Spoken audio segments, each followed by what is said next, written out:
I think when you see one of the 20 make a cut and continue to play on the weekend, I mean, that's a remarkable achievement. Heck yeah. Corebridge Financial team of 20. So he's won. He knows he's good as it relates to his peer group.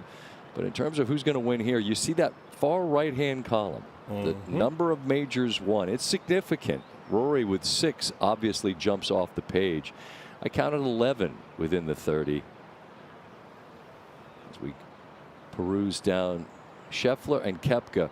Scotty in particular had a handful of inside 7 or 8 feet putts that just didn't drop. Koepka's in the same department in terms of tee to green's been great.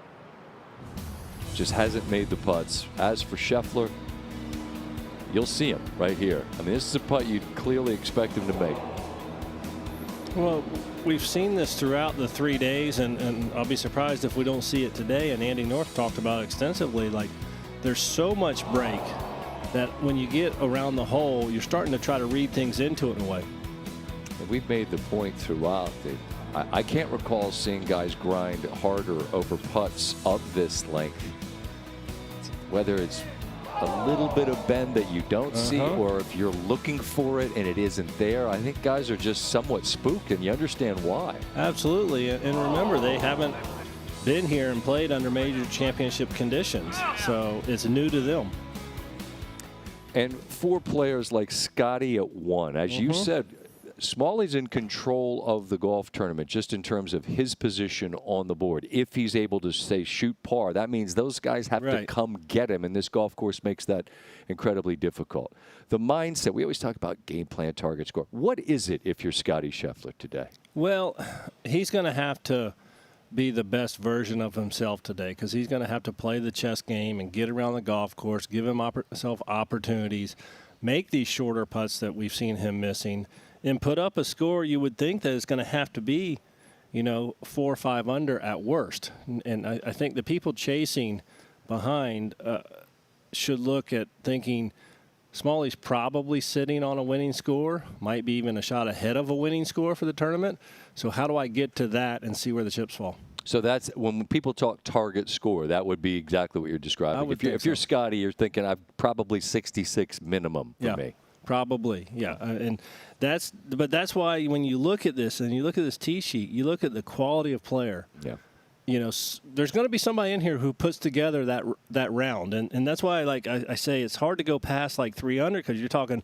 You got Patrick Reed, Maverick McNeely, steady and great. Talks about his putting, and putting's going to be a huge role today. Rory, Xander, Ludwig, John Rahm. I mean, what else you want? If I'm Smalley, I'd want anything but those guys chasing me. Those are not the pursuers that I would have in proximity if I were trying to win my first. As we're bringing you the coverage. McGinnis on air.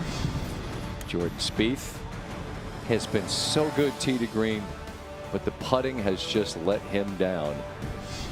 And Rico Hoey, similar story. It's been the putting this week, but they got plenty of company. We just showed you Scotty Scheffler. He's the best in the world. That's not typically the case. He missed a handful of close ones. Yeah, if you putt well and you hit it in the top of the field, you're right there usually. Yeah, Justin Thomas had it in red numbers. I mentioned Cantlay had a rough back stretch. So did Thomas, as he gave away his round under par and finished even.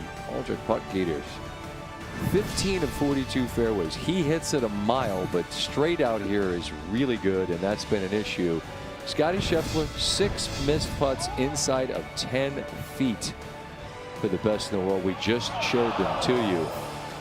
And David Booj had a big eagle on 16 and helped propel him into red numbers as he's seeking a top 30 for the first time in his young career.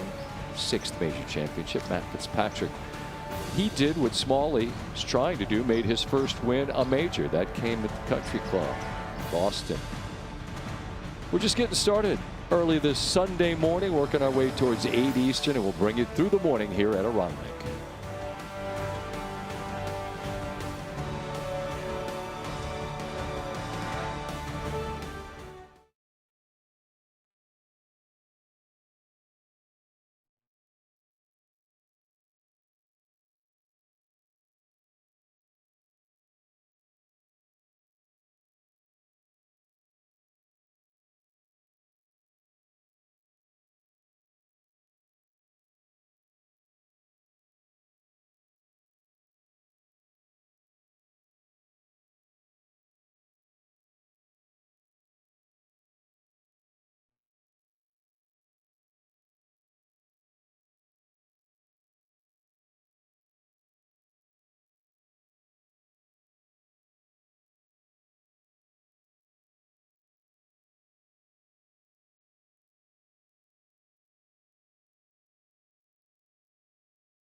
So this is my third PGA. I'm surprised that I'm not as more nervous than I was this whole week. I've actually felt pretty comfortable. The crowds are huge out there. It hasn't been as much of a nervous feeling. I haven't felt the heart rate going crazy other than the first tee shot day one. So I've kind of felt pretty comfortable, which is nice because I kind of let my game shine. I've always had the game to do it. I normally try to get out at least once a week with members, but I had a lot going on.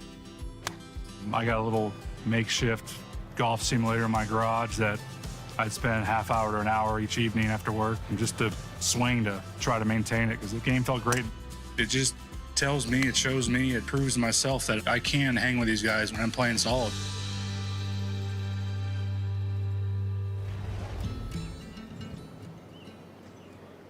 Working on the golf simulator in the garage, a little different than playing out here at Aronimink.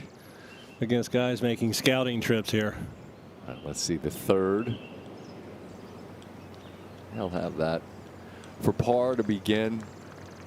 But again, cannot overstate just the admiration for the group that makes it. It's if you make it here, you've won. You've earned the right to be here among the best in the world. But to play to the weekend, that's a whole different deal. We've talked all week about how we thought warmer weather was going to arrive Saturday and Sunday. You saw it all day yesterday, and you're going to see it again today. I think it's notable that the wind is mostly absent. Some gusts, but not nearly the story that it was Thursday and Friday. Collin Morikawa still not quite 100% with that back that cost him to withdraw after the. Oh, that was unfavorable there. That could have gone left quite easy. Yeah, it could have bounced left. It didn't.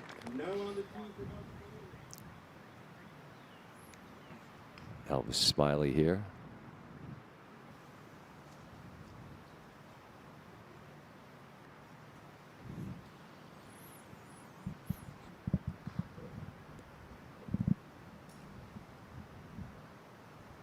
The Aussie in his second PGA Championship appearance. Trending towards a similar finish. Made the cut last year. Finished towards the back end of it, but it's a process learning to play the major championship golf. Keep stacking experience and knowledge. Getting a chance to play alongside a major champion like Collin Morikawa will be a day well spent for sure. So David Duvall and I have visited with you a bit. It's been such a treat to be with Dave Fleming, Matt Berry, Curtis Strange.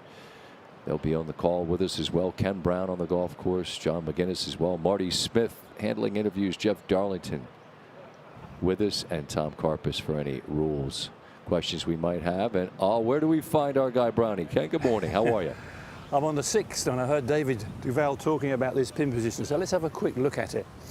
I've got the pin sheet here, and these have got all the pin positions, hole locations for the week. And this one on number 6 says 8 on, 4 from the right. It's tucked behind that little bunker there.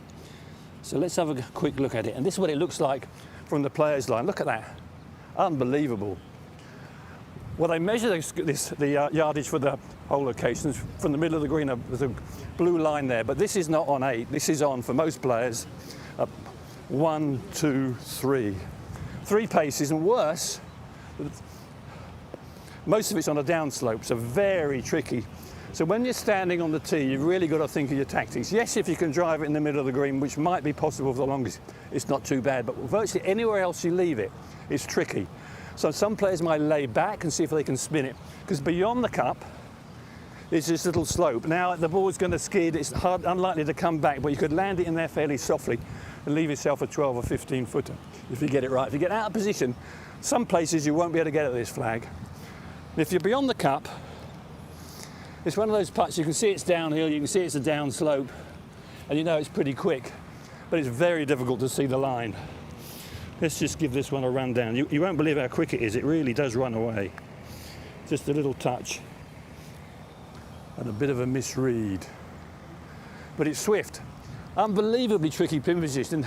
It's one of those ones, a hole that normally gives you some honey, but this one is a sting. You've got to be careful. If you get out of position, I don't know how you get out of it. You should make a par, but you won't make a birdie. Ken, thank you. He used the word tricky And tricky's one thing, but tricked up is the other. Right. When it comes to players, when you see what Ken shows us there, what do you think of that whole location? It's aggressive. It's hard. You know, I mean, yeah. In response to some people hitting at it yesterday, Rory knocking it on. I don't know. I mean, even wedge in hand, we've seen the ball bouncing so much that it's not accessible. It's really, you're going to, in a way, have to get lucky to get it probably within 10 feet. You know, and if you miss that green, then chip into it, you're in trouble. I don't even know if a counter is necessarily the word as much as if it's a hole that, as we saw yesterday, you can drive. Mm-hmm.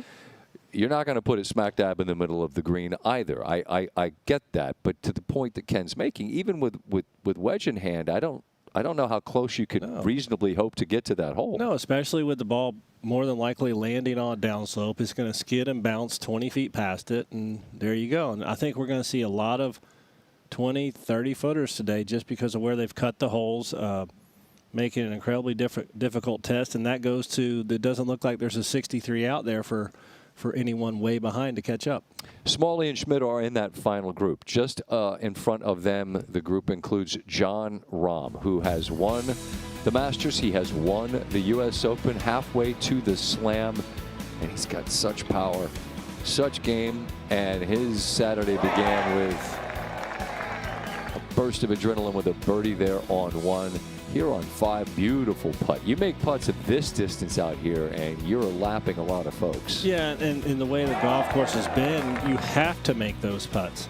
You have to make a couple of them throughout the course of your round. This was a huge one because he was out of position and scrambling on 7, but was able to save par, limit the damage. In fact, no damage at all. From long distance here, I believe that was 9 yesterday, 2-putt for a birdie. You know, I'm looking for Jon Rahm, whoever it may be that's in this chase group, or Alex Smalley as well. Who's going to have the kind of the stress-free day on the greens? Because we've seen a lot of stress out there with 4, 5, 6 footers coming back for pars. Yeah, that was he had a birdie putt, actually a decent look at birdie on 18, and as well as he putted throughout the day, that little short miss there at the end dropped him back, and then you add the Smalley birdie on that very same hole, and that's the difference between the two. But the difference between Rahm and Smalley's experience in these moments is substantial. He's won a couple, and he's got such game.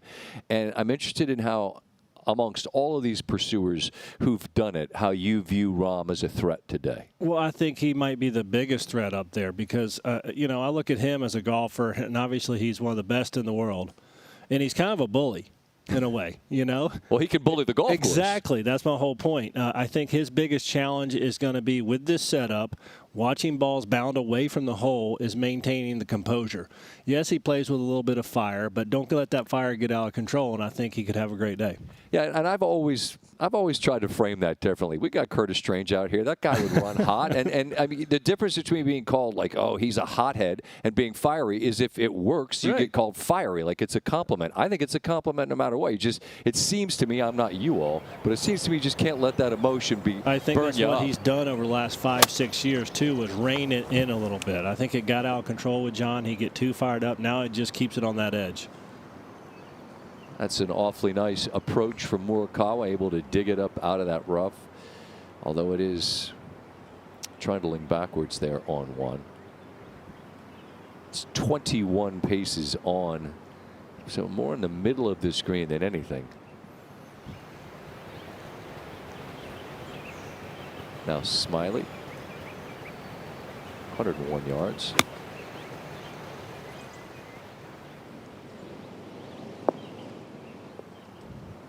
These are some awful big bounces for teeing off at 8 in the morning on Sunday. That's a great point. Because even though it's not going to get windy, the sun's going to bake these greens. They're going to get firmer throughout the day. Smiley on the green there. A little photo op with a Wanamaker here. Shout out to the folks in Philadelphia. It's a wonderful sports town, and they have come out all week long. Kurt Kitayama, he was in red numbers, but like Cantlay, like Thomas, had an adventurous Saturday.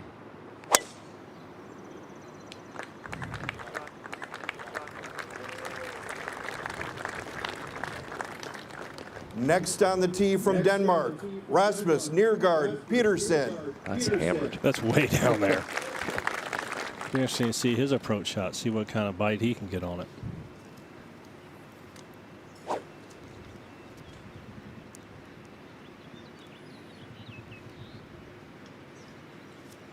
We have a pair of Rasmus in the field. Rasmus Nergård Petersen.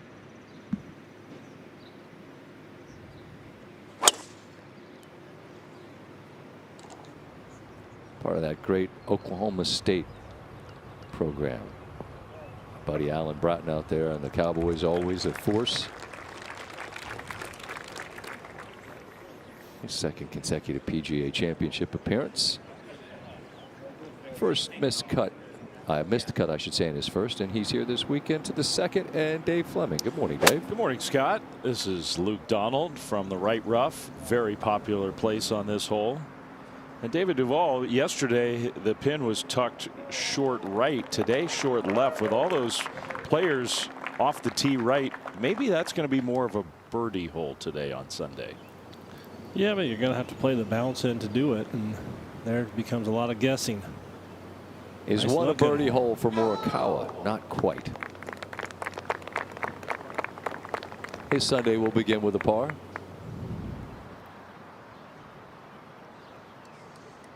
Well, and it's true about all the holes out here where the hole location makes such a big difference. Birdie from the bunker, bogey from the right rough yesterday, which was a very tough spot. Today, just ideal right in the middle of the fairway for Ben Kern. And he stops it right above the hole. That one checked up pretty well. But again, above the hole. Yeah. Got to be a little bit careful now. As is the case for Smiley here. Better pay attention. He didn't give that huge wrap. Let's see how much run out. Well, that's well judged. It's a good putt. You know, I think today, pay attention to the players near the lead, chasing at the lead, and Alex, who don't have to mark their second putt. Shane Lowry was one of the players that was fairly vocal and just said he didn't like the setup. Just flatly, that was his assessment. Just yeah, and you can't. You know what? Don't give the guys grief when you ask them something and they tell you what they're thinking, right? And I mean, what do you think? I don't like it. Well, what a jerk. No, you asked me. I agree with that, and I see golf fans. Golf fans seem to say that they want guys to be tested, right? And then when guys are being tested and they say, look, this. The question is it a reasonable test, right? I mean, exactly. It's hard enough. It's hard. Yep. You're putting the hole locations on these spines, and the peanut gallery is always, you know, the folks who've never seen anything like this and couldn't even finish a round. That's David Duval who said that, ladies and gentlemen. That was former world #1 and major champion David Duval, not me. Don't aim your arrows at me. But I agree. To 2. 8:10 a.m. We're coming out hot today. Oh, this would be a good look at a putt we'll probably see a lot of today. Ben Kern made a lot of putts the first 2 rounds. He was leading in birdies early on. That was awesome. About halfway through the second round, I think he had more birdies than anybody in the field. 9 at that point. What a week. Well, there you go. You know, it's a beautiful approach to 8 feet, but he's coming down the slope. He's got 3.5 feet coming back. That's the challenges.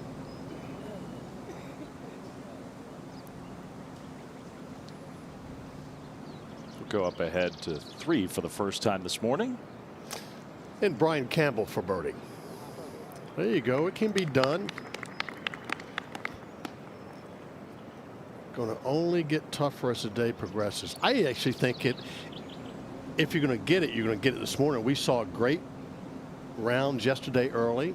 We saw great shots and putts back at 2. And we're going to see that today. But it will get tougher as the day progresses. In some ways, Curtis, as Luke Donald pours his birdie in, we got fooled a little bit by how the players played in the morning. I completely agree, Dave. I think sitting here in the morning, and it was a blast. I mean, you had Kim coming out, yeah. and you had Rose. Guys are firing. It's like, here we go. And then that golf course, you guys having fun. Enough's enough. And if it weren't for Smalley's late finish, I mean, we'd have ended the day where we started it at 4 under. That's what we had talked about. Like, it looks like it's going to be that, and then he had a beautiful run towards the end and advanced the lead a little bit. It's still got top forward, isn't it?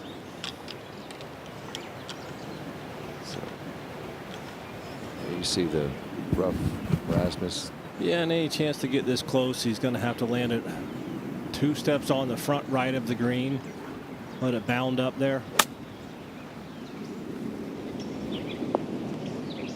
Did he carry it too far? Oh, yeah. There's the point you made, David. Gathering enough pace that it gets right up against that collar and comes back a little closer, but You know, I think it's worth saying too that, you know, I've played plenty of them. Curtis played plenty of them. Regardless of setup, regardless of difficulty or ease, you know what's going to happen this afternoon? Somebody's going to hoist the Wanamaker. So if you can keep that mentality, like whether you like the setup or not, somebody's winning. They're crowning a champion. So keep your wits about you and try to be that person. that might as well be me. Right. To 3. You know, the great point is we watched Luke Donald here over at 3, straightaway par 4. It's, you know what's in front of you. You know it's going to be tough.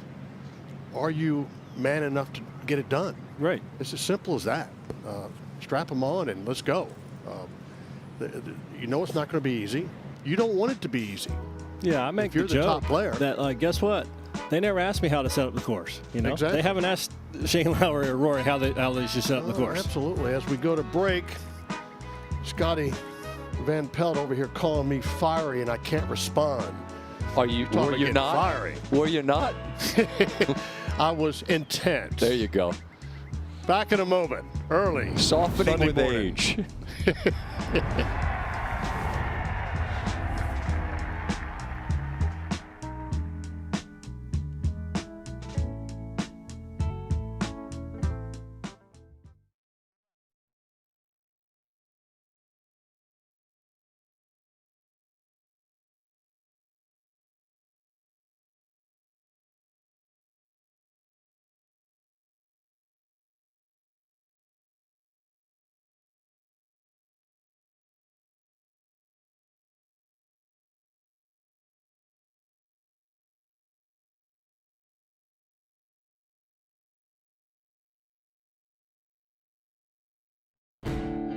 This is the tournament that celebrates the back.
Will do it to you if you are just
This course will do it to you if you are just a hair off of your game. It's a course that suits me. I'm pretty solid out of the rough. The fairways are tough to hit here, especially with the wind blowing sometimes across. You know, they run a lot, so it's hard to keep them on the fairway. I'm a solid rough player, and I think then you can score.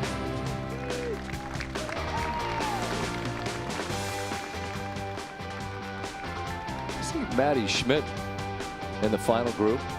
Same idea as Smalley. Hasn't won. Hasn't played a ton of majors. Looking to become the third German, along with Martin Keimer and the great Bernhard Langer, to win a major championship. Throw the L's up. Proud card from Louisville. Get some thoughts. Dave Fleming is a little later on him.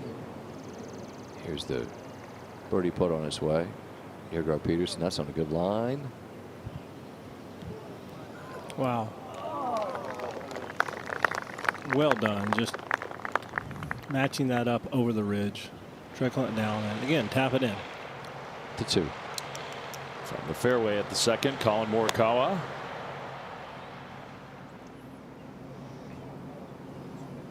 Wow, way long for one of the best iron players in the world. That was really shocking. Yeah, shocking miss.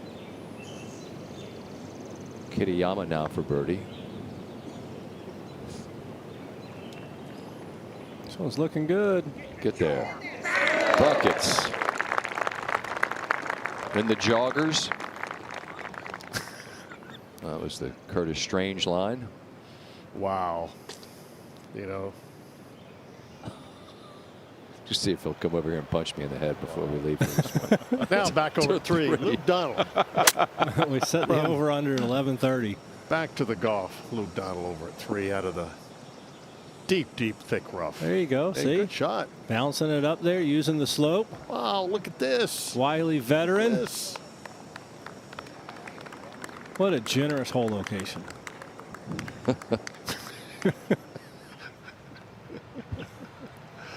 To 4. And Casey Jarvis. It's our first look at this hole today. Playing 460 yards. We talk about the front 9 being more accessible. The 4 has been in the top 5 hardest holes all week, so not one of those the field can take advantage and score. You see that one come down the ridge. A back left hole location today. Back to 2. Morikawa from the rough. I know we're calling shots here, but I'm interested in your guy. That was the quote from Matty Schmidt about I'm a really good player from the rough. Is that just pure strength? What makes a good player from the rough? Well, I think it's muscling it out as much as anything. I think I've always said for years that, you know, that was the biggest difference with Tiger Woods. Like he could hit 6 irons out of the rough from 190 yards when everybody else is hitting wedges and laying it up. And so if you can figure out how to control the distance a bit and bounce it in, like we just saw Luke Donald do, you know, sometimes these holes where they're cut when they're back and in areas, it's easier. I always like to say strength shows its face many different ways on the golf course. Off the tee, out of the rough especially, upright swing out of the rough. You know, even little flip shots over bunkers. It takes a little hand-eye coordination, strength. Jack Nicklaus was a great rough player, they used to say, because of the upright swing. Upright, yeah. He's pretty good from the fairway, too. Yeah, he was pretty good. Yeah. Dave from the rough here. Chase one on. Surprised that didn't bound more into the green. He was certainly playing for it.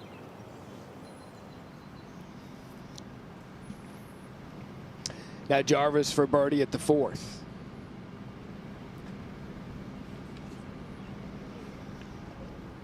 Our first group out. We'll introduce the entire course to you as they make their way through the front 9. Back 1 to 3. Oh, back over at 3. Ben Kern.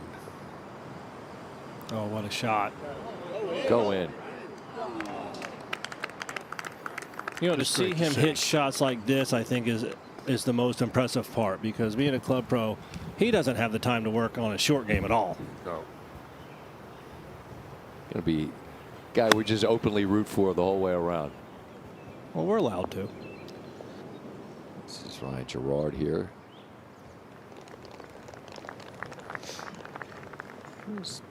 Give me a good idea of what's going to take to get close there. Such precision throughout the entire golf course. Now Luke Donald for birdie over that wonderful shot out of the left rough. You know, that was the strength of his game when he got to be #1 in the world. He didn't win a lot of tournaments, but he was so consistent off the tee and wonderful around the greens. Colin Morikawa trying to save par at the second, and he does. Probably one of the worst wedge shots he could ever hit, and he makes par. He must have caught it half a groove low, something like that. Yeah. A little bit in the forehead. It happens, even to It the does. best.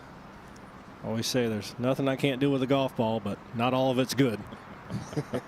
So Jarvis now to save it at 4 and didn't like it immediately. Man, have more coming back for bogey than he just did for par.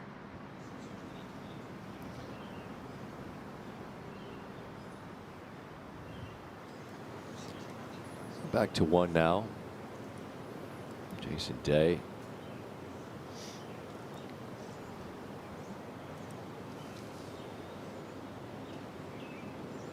Champion at Whistling Straits in 2015. He's runner-up the following year at Baltusrol, 4th at Harding Park. Played quite a bit of excellent golf in this championship.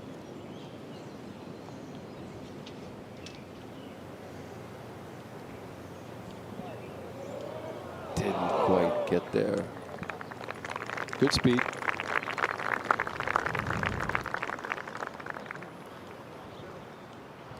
Right, here's the look at the par 3 fifth. It's the shortest of the 4 par 4s, par 3s, I beg your pardon, out here. You see where the whole location is, tucked over there, short right.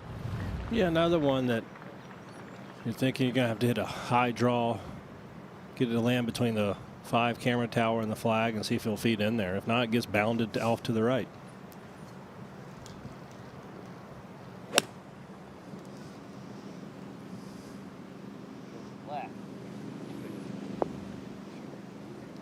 Get over that Very good. spine. That's just fine from Campbell.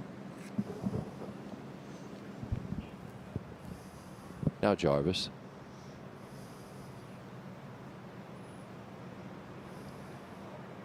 It's a beautiful hole.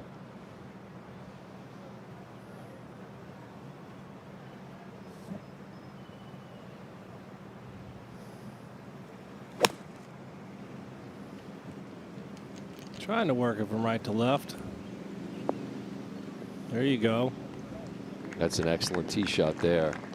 Landed into the upslope, was able to stop. And he'll be putting it up the hill. Now Gerard for birdie.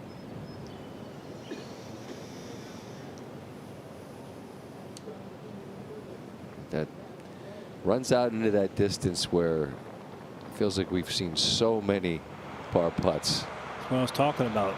Pay attention to who has to mark their second putts. I really can't remember a tournament with more 4-footers missed than this one, or 5-footers. Kitayama comes up short, and that's rolling. That's a good shot, though. Yep. It's makeable. We just saw Colin Morikawa make it from down there. And he is on our 3rd tee. 300 to the far bunkers on the left, which have been in play this week. And they are today. There you go. I just don't understand why you hit the driver there and put them in play. You hit 3-wood wedge. But I'm not out there. No. You know.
I try to downplay it as best as I can.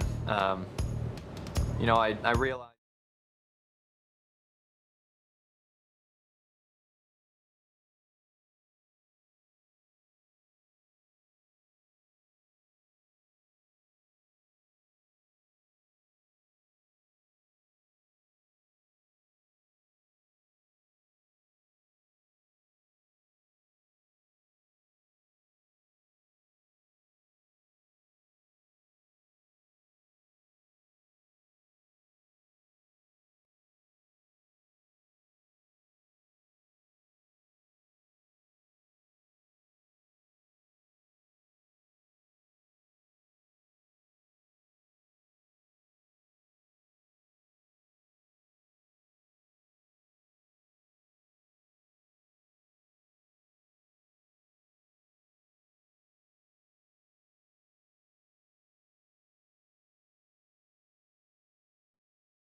I try to downplay it as best as I can. You know, I realize that there's a lot of great players in this golf tournament. Been consistently in the majors the last 3 or 4 years. Been able to learn from that, knowing that my game is good enough. It's a course that suits me. It's, you know, I'm pretty solid out of the rough. The fairways are tough to hit here, but I'm a solid rough player, and I think then you can score. The wind may dry the greens out a little bit as well as the day goes on, but it's already playing extremely hard. There's a lot of things that can happen. I just have to stay where my feet are, try to be as present as possible, just try and take it one shot at a time and try to hit the best shot that is in front of me. It's kind of the goal.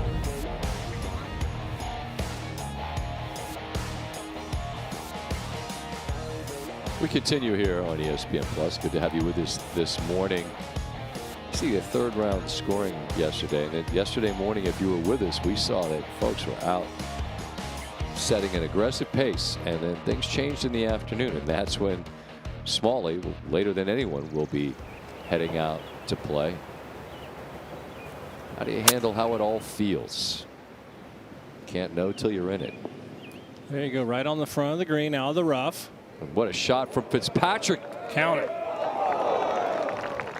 There's your blueprint. Such a cool deal with Alex. He and his brother won in New Orleans, earned him status. He went out and nearly cashed another one. Speaking of, yeah, I mean, Kurt Kitayama has made 2 long putts already. So back-to-back birdies to start his round. Now back over 3. Morikawa out of the fairway bunker. This is a tough shot. Yeah, chunk. That's why I just don't understand why they would put that bunker in play with hit and driver, but whatever the case, he'll have a really tough up and in. And now Ben Kern at the 4th.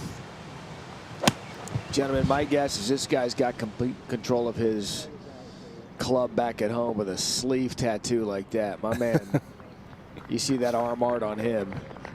Members listen. Great shot by Kurt. We'll check out on the birdie putt in a moment to 5. And a birdie putt for Jarvis. See if we get our first. There we go. 2 of the day. It's a pretty good recipe right there. Good script. Keep it underneath the hole and knock it in. This is our first 2 of the day here on the first.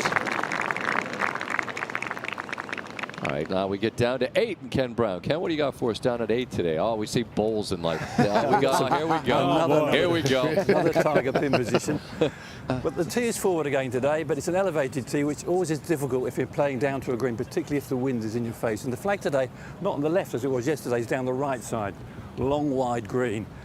And it's always a tricky par 3. It's the second hardest hole this week, and it'll be tricky today as well. And I've just marked some things on the green. Now, with the pin on the right, the green runs away from you on the right, and here is your safe shot. Play at the centre of the green. It's the widest point, and you've got a bit of a back stop at there. So there you've got a chance of holding the green. Then you have to 2-putt from here. If you're going to go for the flag, well, it's a different story. You've got to land it and hold it by the flag. You've got to land it in an area not much bigger than this. On the little upslope, kill it and hope it skips over and runs down. If you carry another 2 or 3 yards, it'll skid on. And this is the upturn walk. Anywhere around this green, if you're not quite right, you'll just see it just trickles off, no matter what happens. It obviously goes, and down there, over there, and over the back's very tricky. So it's upturn, very difficult. Here's a narrow portion of green. It's so easy to slip over the back if you go for it. If you land on the little upslope, you've got half a chance. It's a little bit dependent on the wind direction. It keeps swirling around. If the wind's a little bit into the players, they can probably hit a high cut and land it softly. But if it isn't, it's straight across. Ooh, this is a difficult pin. That's brilliant. 216 yards today, Scott. Man, that's all you want. 8th hole. And you've got an area the size of a bath towel, according to Ken, to try your best. You see, pretty we realistic. just saw a birdie at 5. Yeah. That's the one par 3 that's a little gentler. Beautiful look. Now back over the 3rd for Morikawa. Yeah, looks good. Looks good. Well played. Yeah. Wonderful touch. The guys are so good from the tight lies around the greens. You know, it's his favorite day of the year. You know why? Why? It's the last day. Get these people out of my house. I have nowhere to go. Look at this. This is usually my playground. This. Well, he has had plenty to eat with all the food, all the people drinking and slobbering and dropping their sandwich on the ground. Jesus, he looks like he's gained a little weight. The hips look a little wide. Mama's going to get mad at me tonight. Welcome to Stream of Consciousness here on ESPN Plus with Curtis Strange. This is your hole, by the way. Keep going. Why did I become the... Okay. Who was that? Kitayama. Left rough. What a good place to play from. Yeah, if you like the rough. Manny Schmidt does. All right, Kurt, make birdie at the 4th.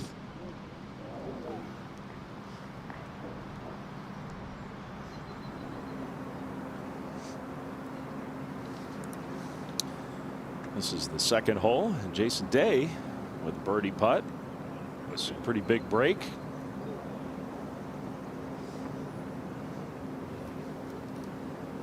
So that'll be a par at the 2nd for Jason.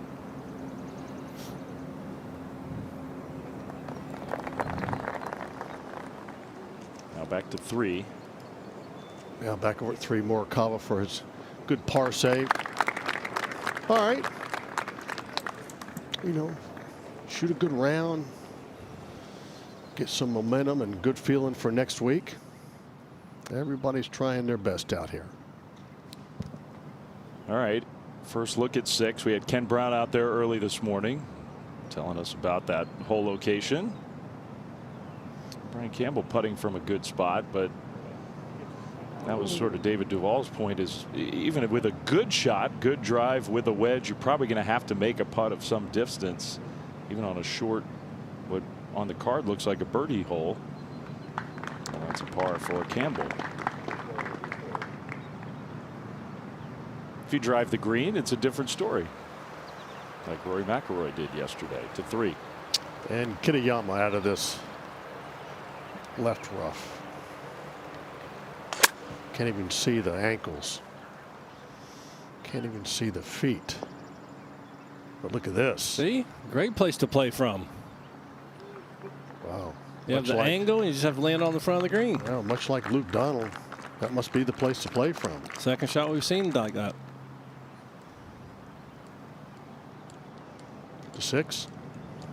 Now Jarvis, he's got a makeable birdie putt. I feel like those 2 birdie putts are very instructive, right? We see that whole location on 6 and it feels like, wow, that's a lot. And then you see the first group out and they both had decent looks on 6. Rasmus Højgaard here. Even from a decently clean lie from the rough, you just cannot stop the ball. You got to land it below that ridge. Bad angle too.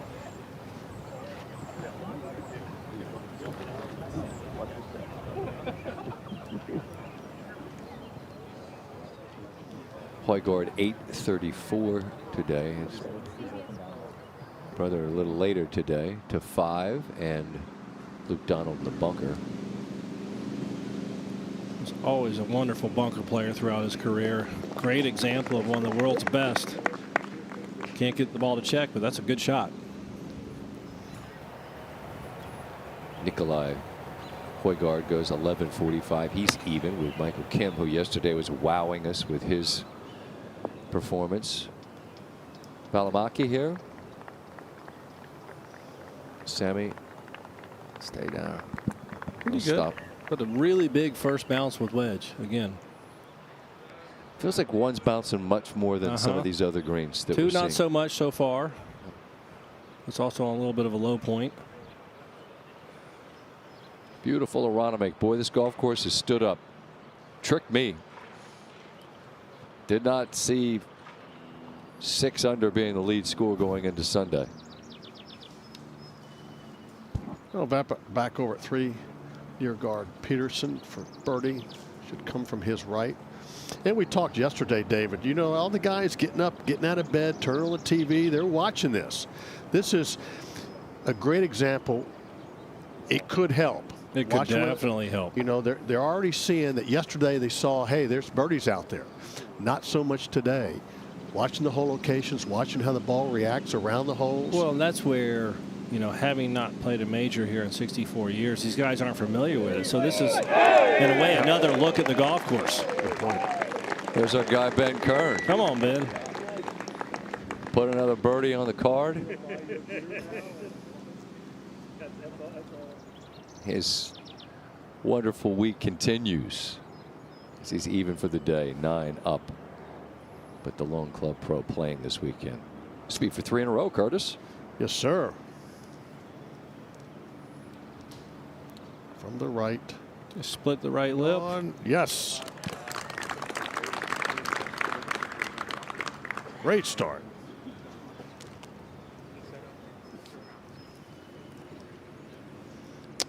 Back to the first. And we'll wait for Shane Lowry, John Perry to be introduced for the 8:43 Sunday morning time. Waldo, there you are. Been looking for you. Good morning, ladies and gentlemen, and welcome to the 108th PGA Championship. This is the 8:43 starting time. First on the tee from Ireland, Shane Lowry.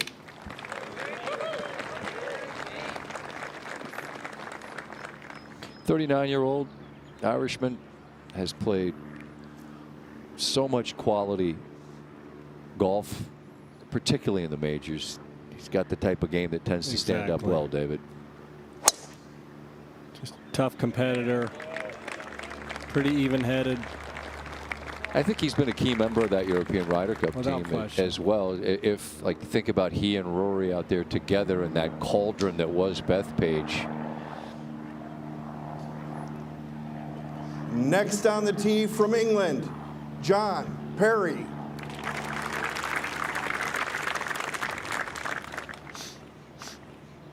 Also a 39-year-old Englishman, John Perry. This is his first made cut in his second PGA Championship appearance.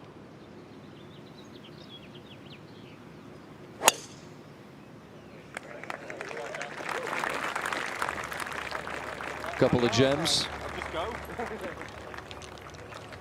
Some heat on that one. Yeah, that's moved. Because Lowry's not short off the tee.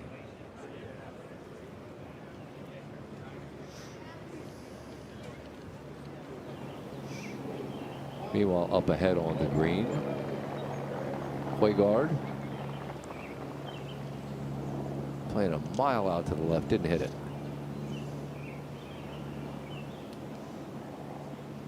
That's a difficult putt for par. 2-2. Alex Fitzpatrick, who had a tap-in birdie at the first, from the middle of the fairway at the second. Another one. Yeah. Saw Morikawa do that. So maybe something is going on with that shot, whether it's the wind or whatever, that's fooling the players. It's interesting. That's curious. Välimäki here for birdie. Just slides past. But 4 feet as well. Luke down for the up and down. Yeah, Luke. Well done. And an awfully clean round. 2 under through his first 5 holes. And now Morikawa from the fairway at 4.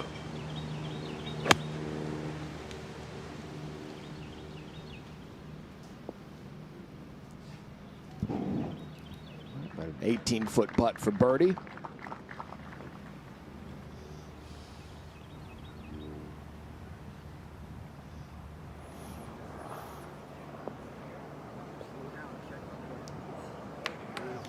Back at 3. Another good shot.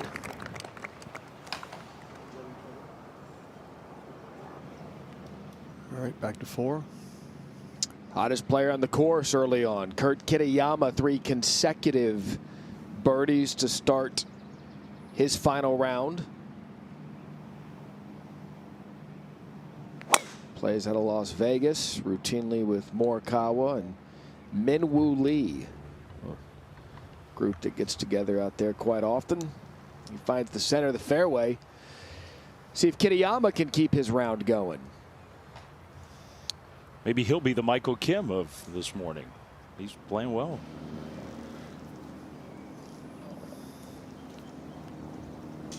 Alex Fitzpatrick. A lot of heat on that one. Just not going to stop from that rough coming down that slope. Almost exactly the way that Morikawa played this hole. From the fairway, way long. You chip it back down off the front. Maybe he can make a putt like Colin did to 7. Brian Campbell from the left rough, which we've seen so many players play from this week.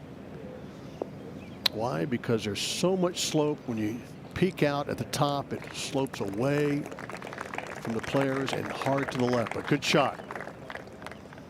Looks like a accessible hole location there today. To 4. And now Colin for birdie at the 4th.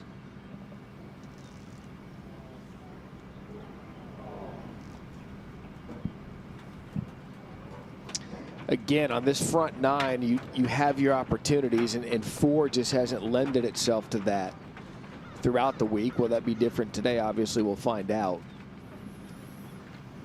But there are some roadblocks here on this first 9, be it the 4th, the 8th coming up. We'll see that for the first time this morning. Colin fighting some kind of bug on his ball.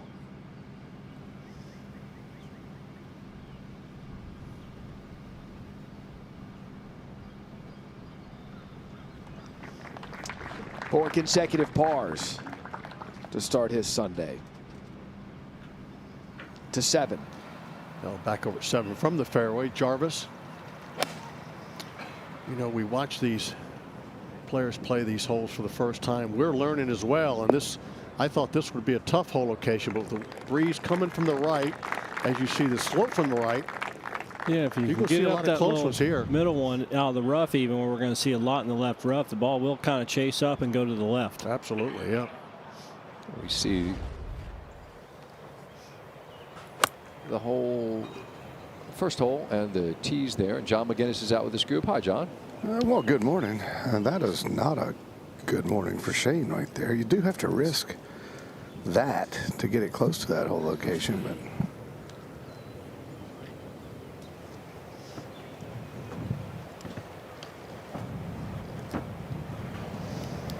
Perry stepped on one, huh?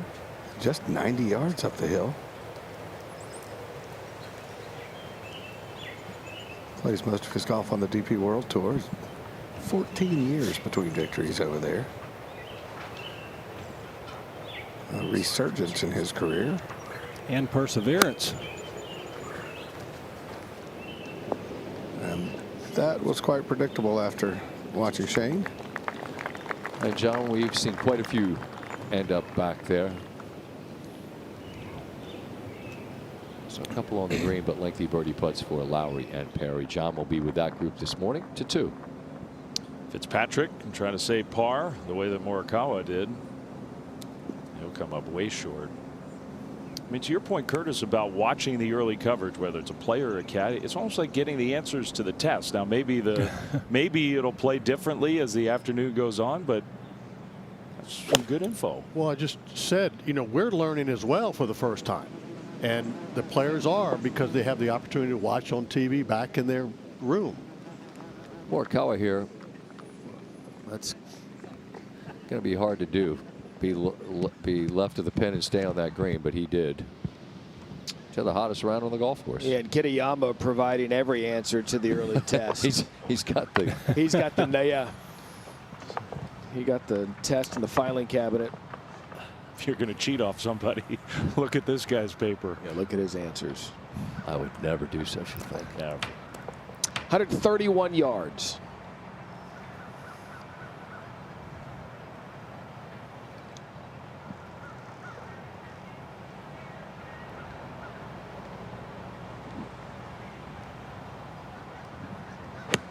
Similar pre-shot routine of a Justin Rose and that motion he does. Tell you what, if he makes it 4 birdies in a row, he might get Curtis and some joggers, because he's playing well. Come on. They make him in khaki with pleats.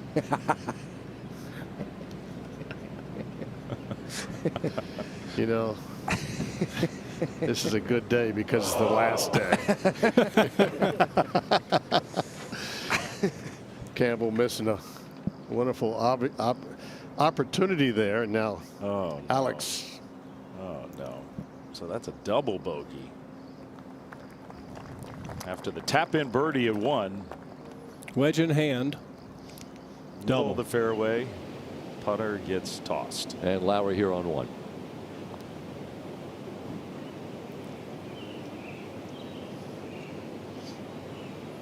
Got most of the way there.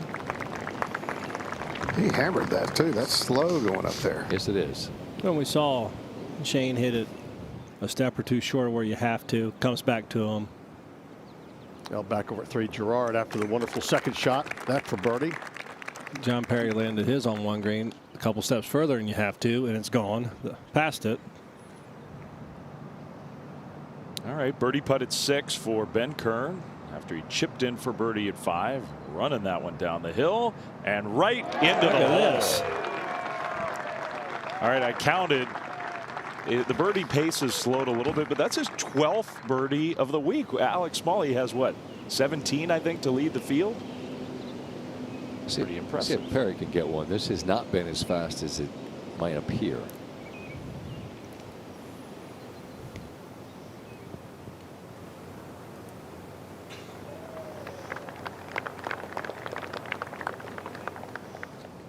He'll have that for par to 7. Jarvis for birdie, right to left, a little downhill. Up and out quickly. Yeah, pulled that one. All right. America.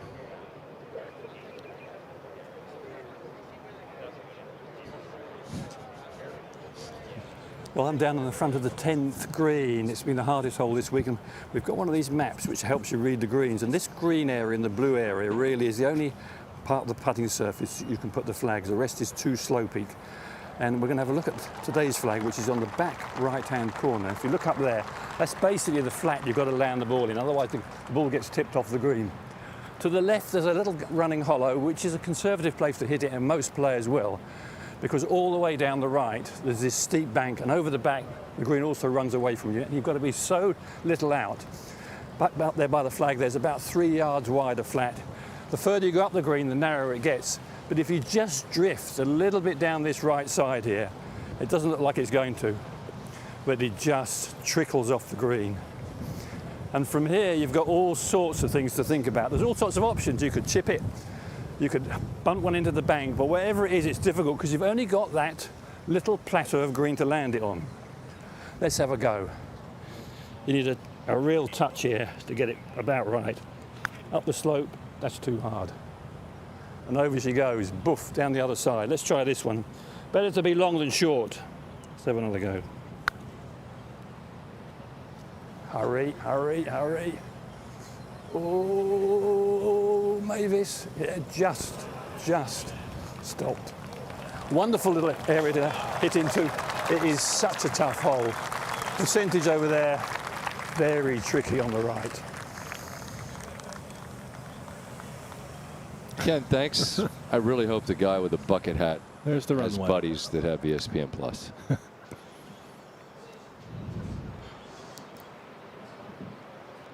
So there's exactly what you just saw Ken describe. It's that alleyway. Yeah, the little sliver of green you have access to. And guys, we've seen throughout the week what this 10th hole has done to some scores. It's been the hardest on the course throughout the round.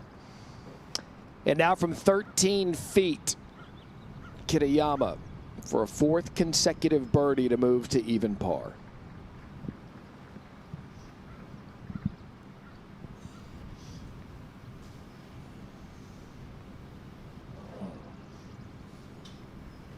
So at least for now, the birdie run has stopped. Missed that one to the left. But still a great round for him. First look at the 8th. Ken has moved his towel and bumpers. Playing 216 yards. It'll be Campbell first. He clearly watched the demo. There's the blueprint. Right there. Landed in the rough just over the bunker. And Curtis, that's a perfect example. If you're watching this early, it can be done to 3. Now Alex Fitzpatrick over at 3, perfectly placed off the tee.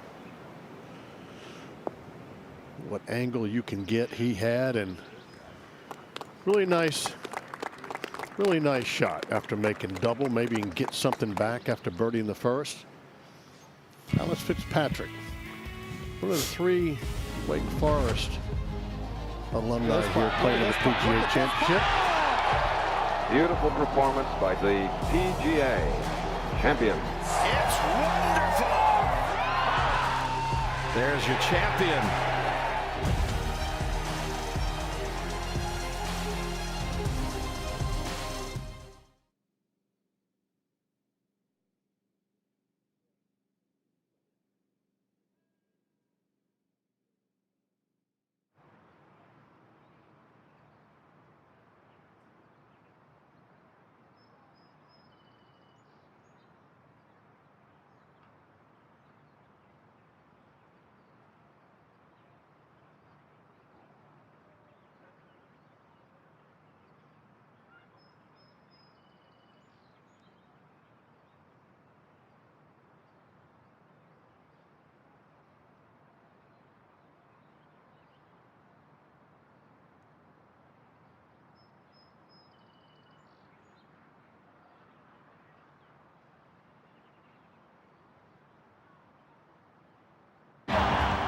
In football and golf, Sundays are for winning. And there's no better place to win than right here, Philadelphia, where the history runs deep.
In football and golf, Sundays are for winning. And there's no better place to win than right here, Philadelphia, where the history runs deep and so does desire. Fly, Eagles, fly is our rallying cry. And this week it applies to birdies too, at the PGA Championship. The world's best will battle the pressure and rise to the moment before America's most passionate fans in the city of liberty, brotherly love, and champions. Go Birds. Of course.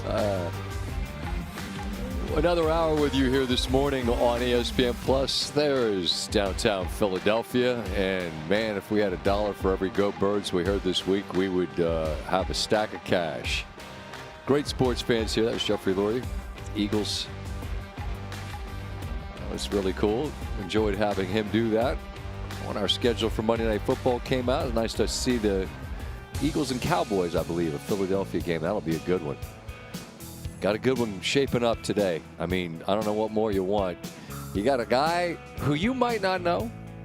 Actually, if you're watching on ESPN Plus, you probably do. But Alex Smalley, not a name known to the masses, perhaps, looking for a breakthrough win. And right on his heels, there are a pack of players, including some real class and major champions. Go Birds. There you go. I guess I knew they were passionate NFL fans here before this week, but I don't think I quite knew the scope. Oh, there's absolute sickos up here. Yeah, big time, including that guy. Sure. Go Birds. Colin Morikawa. We saw him at 6 from the rough. Now Kitayama trying to get the birdie train going again. Just missed on 4. 3 in a row to start. On the other side. Yeah, but a good play. This is what the golf course and the hole locations, the greens, force players into. Now on 1. William Mao.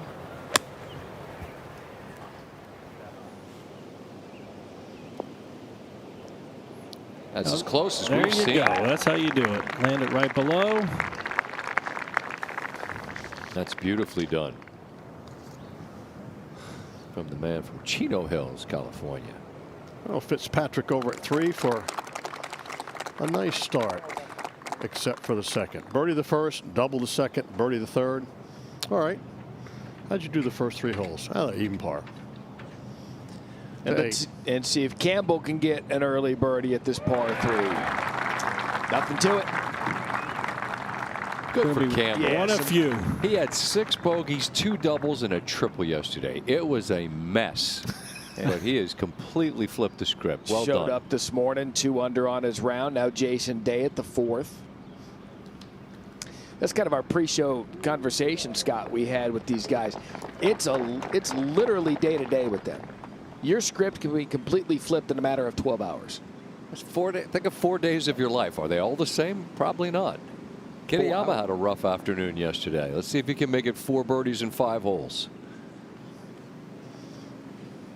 No, he's going to be grinding for par now.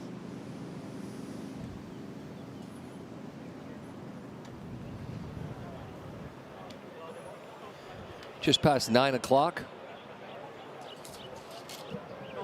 Folks coming from all around the Philadelphia area to see the best in the world. Wow, Pepperdine guy. Dave, you spend much time at Pepperdine? It's a really terrible place to hang out. My gosh. I didn't go to much class at Maryland. If I went to Pepperdine, forget it. Sit up on that lawn, look down at Malibu. Not the worst place in the world. No. We've enjoyed our time here. Enjoying it more as it's a little warmer. It's going to be hot today. Crazy that 90 degrees today and bundled up just a few days ago. And it's going to get cool next week again. 60s. All right, so John Rahm, you see a couple of major victories, 8 top 5s in his major championship career. None since he switched tours. This is his best look at one, and this is part of what's helped his score improve. He hooped a number of these It was back when it was hoodie weather. But now he's put himself in a very comfortable position, a familiar position. Played the back better than most. And that bogey miss at the last, which was disappointing. But as we say hello to Jeff Darlington this Sunday morning, Jon Rahm back in a spot that he has lived quite comfortably, hasn't he? Well, Scott, you mentioned the word familiar there, and given all the uncertainty around LIV Golf right now, Jon Rahm came here facing a lot of questions beyond just golf. But since he's gotten here, not only has he played really good golf, he has looked very comfortable doing so. I think this week is so far indicative of how I've been playing this year. When I'm out there, the support that I've had this week has been incredible. Even playing with Rory and Jordan, you wouldn't think I'll play anywhere else but weekly with all those guys. And having the crowd support like that has been a lot of fun. It helps play a lot better as well. So it's not really anything that I have to prove to myself or anybody. It's just something I want to accomplish, and all I have to do is keep playing the way I've been playing. It's too early to predict what is going to go down with Rahm and his future with LIV or the PGA Tour, the DP World Tour, but I can definitely tell you, being around him this week, he has had a little bit of a light air about him. He definitely seems to be embracing the guys around him. Again, who knows what happens from here, Scott, but it's definitely good to see him back at the top of the leaderboard and, again, looking like one of the stars, perhaps in the future of the PGA Tour. That's well said. I agree. That conversation, I mean, it can get exhausting. And I think Smalley talked about being present, right? I think we're present here this week. Rahm's part of the storyline this week, right now, a chance to add to his major collection and get one closer to the Slam. He's in the second group to the end. And here is Alex Noren nearly holding it on one. Go ahead, Curtis. Well, I'd like to prefer to have the conversation if he wins here this week. He's one closer to the Slam, and we talk about Jon Rahm. That's let's forget about all the other stuff. Time will sort that out. Yeah, absolutely, yes. I think that's fair. Morikawa down the hill at 6.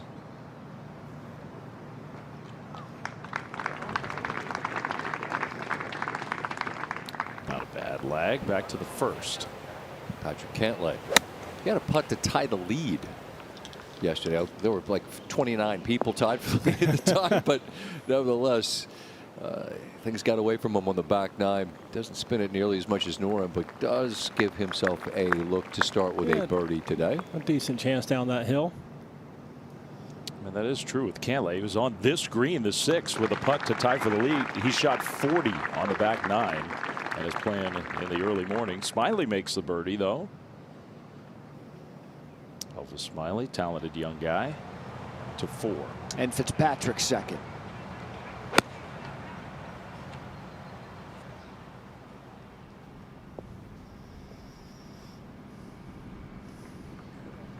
So well below the hole there towards the front of the green. Let's go back to the first and Noren.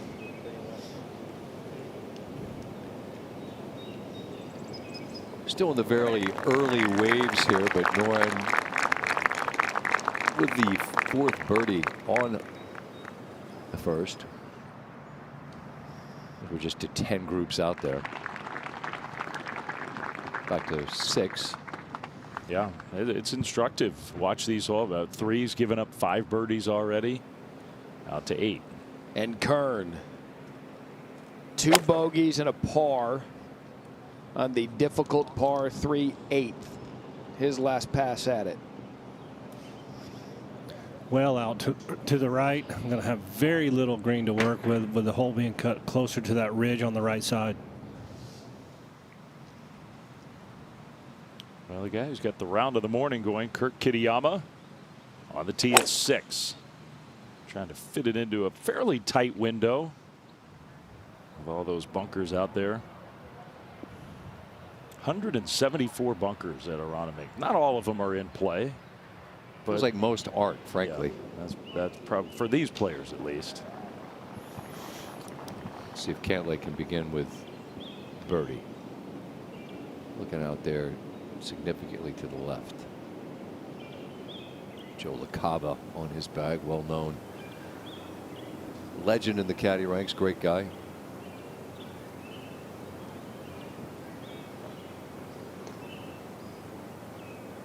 It looks like he's going to come up short. No. He's looking too far to the left. To 7. Morikawa on the tee. Tough tee shot. There you see the target line. Anything left will be in the left rough. All right, hang on, hang on, hang on. You heard him say nice, perfect, right? The compliment for the tee shot still goes through in the rough. You've got to hug the right side for sure. That's been a very, very challenging fairway for guys to hit. Let's see if Day can bowl out here. Missed the green left. Bunkers and 5 in play today, as we've seen early this morning. It's well surrounded. Day will try to do what Luke Donald did just a little earlier and get up and down to 3. Now back over 3. Højgaard, bottom. Nice. Good start. Par birdie. 3 is a birdie hole right now. Number 6. A couple different times in this PGA Championship has been. Kitayama from a perfect spot in the fairway. Good angle. Yeah, but look at that bounce. Yeah. Try to get it come back a little bit, but man, it's going to be hard to get it close. That's an 85-yard shot, and it's hard to get it closer than that.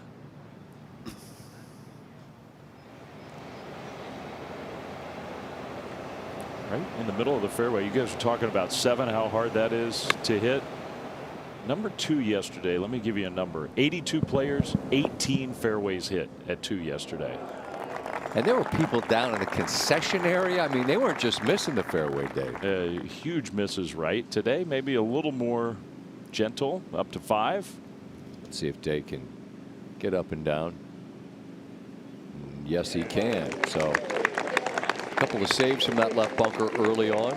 And Day has 5 consecutive pars to begin his Sunday here at the PGA Championship. With you until 10 Eastern here on ESPN Plus, then over on ESPN. No, back over 3. In a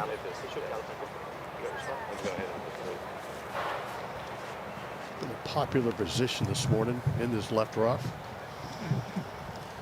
He has to land this way short of the hole, Curtis. Just barely get it on the green. Yeah, John, we have seen some good shots from this position. And this another one. He landed that 40 yards short of the flag. Yeah, it looks like the play. It's not the way I would draw it up, but it's worked out well for a number of players this morning. You'll have that left for birdie. Before. Frame of the conversation this morning. Some of these players looking for a breakthrough, sleeping on the 54-hole lead. That was Fitzpatrick a week ago at Quail. Just how hard it is to close out a tournament. Talking about players watching it, early coverage, great example there on that hole. That hey, make sure you miss it left because we can just chase it right up next to the hole. I think that's the 3rd or 4th example we've seen this morning. So Fitzpatrick will make par at 4. All right, first look at the 9th. 2 par 5s here, 9 and 16. They've been the 2 easiest holes, as you might surmise. Long distance. It's going to be important for these players to take advantage of 9 and 16. I think the way I look at it, fairly generous hole locations on both of those par 5s. I think the PGA wanted them to have the players have opportunities to make 3s. All right, to 6. Another birdie opportunity for Kurt Kitayama. There you go. Got it. Man, Kurt Kitayama, he's made 4 of them already in 6 holes. He's to even par. Look at all those 3s. Wow. Here's Mao trying to make a 2nd straight birdie. And he'll mark that. It's a 3. 2nd for John Perry. Curtis, this guy has a lot of speed. I haven't seen somebody who doesn't, John. But he does. Veteran of the DP World Tour. Let's take a look at the 7th hole. Quirky tee shot. Here you see 270 over the corner, 320 over the everything. But once you get to this position, hard slope from right to left, very hard to keep it out of the right rough or the left rough. Have to skirt down the very right side. And then today's hole location, we didn't know how it was going to play, but the green slopes from right to left with the wind out of the right. Morikawa from the left rough. Yeah, just looking to get a few steps on over the left corner of that fronting greenside bunker. Should chase through and feed left. Easy. Way too far into the green. Well, that's the result of putting it in that left rough. You're not ever sure how it's going to come out. To one. Corey Connors, he was low for a time on Saturday. That's a beautiful shot. He played well a couple of years ago at Oak Hill, had a 75 on Sunday, and Brooks won. But off to a nice start here, fairway and green. Now to 3. Birdie putt for John Perry. One of the rare putts on this golf course that doesn't have a ton of break in it.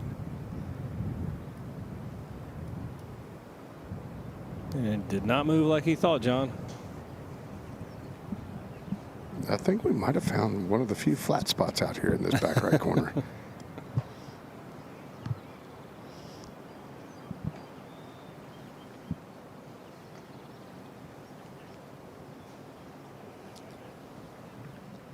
And Perry will remain at +4 after starting out with 3 pars. Missed opportunity. He knows it. To 5. And Fitzpatrick here. Par 3 5th.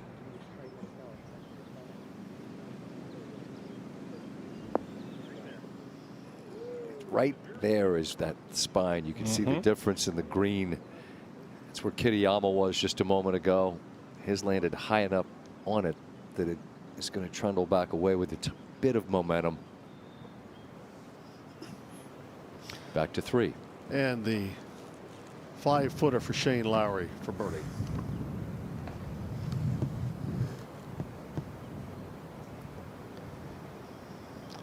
And much like Perry in front of him, not much in this putt at all. I don't think so, John. I agree. Maybe it might try to go toward the back of the green a little bit to the left. It's just enough. It's sort of been that kind of year ever since the Cognizant, hasn't it? Really has. Wheels came off coming in that day.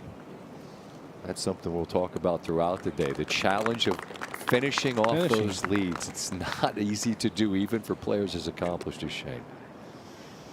Now, while we have a moment, let's go over to 11 and our buddy Ken Brown.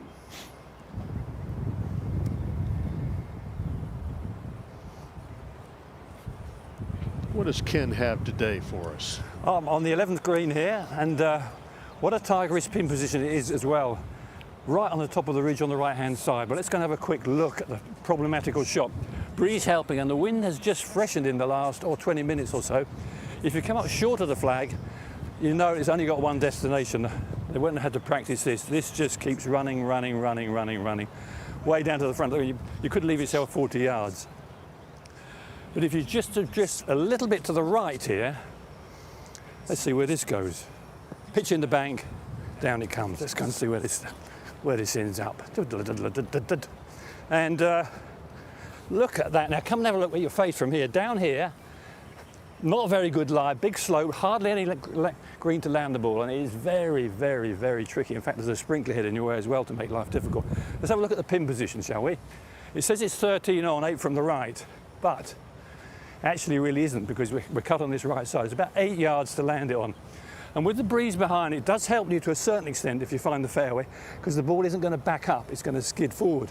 So it'll help you keep the ball on the green, but you're more than likely to go a little bit long, and this green's a bit firmer than it was yesterday. Whoops, let's go to the back of the green, hit a putt from back here. You'll see from here, you're downhill, it's obvious. And I've hit a couple of putts, and both times it deceived me. Not much break. You know it's downhill. Bit out of breath. Give it a nudge. just as the hole side actually slows up a fraction. I think it just levels out. So you might see one or two players from back there leave the ball short. Tricky pin position. If you find the fairway, you can sort of ease it in from the left out of the rough. Don't hit your approach down the right. Heavens above. Ken Brown and I were in the van the other day reminiscing about the first time we met. 1976 Italian Open in Milan. And he's been a character ever since. Yeah, but he's a winner too, and we fall in love with him going over covering the Open Championship. He won here on the U.S. Tour. He won over in Europe, a Ryder Cup. That's true, Ken. You're not just a guy with props showing goofy greens. You're a champion, my man. 87 Southern Open by 7 shots, Ken. Oh, no. Those were the days. I played Curtis a couple of times in match play, once in the Ryder Cup, and he gave me a right good thrashing, and I've never really forgiven him. We'll let you sort that out when we're done this morning, but it's a treat to have you with us, Ken, sincerely. Cheers, thanks. All right, to 1 now. Satsune. Rio looking out left. Can he make the 5th birdie of the morning? Again, we haven't seen 12 groups yet to get that many birdies. So give you an idea of what the leaders will get to, but it's just going to be a while. To 7. 7 down the hill. Tricky.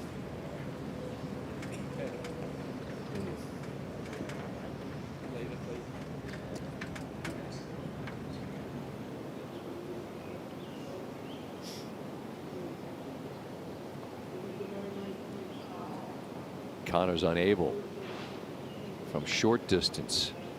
Cannot afford those. There's going to be holes you've got to be defensive. You're fighting for par. Those are the green lights. Well, yeah, exactly. There's so few places you can take advantage and kind of take dead aim, if you will. So often through the course of the round, the ball's going to get deflected to 30, 35 feet. Best round of the course right here.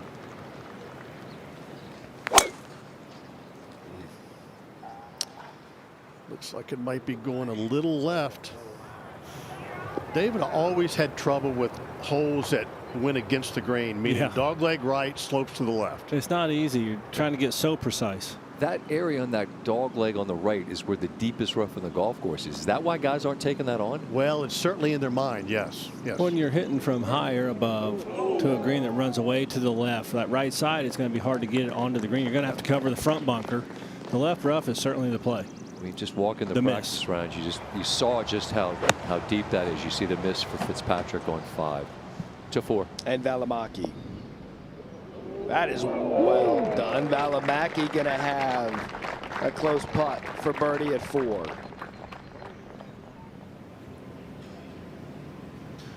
Now back to Morikawa at 7 for par. Well, decent tee shot, left rough. A little flyer out of the rough. And it's unpredictable around the greens. I love this rough, though. Love it that the priority is off the tee. And what did they tell us? Tuesday night was the last time they were going to top off the rough. So they cut it Tuesday night, and they haven't touched it since. Beg your pardon, Jason Day misses that putt.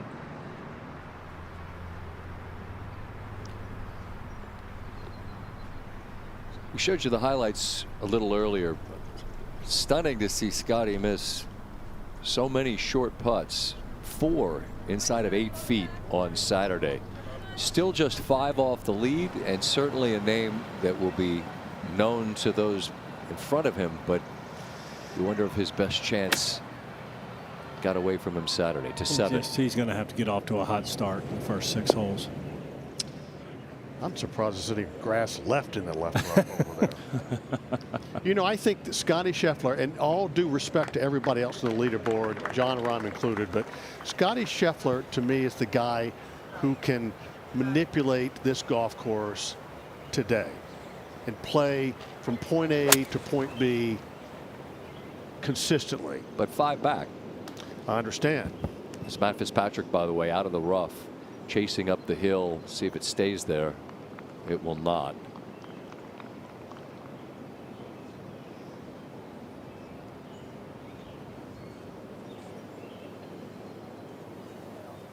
got quite a few major champions between the 1 and Smalley, though. So to 8. And Elvis.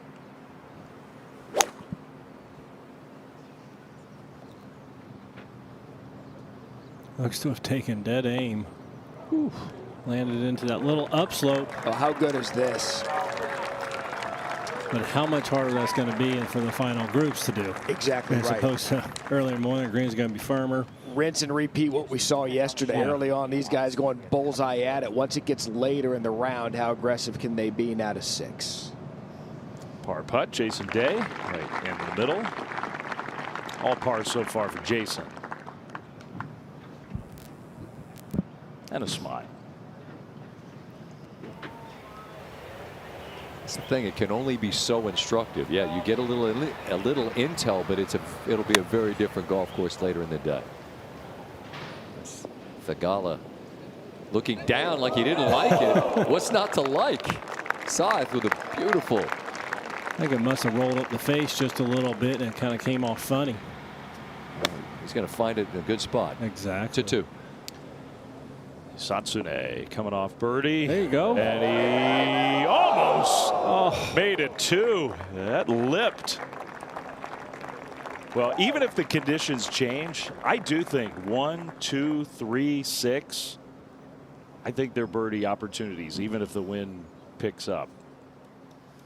Going to have to make them birdie opportunities. Yeah. Not a whole lot of chances. That's what I mean. Like, if you're going to make a run up the leaderboard, I think it has to happen early. You got to have a Kurt Kitayama kind of first 6, 7 holes. Yeah. Final round coverage of the PGA Championship. We're watching some good golf here at Aronimink.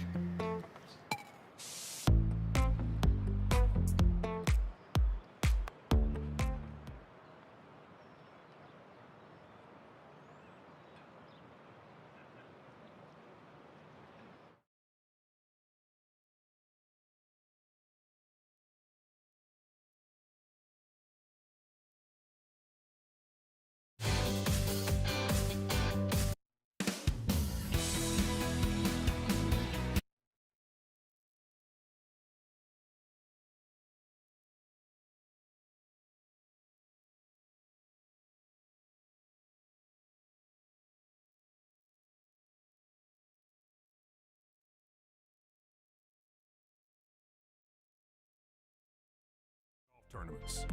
The infamous 6-man at the Clarksdale Country Club and the member guest at Cherokee.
There are thousands of golf tournaments. The infamous six-man at the Clarksdale Country Club, and the member guest at Cherokee, and pro-ams and amateur match play events. But really, there are only 4 golf tournaments. Scotty Scheffler wins in a runaway. J.J. Spahn closes the deal. Champion golfer of the year. Rory, the rare repeat winner at Augusta. This is the PGA Championship.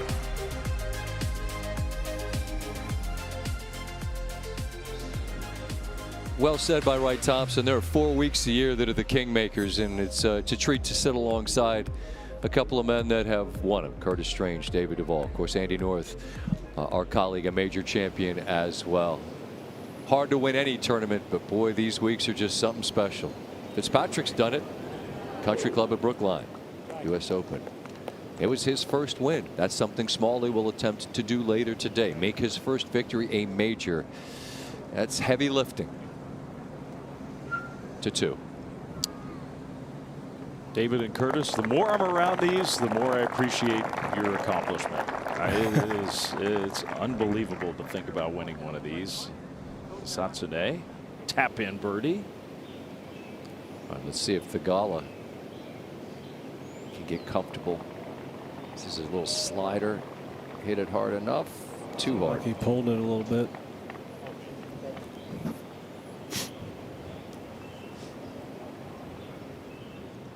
Now to 8.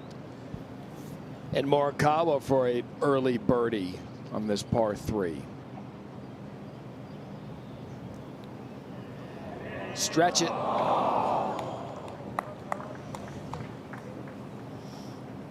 So just 2 early on. Now 7. And the long birdie putt for Kitayama. You know, this Aronimink Club has been tremendous this week. They have hosted everyone so nicely and accommodating. And one shout out to Jay Siegel, who passed on us last year. 58-year member here. Became the, arguably the best lifetime amateur since Bobby Jones, the great Bobby Jones. He had a hell of a career. Boy, could he play. 10-time club champion here. 11-time Pennsylvania amateur champion. U.S. British amateur champion. He did it all. I had the honor of being on several amateur teams with him. Walker Cup, Eisenhower Cup. Ryder Cup captain Luke Donald. Beautiful shot here on 9.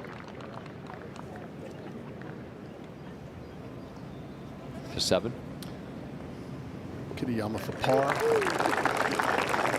Continues this good start. 4 under through 7. That's what you have to do here. Get it early and then hang on.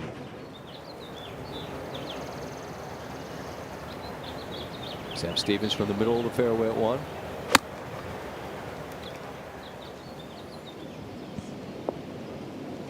Already given up 5 birdies. He'll have that to make it 6. To 7. Now, one of the few out of the right rough here at 7, Jason Day. Just cannot play from there. Tree issues. You see the fescued mounds. Doesn't have to be a long par 4 to be tough, does it? Let's see if Luke Donald can make birdie here. Nothing to it. A round of 2 under at the turn for the Ryder Cup captain. To 3. Can't leave from behind the green, just from the first cut.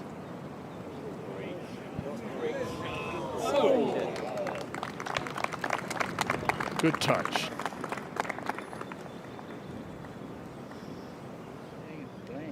To 5. Shane Lowry now on 5, and anytime this guy steps up on a par 3, it feels like he's a threat. Here we go. You got to just strap in and see if he makes another one. He's done them in some of them more. So what's he got? 6 and 16 at Augusta, 7 at Pebble, 17 right? at 17 at Sawgrass. Sawgrass. Pretty good combo right there. See if he can add 5 at Aronimink to the list. Well, he added 2 in Houston earlier this year. I was with him. 2. It's the second hole at the golf course there. What a terrible shot. Yes. That's Aronimink in a nutshell right there. It's sort of the opposite of the hospitality that you get down there at Augusta, where the ball will feed toward the hole. It's sort of a microcosm of the two cultures, isn't it? Kitayama at 8. You pull off an ace at this hole, that'll live for a long time. Seeing the aggressive lines early with that pin placement today. 216 yards, back right hole location. This Kitayama will have that putt. That's the blueprint for that hole right there. Land it 25, 30 feet short, 10 feet left. First look at the tee here on 9. 589 uphill. Bunkers in play. But not if you hit it right there. That's position A from Morikawa.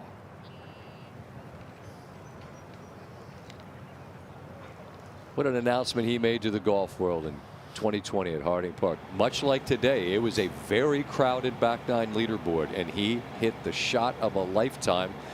Who's going to hit one today?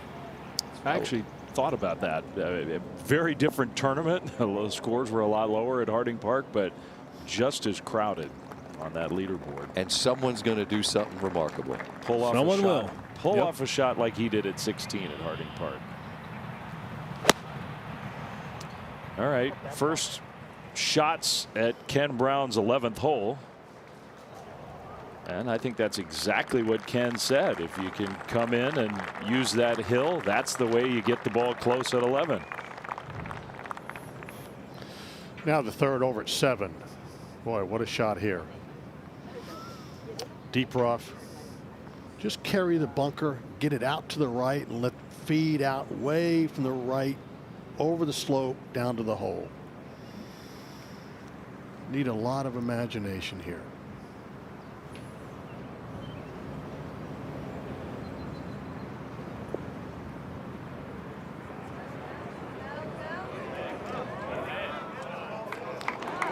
Always been fantastic around the greens.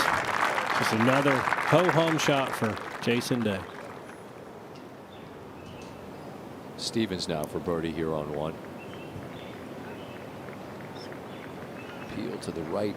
Not going to. But not as much as guys are seeing here early on. We saw Thigala more to the left. Now Stevens seeing. I don't blame him. You're seeing stuff that isn't there. People are seeing ghosts on these greens. It's understandable. Feels like we're seeing way more balls in the fairway at number 2. Thigala. Hard to be fewer than yesterday, but still ahead to 3. Hisatsune from a tough angle out of the fairway. Oh, just perfectly. Unfortunately, it didn't go forward even more, but took on the bunker. Wonderful short shot. There you see the angle. There you see high above what has been a tremendous week. Fans have come out in droves. PGA Junior League is bringing friends, families, and the communities together through golf, all with expert PGA and LPGA coaching. Find a team near you at PGAJRLeague.com. What a beautiful golf course. Been here since 1928 it opened. Designed by Donald Ross. The second for Morikawa here. This could get close. Come on now. Keep digging. Very accessible pin placement on number 9. Maybe our first eagle of the day early on. None yet. Every hole with birdies except 7. Now on 5.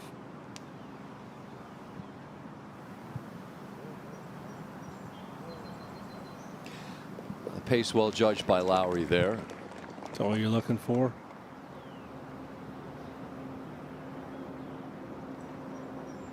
to 2. After a good second shot, Fitzpatrick birdie putt on the way. I think he knew right away that one wasn't going in. He's been frustrated this week, Matt Fitzpatrick. Now Jarvis, after that great shot, pretty simple birdie putt for him. There's your 11th hole blueprint. If we're mapping out this course early on Sunday. Now Thigala above the hole, David. Just hard with the pace and break to keep him on line. It's hard not to watch him and think of Friday at number 10. I mean, that was he was in the bunker, so he didn't hit a great tee shot, but he hit the tree and nobody could find the ball. It was 3 under at the time. Cost him all 3 shots to par. Think about that. I mean, there aren't many trees out here. They took a bunch out. You hit a limb, a skinny little branch, and somehow no one can find it. And all the people that were out there, players, caddies, volunteers, fans, and nobody could find them. And an hour later, Rory hit the same tree and it bounced dead center of the fairway. Wedge in hand. The vagaries of this sport. Exactly, and there's that's a huge part of how you win and don't win. Kitayama now, about 16.5 feet for birdie at 8.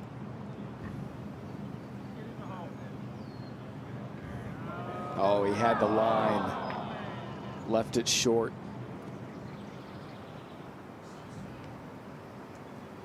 That's the birdie opportunity for Hisatsune. Over at 3. He will remain at +1.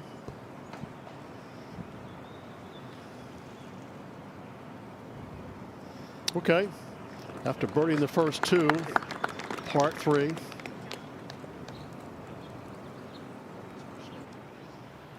Six. Good drive for Rasmus Højgaard. Beautiful second shot. One of my favorite nuggets of the whole week was when Jeff Ogilvy said Adam Scott's favorite golf swing, Rasmus Højgaard. That's Adam Scott's #1 swing. He has some credibility, I think, in that department. I was going to say, considering that Adam Scott's golf swing for 25 years has been the envy of many. Yeah. To the left-handed swings of Elvis Smiley on 9. Speaking of swings, David Duvall, who would you watch hit golf balls? Like right now? Or anybody, but yeah, including today, yes. Like in today's, the two that Rasmus is one, Shane Lowry, love his motion, and Scotty Scheffler. He has the control of the club face that nobody else has. Continue our coverage. 15 more minutes here on ESPN Plus, then get the remote. We'll see you over on ESPN.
Well, as we carry on Sunday at the PGA Championship, Ricky Fowler has arrived, about 2.5 hours before his start time.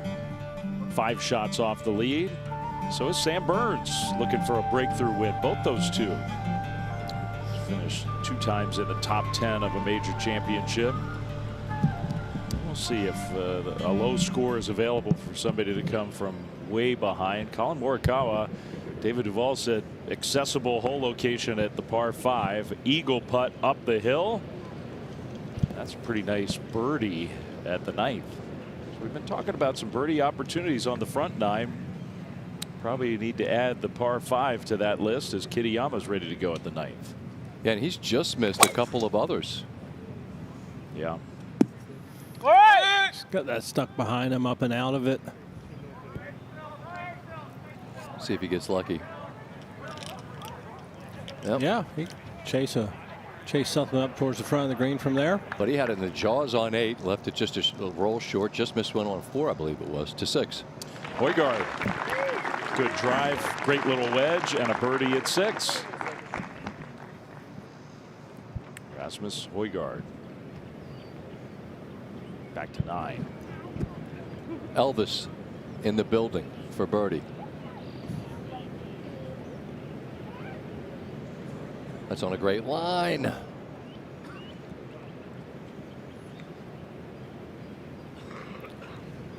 Misses his chance here at the first of the par 5s.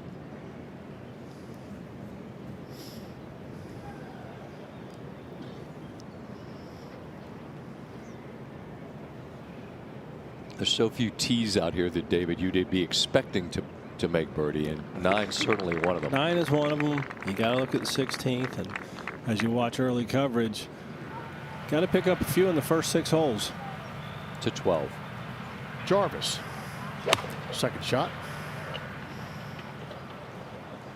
Coming off a birdie the previous hole at 11. Wonderful shot. There you go. And you see the flagstick starting to move a little bit. Gentle breeze. Now back over at 3. Matt Fitzpatrick from the rough fronting this fairway bunker. Pretty well played. Yeah. Well judged. Yep. Got his hands full with this putt coming. Yeah, it shouldn't be too bad. This green is not as busy as some. Now, the Gala out of this bunker, fairway bunker, that drives me nuts that these guys hit it far enough to get in here. If you're going to lay up, lay up. This is such a tough shot. 100 yards or so, 117 with a pitch and wedge, maybe a sand wedge. Just got to clip it perfectly. Ball first.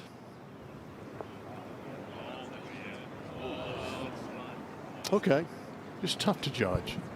It is. I mean, it's successful getting onto the surface from there. Much easier with a straight face club, but with that lofted club. Now over 7, more of me. Jesus. I'm going to take a breath. Started Very well, me. Matt Wallace. Remember now, when they get to 15, that's also you, Curtis. It'll be time for his nap by then. Well played. Jason Day now for birdie at the 8th.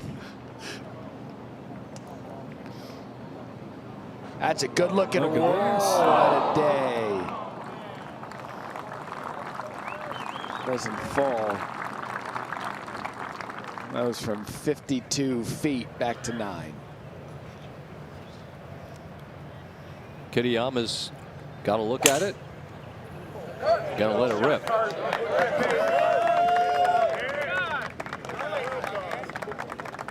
And that'll just, well, actually you could see it, still see it. Plenty of green to work with, and up and down for another birdie.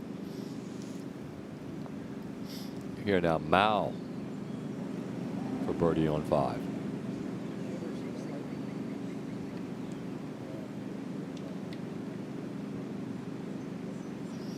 So early on today, outside of Kitayama, who's 4 under, we don't see a ton of low scores to 6.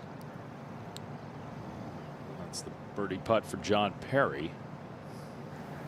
The standard bearer in this group hasn't actually had to change a number yet. Quiet morning for the standard bearer. Back to 1. It's a talented young player to keep an eye on moving forward.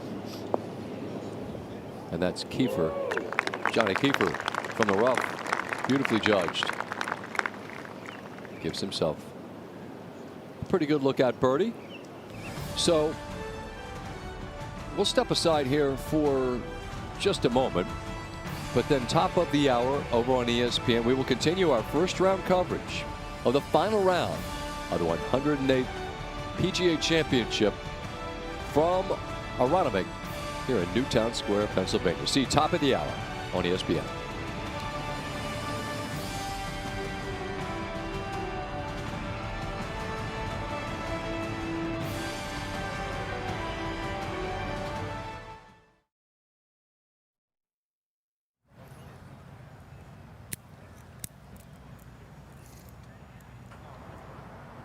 They're going to do it on tape.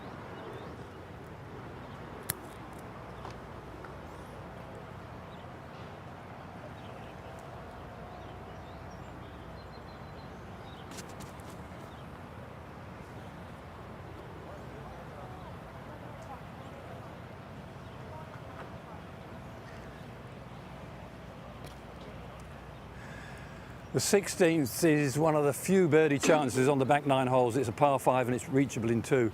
Notably, it's got a very slopey fairway from left to right, and I'll tell you why that's interesting, because you see a lot of players, Chris Scott are up, they can bomb the course down, but Aaron Rai of the world's got to use his strategy, and I want to just kind of show you a little bit of strategy of how this 16th is going to play. Ball below the feet, the wind is off the left as well. Now on this green slopes a big time from left to right, and the pin today in that tight little right corner, just 3 from the edge.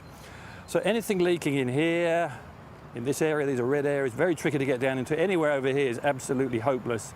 And here, again, difficult. On the other hand, quite a nice position to finish in is in this bunker somewhere, even back here. So, but you can't force something out. You've got to go to school, play your tactics right.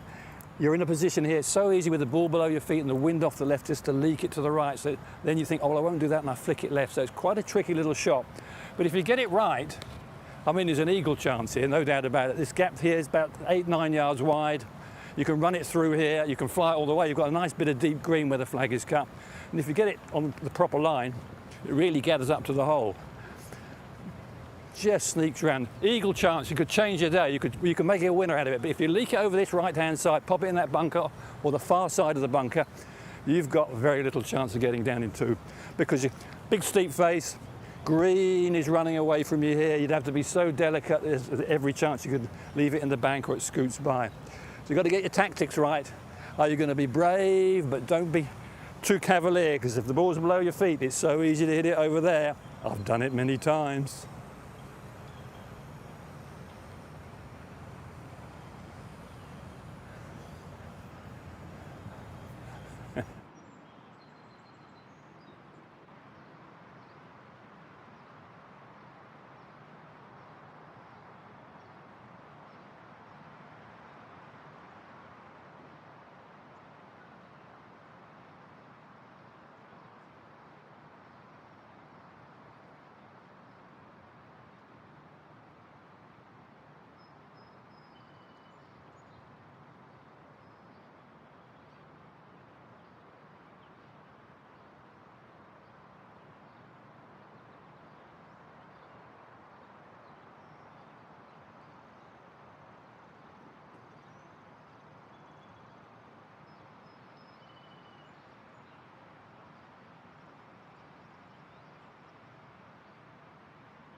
It's Sunday at the PGA Championship.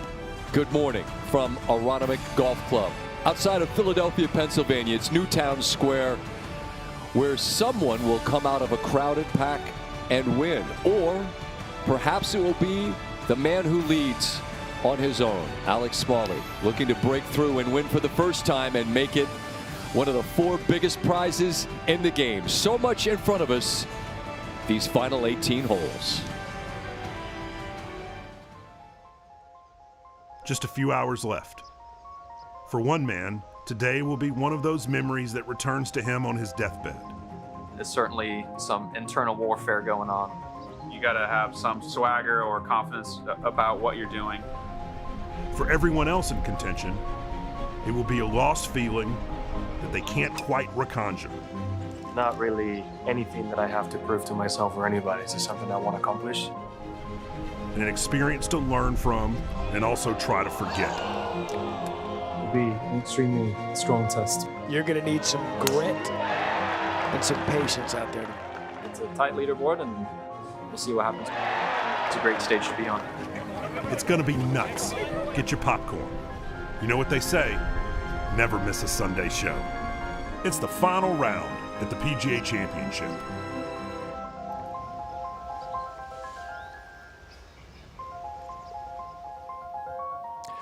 We look forward to these 4 great championships every year. The Wanamaker up for grabs on this Sunday because every major feels big, because it is. These are the kingmakers. These are the tournaments whose champions are remembered forever. Rarely, though, have we seen this much clutter, if you will. The best kind. So many players adjacent to this lead.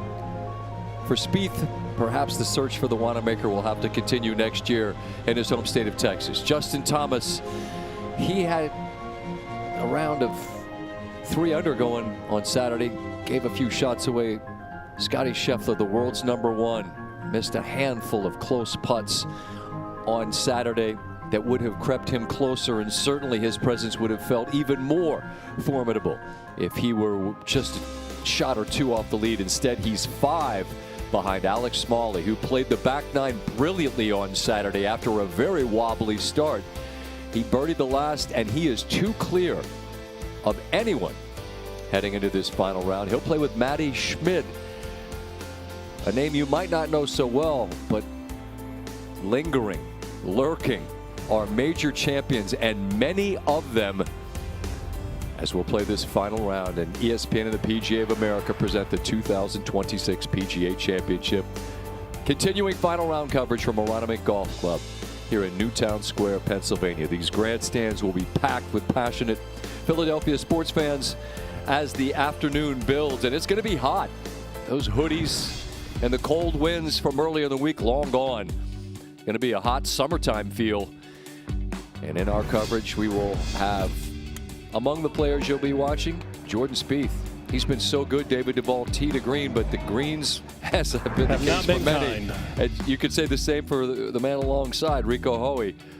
It's been tough to solve for everyone. Everybody struggled matching up the speed and the line on these greens that they're new to them in tournament golf. Justin Thomas, a 2-time winner of this great championship, will play with young Aldrich Plunketer. And the 6 bogeys in the 3rd round were more than he had the first 2 days. Say it all the time at these major championships. 4-act play, 4 days of your life, however you want to say it. Are you the same guy each and every day?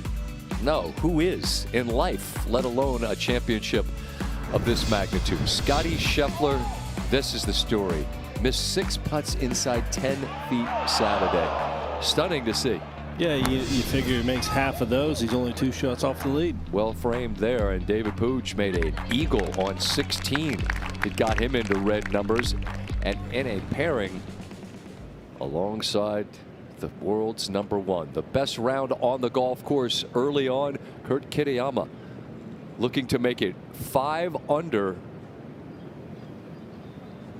for the front side and into red numbers. And frankly, if you were watching on ESPN Plus, he left a couple out there. Turns in 30.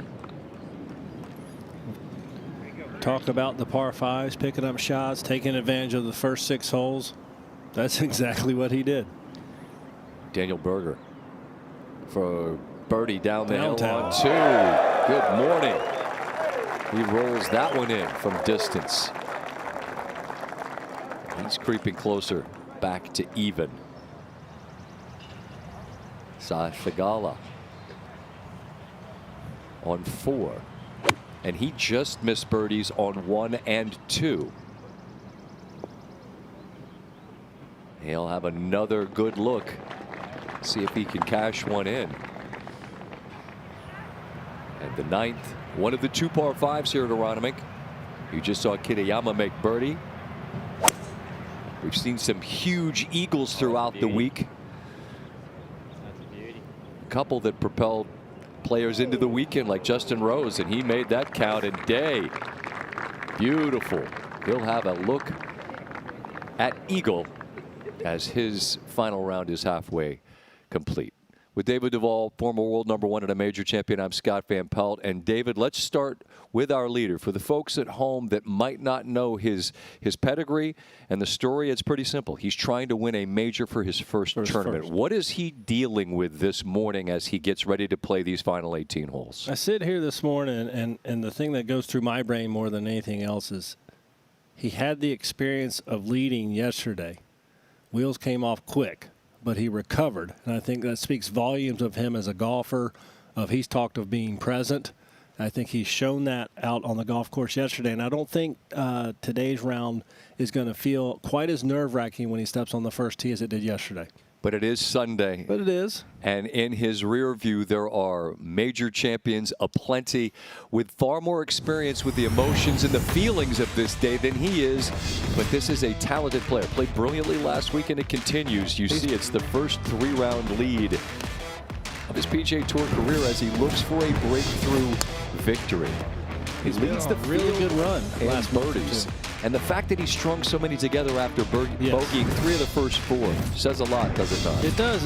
It speaks to paying attention to what's in front of you, realizing, mistakes, bogeys are going to happen here. No one's been better putting this week in terms of strokes gained, and that, as much as anything, is why he finds himself in the lead by 2, looking for a first victory.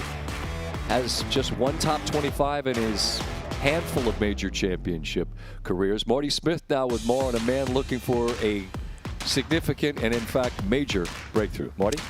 Scotty, good morning. Our 54-hole leader has never been a 54-hole leader in his entire professional career, but Alex Smalley seems completely unencumbered by the cameras and the interviews and the requests. In fact, after his round on Saturday, he said, I don't mean to toot my own horn here. I try to say this as nicely as possible. I'm kind of used to the attention. It's been that way for me for several weeks. But he'll have more attention on him here today at Aronimink Golf Club than he's ever had in his whole life. So how does he focus on the biggest stage of his life? I played a U.S. Open in college, and then I Monday qualified for the Phoenix Open. So those were kind of my first 2 PGA Tour events, so I kind of got thrown into the fire in that sense. I haven't been in this position before. I've been in the final group at the John Deere Classic a few years ago. Obviously, it's nothing compared to the stage that this is. Yes, it's a big golf tournament. I recognize that. Going to be a difficult mental day. I just have to bring it back to it's just another golf tournament. I have to go hit golf shots like I typically would. It's a great stage to be on. Scotty, I don't know if you're an omen guy, but I love little details, any nuance that might give me a little confidence. If you want to know one of those little nuggets for Alex Smalley, guess what his dorm name was for 3 years at Duke University? Wanamaker. No. Scoops? That's why we fly Marty here. I get like little goosebumps there. Wanamaker, huh? Now, had dinner with a buddy last night. He says, this guy going to win? I said, it's hard to win. And this frames it. Because look at the names that are on this list. Ludwig was, he's going to win the Players. Led by 3. Didn't. You could peruse this list. Look, at a week ago, it was Alex Fitzpatrick in the lead. Hideki Matsuyama had the lead a swing away out at Waste Management. Daniel Berger had almost a wire-to-wire lead. Got caught by Akshay, who was on there as a guy that didn't get the lead home. Shane Lowry had the lead on the back 9 at the Cognizant. Put it in the water. He's a major champion. All of this is to say it's very difficult to play from the lead and win. I'm asking a one-word question. Why? dreams. You know, it's what you dream of. It's what you work for. And I think that's something that Alex Smalley can fall back on today, that he has put in years and years of work to feel this way today, to put himself into the position of being nervous, of being uncomfortable, of having the spotlight on you, because that's why you practice and toil when nobody's watching. We had this conversation about, is it easier to chase? And there's a freedom perhaps in those that are pursuing, but this golf course maybe doesn't make it easy to push, does it? It doesn't. There's just so few places where you can actually attack. I mean, you could argue there aren't any places you can attack. Certainly there are holes that are more accessible and a little bit easier, but we're not seeing a 62 with 63, and I just don't see that happening today. So that's why I think to Alex, for his golf today, if he can manage himself, manage his emotions around this golf course, you know, he's completely in the driver's seat. We have a record number of players within 5 shots of the lead through 3 rounds. And as I count the number of major champions among them, there are 11. So there are players and there are men who are far more familiar with the moment and who have accomplished more. Doesn't mean it can't be Smalley's day. It just helps frame the challenge in front of him. We've known all week that it was going to be the hottest day of the week on Sunday, and it is here. The wind is also not as much of a factor as it has been throughout the course of the week. So the stage, the stakes, those are some Cliff's notes of what we've got.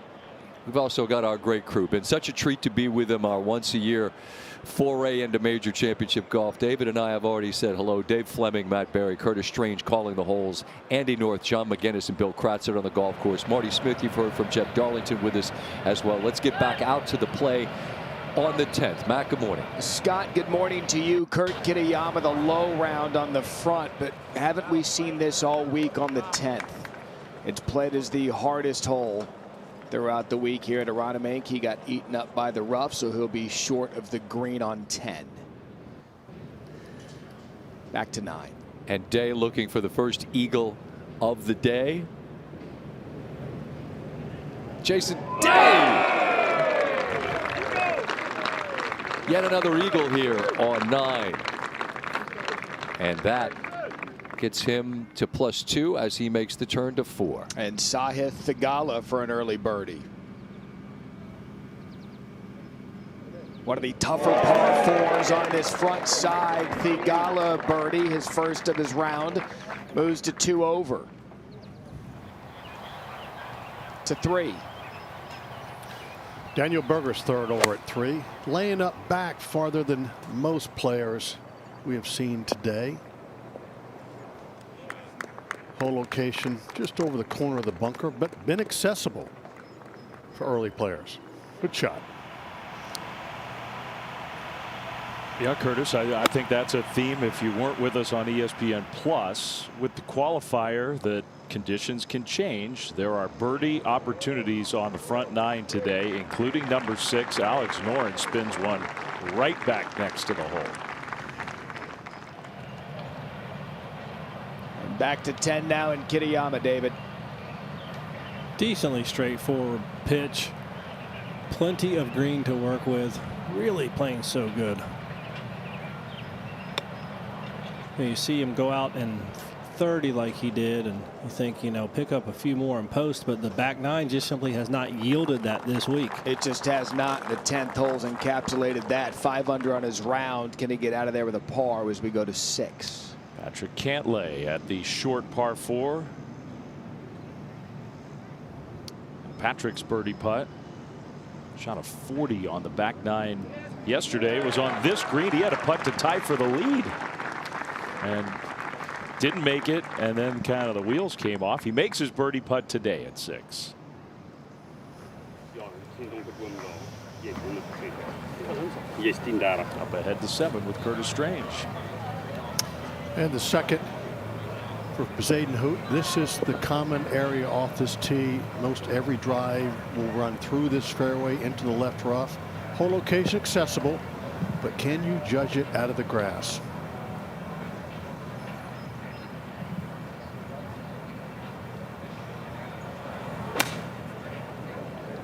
If it hits up into the green too far, it will run through. But that beautifully played.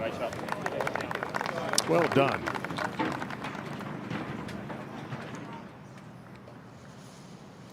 Theegala off birdie at 4 to the shortest of the par 3s here, the 5th. Well, it's on a real good line. Yeah, it's asking you to hit a little bit of a draw in there this morning. Just like that. See, that flag is fluttering a bit, but not nearly what we have seen throughout much of this week. To 3. And birdie putt for Daniel Berger. All right. You know, I've said it all week long. Take advantage of the first 7 holes and then hang on when the wind starts to pick up a little bit and the holes get tougher. Alex Noren from very close range. So both those players, Cantlay and Noren, birdie the par 4 6th. Second birdie of the morning for Alex. And now Kitayama to try to save par at the 10th.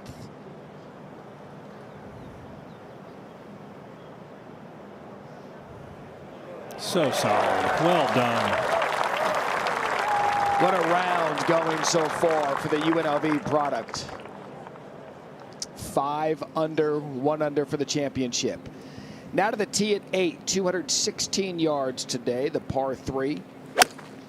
Played 24 over par yesterday. It's been one of the more difficult holes out here on the course, and it's a back right hole location, and already, guys, you see. And how good did that look? Players taking dead aim at it. Now it's over by the 10th green. There was a lot of work left to make a 3, and he had a wonderful shot off the tee. Second for Alex Fitzpatrick here on 9.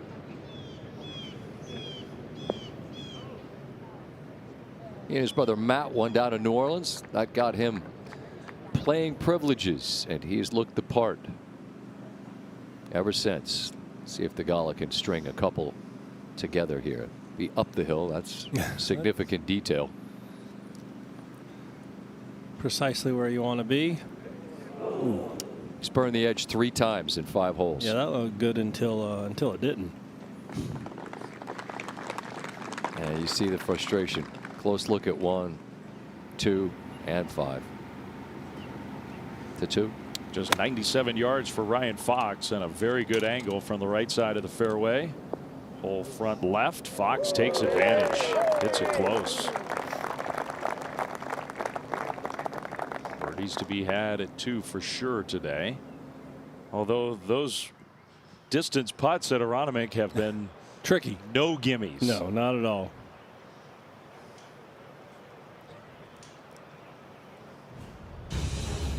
Rory McIlroy, the winner of the Masters, started here poorly.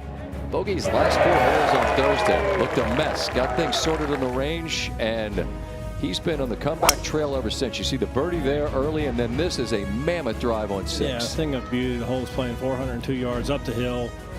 Granted, that's with the dog leg accounted for. So, you know, 360 plus yards to the front, and manages to chase it actually onto the green. That set up a 2-putt birdie there for McIlroy. And here on 13, it was drivable on Saturday. The PGA of America giving the boys a go at it. 6 was too, apparently. I don't think that was in their accounting. This was a big putt for par on 15. He was out of position, made it count. Here on 17, not able to get up from the bunker. Dropped a shot there, but then like 15, this was a big par save on 18. You see that fist pump as well. A little subtle one, but he knows that's the one that, after a wonderful round of golf, that gives him the chance today. Interesting to see that when he's had consecutive rounds of 67 or lower, which he's got here, he's won quite a bit and finished at worst tied for 5th. So some decent omens there for Rory. Here's Fitzpatrick.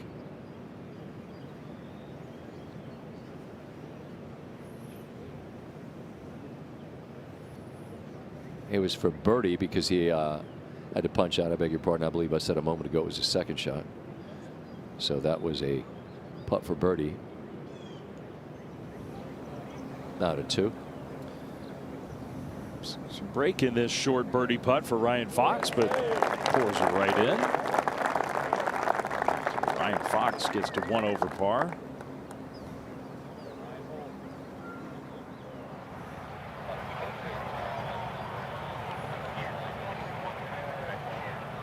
Now Kitayama, the fascinating short par 4 11th with maybe the most severe green in championship golf. Where the hole is today, David, there is the opportunity to, if you're in a good position, to get it a little closer. Yeah, but you need to be in good position off the tee, like so many of these holes. Matt Wallace here for birdie on 9. On a great line, and he pours it in. Great opening 9 holes. That's a climb back up the leaderboard to 8. We've seen that a couple of times this week. John Perry, well done. The awkward lie at 8. With these par 3s around this course, maybe outside of the 5th, the rest of them, they'll make you work. Let's go back to 1. Lachey.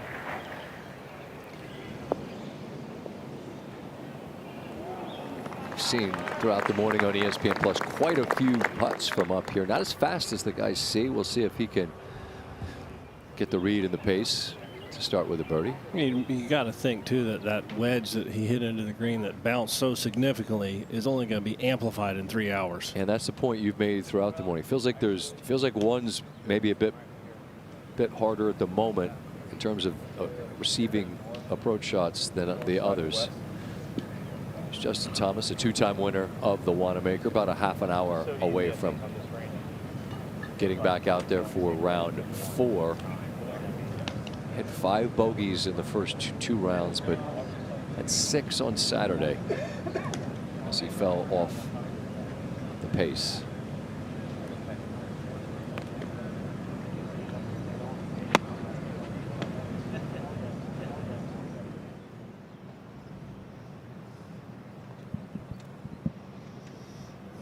Now in the 5th hole, Sam Stevens.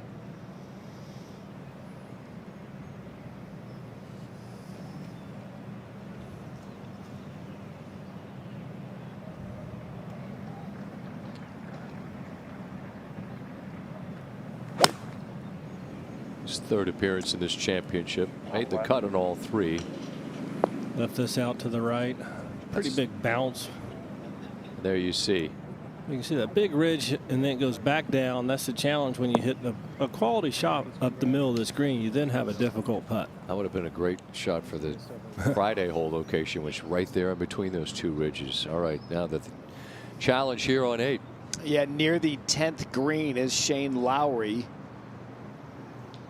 He's going to putt that. He's going to leave it short.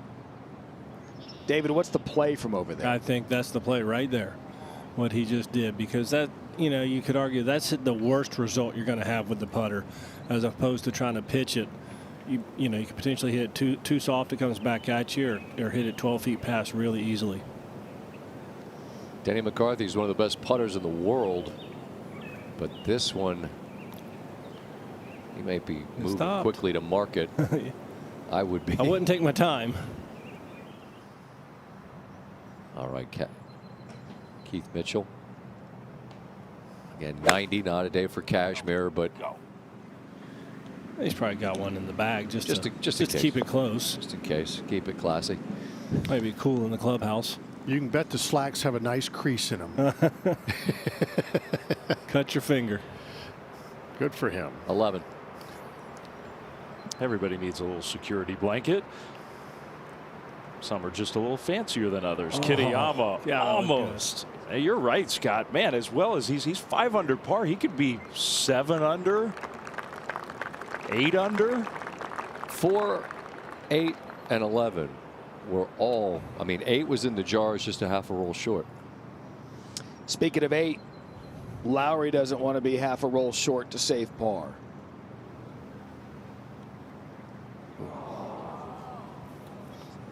That'll get the blood slightly above simmer.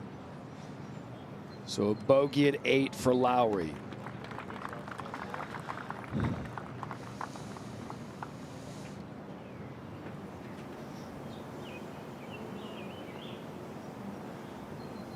Blanchet now. Seen many misses early. Everyone seems to see more break back than exists. To 6. Well, this is the challenge. If you miss the fairway at 6, coming out of the rough, we'll see how close Thigala can get it, even though he only has, what, 75 yards to the hole? He has the angle, but he's got to try to bounce it in there. I'd say he did it quite well. If he stays there, there you go. A little deflection.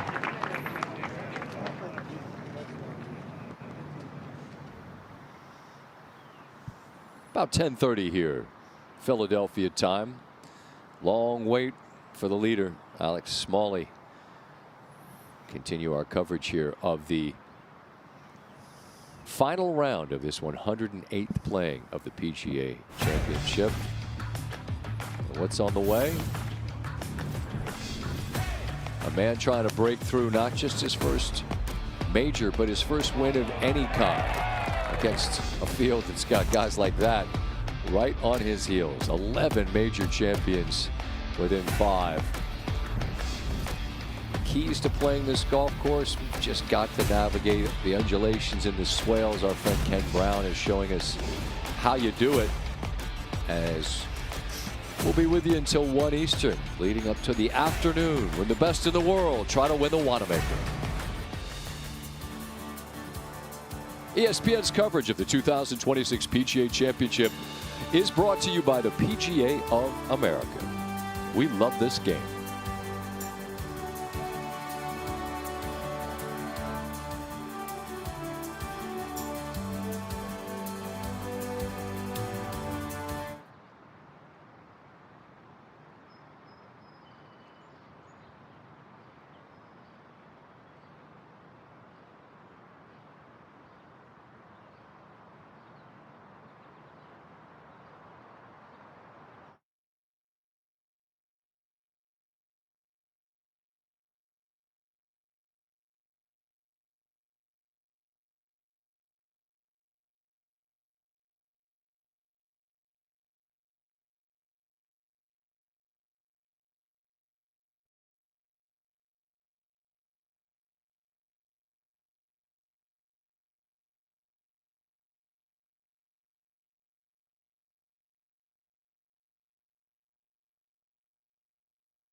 The 16th is one of the few birdie chances on the back 9 holes. It's a par 5 and it's reachable in 2.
Okay, I gotta admit, Philly fans can be a tad over the top. No! But that's because they're passionate about their town and their teams. Big hearts make big demands. This ain't gonna be the last time we're partying on Broad Street. players will hear it when they fall short, and they will feel the love. The deep, unfiltered kind when they come through for the fans of Philadelphia.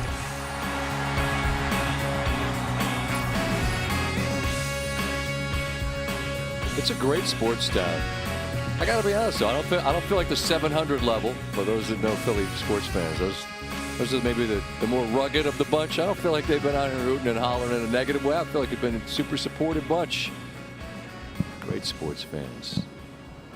Ken Brown's been with us throughout the morning, setting the table for what's to come. Another treat. The 16th is one of the few birdie chances on the back 9 holes. It's a par 5 and it's reachable in 2.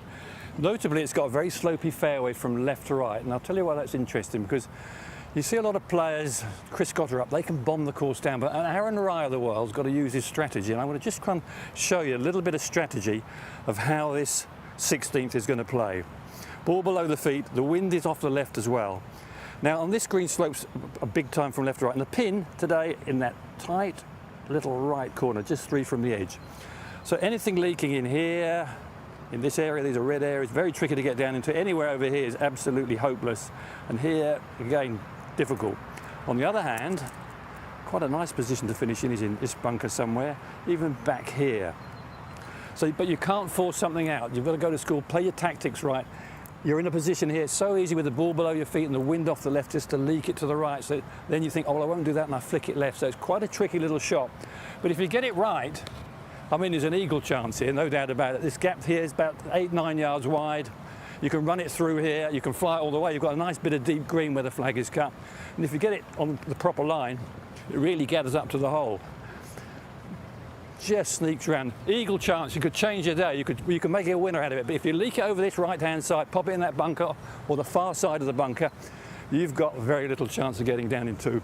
Because your big steep face, green is running away from you here. You'd have to be so delicate. There's every chance you could leave it in the bank or it scoots by. So you've got to get your tactics right.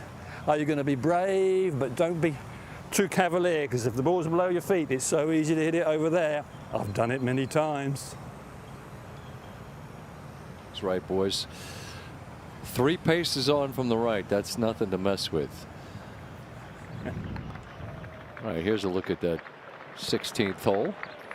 Much of the field will be able to carry those bunkers there at 278, but you can see the pitch of the fairway from left to right, chasing the ball down into the right rough. It gives you the opportunity, though, where they cut the hole today, to chase it up the center that Ken called 8 or 9 yards wide and have an opportunity to get the ball to funnel towards the hole. I think the kind of, if you miss it in the first half of the bunker on the left or the very front of the bunker on the right, at least you have the angle. If the left side, you have plenty of green to work with. The front third of that bunker on the front right, you have the angle and you have a little bit of green that way. But you get pin high and you're in trouble. Well, the 2 par 5s got to try to take advantage. There we go. How about that from Fitzpatrick at 6. I'm watching Ken Brown. I'm watching you call holes at 9, and I'm thinking about McIlroy. He's got to take advantage today if he wants to come from behind, I think. And over at 7, Alex Noren from about 30 feet. What a start he has. 1, 6, and 7, 3 under for the day. That's the conversation among everybody. There's so much. I mean, the most ever through 54 holes within 5 shots. So the question is, who's it going to be to 12? Yeah, you look at the players at 2 and 3 under. Who's going to turn at 2 or 3 under for the first 9? That's Kitayama. Second shot over here at 12. And there you see a little bit of a slope just short of the green. You can see the slopes by the sheen, the different sheens and darkness of the greens. That's where the water runs off. Here over at 3, Johnny Vegas from the fairway. Well, we've seen a lot of good shots here all day long. He was our pace setter last year at Quail Hollow early on. To 6. Well, Thigala from the rough kind of bounced it up to here. That one wasn't quite as much of an edge burner, and he'll have some work to do to make sure that he makes par at a very gettable hole. We've seen a lot of birdies at 6 as well. Let's go back to the tee at 1. It's been a decade of chasing the Wanamaker for Jordan Spieth, and unless he goes nuclear today, it's going to be a search that will continue next year in his home state of Texas. Final 18 up for Spieth. Good morning and welcome to the 108th PGA Championship. This is the 10:35 starting time. Now on the tee, please welcome from Texas, Jordan Spieth.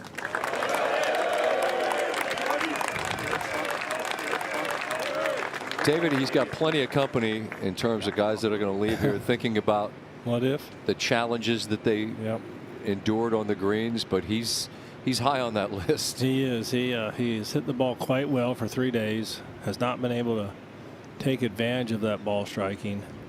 And although it may not work out for him this week, for him to complete the career Grand Slam next year in his home state of Texas would be an incredible story.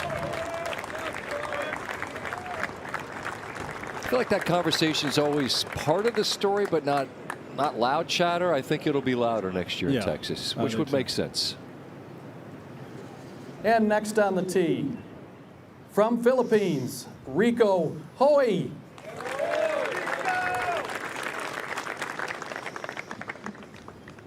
Rounds of 70, 70, and 71 for Hoey. First cut he's made in the PGA Championship. Got a little oomph from that one. He hammered that. Been a cut-making machine this year out on tour. Looking for his first top 20 of the year, but playing alongside a major champion here on the weekend of a major, all part of the process. Absolutely. All right, we see the second here now for Lowry on 9. Said you like that action, huh? I do. I just think it's simple. It's repetitive. You know, when he's swinging, it looks hard to miss.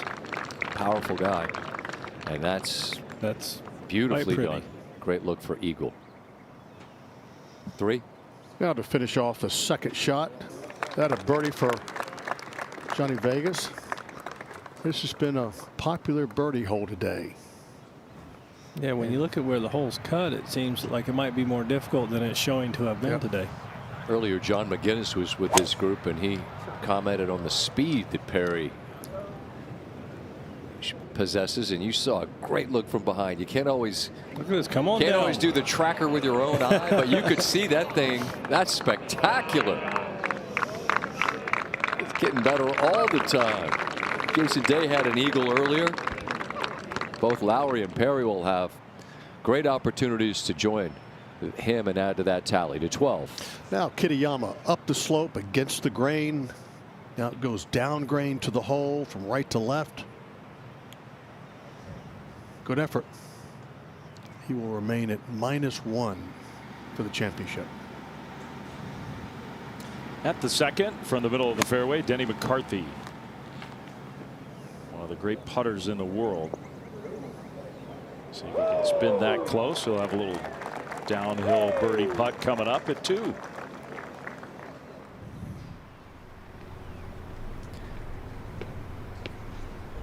Speaking of best putters in the world, Scottie Scheffler, in terms of ranking, best player in the world. But if this is not the week for him, he will undoubtedly look back at Saturday and think about what might have been for birdie on 1. All right, I'll get him next time. For par on 7.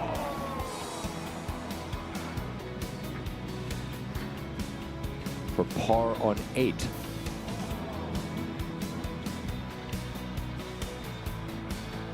For birdie on 13. So anything you notice there? No, I think all that's happened this week is, yeah, he, like Curtis is showing, he's hitting up a little bit maybe more, and some of that comes from the tentativeness on these greens and the unfamiliarity of these greens.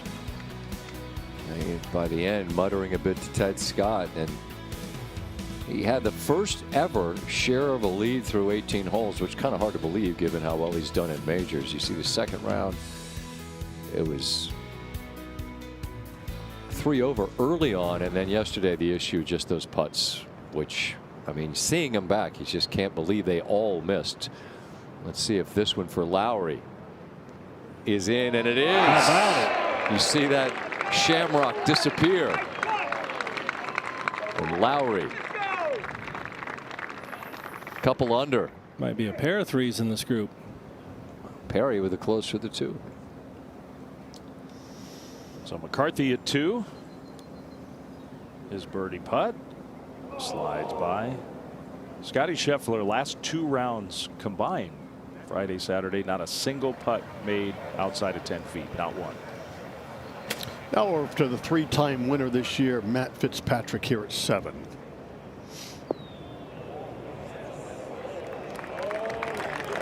Beautifully judged. Coming off a nice birdie at 6, he'll have another wonderful look right here. All right, let's see if Perry can have the hole and eagle.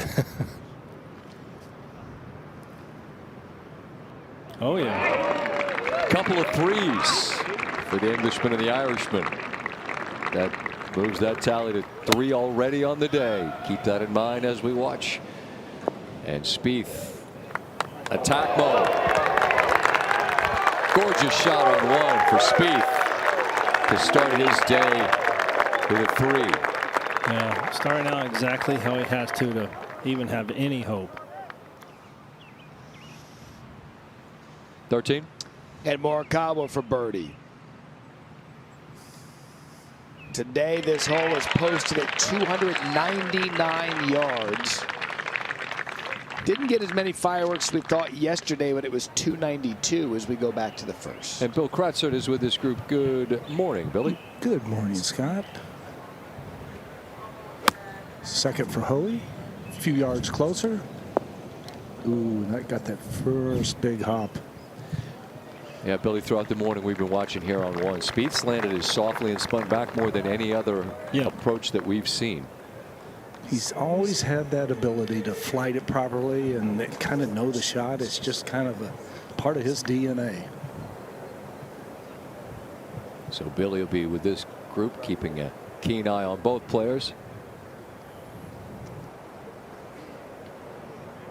To 6. Our colleague Keith Mitchell for birdie. If you missed it, it was delightful to have Keith with us on Thursday after he finished his round, and he pours in the birdie putt at 6. Fought hard to play on the weekend after a little cameo as a broadcaster at the PGA to 13. And Kitayama, the low round on the course.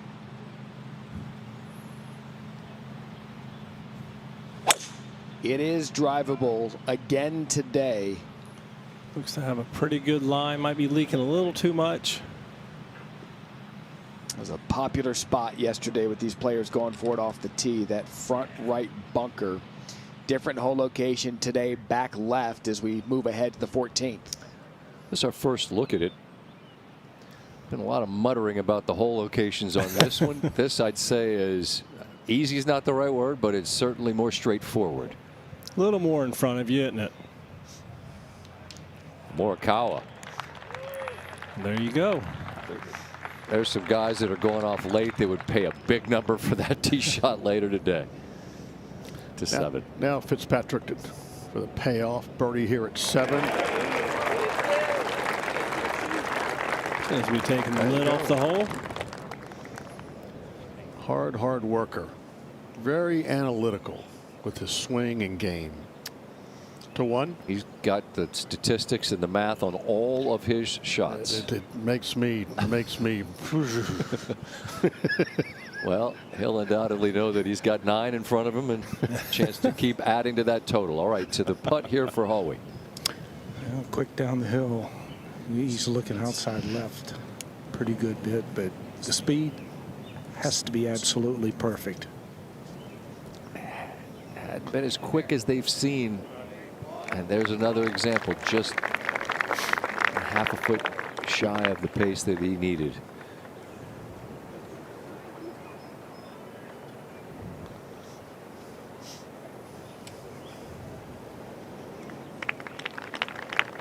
All right, and then this Hoey's par's done. This is a more than a tap in, but as close as you're going to get.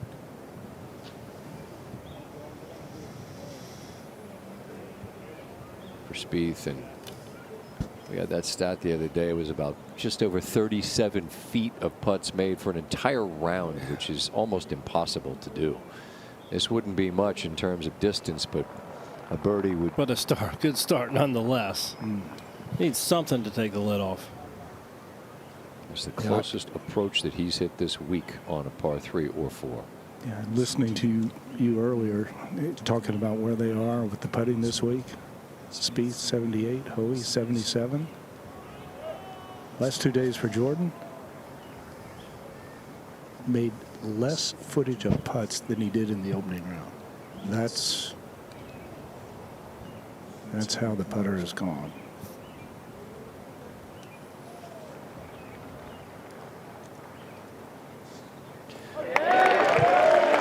Perfect start for Spieth, and again, Bill Kratzer will be with them throughout this morning into our early afternoon coverage on ESPN. And throughout the morning, if you've been with us on ESPN Plus, first thing you're curious about are some of these hole locations. Curtis, you've solved this major championship riddle a time or two. What are your thoughts on some of these? Well, the first 3 are innocent enough when you look at today, round 4, 3 paces from the front right. Some of the players think they can drive this thing, and the problem there, if you drive it so close to the green, you get too close to where you can't play. But tough one to get close to. Now over at 11, this is the tough hole location as well. If you don't get it up, it will come back all the way to the left of those bunkers, 30, 40 yards. If not, to the right, just short right of the bunker, down to the rough.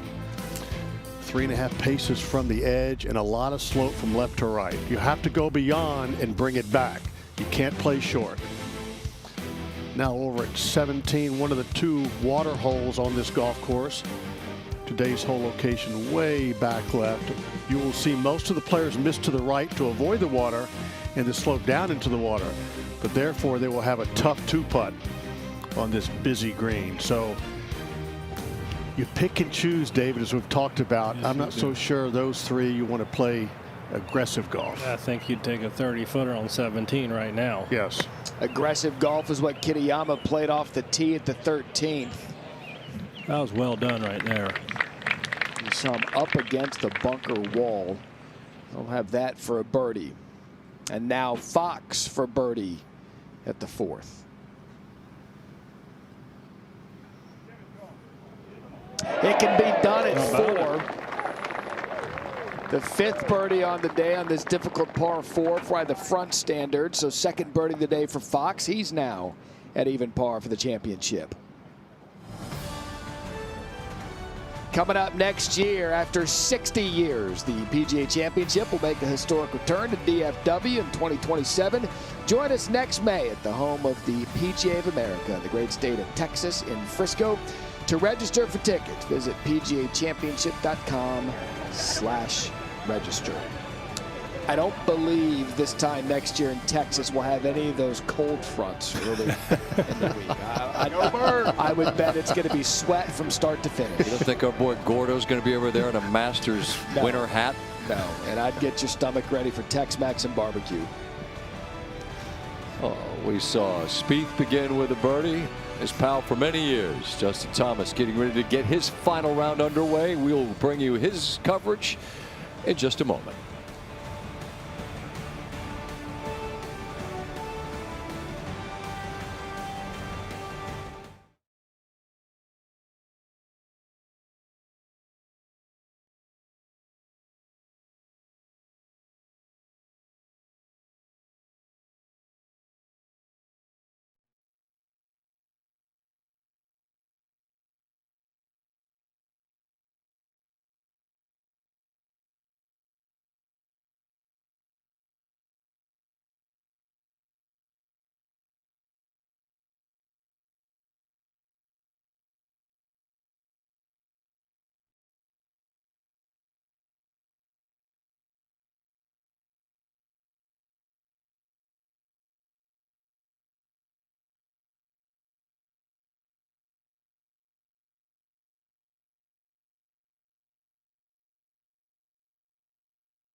Walk me through what a micro discectomy does. Just go in and shave the part of the disc that is compressing onto the nerve. I have to be generous, give myself a little bit of grace here starting in terms of the result and not expect too much out of myself. I didn't have any back pain, so that was the weird part about it. It just was all more kind of hip, more right leg stuff I was feeling. I felt like injections or potential other things were just Band-Aids. I just felt like that was the better decision versus risking it and potentially turning it into something worse. I lived by BLT. I had no bending, lifting, or twisting, so that wasn't very fun for a long time. I actually had a day, it was probably a couple weeks into surgery, that I was downstairs, my wife was upstairs, and I dropped my phone downstairs. I just laid on the couch for like an hour and a half until she came downstairs, and it's like, hey, while you're in there, can you give me my phone? It was boring. People have had much, much, much worse. It just a lot of laying on the ground and resting. Had that micro discectomy in November, and David Duvall, unfortunately, you're familiar. Your brilliant career impacted by injuries and back issues and things of that nature. What's the hardest part of trying to work your way back from things like that? You go to exactly what I think Justin said. Having the patience. You're always itching to get back and doing what you love, doing what you're excellent at. He had the right people around him. Hey, I'm glad you feel great. Take another month off. And I was in contact with him throughout, and it was just like, I think I could go here, but I'm going to wait. And he does TGL, Matt, you're part of that as well. And I think he was itching to go, like every competitor. Like the hardest thing for any athlete is to, he used the great term, give yourself a little grace. Yep. Give yourself some room, and great to have him back out here. That's why it's so important what he did. When you feel like you're ready, give it a few more months. Taylor Pendrith here. Beautiful approach. That's closer than Spieth. So he'll have that to get back to even for the championship and 1 under on his round. Bezuidenhout here. Eagles abound. That's 3 in the last couple of minutes here. And that's 4 for the day. Jason Day broke the seal, and now it's just, it was 4 all day yesterday out of 13. An impressive birdie this would be for Kitayama out of that green side. Bunker in his day. Continues to be spectacular. Now 2 under. Just 4 shots off the lead. Chasing low round of the week right now. Now Morikawa for a birdie on 14. That's brilliant. First of the day there, and 2 in a row for Morikawa. And back to the first tee we go. The 10:55 time.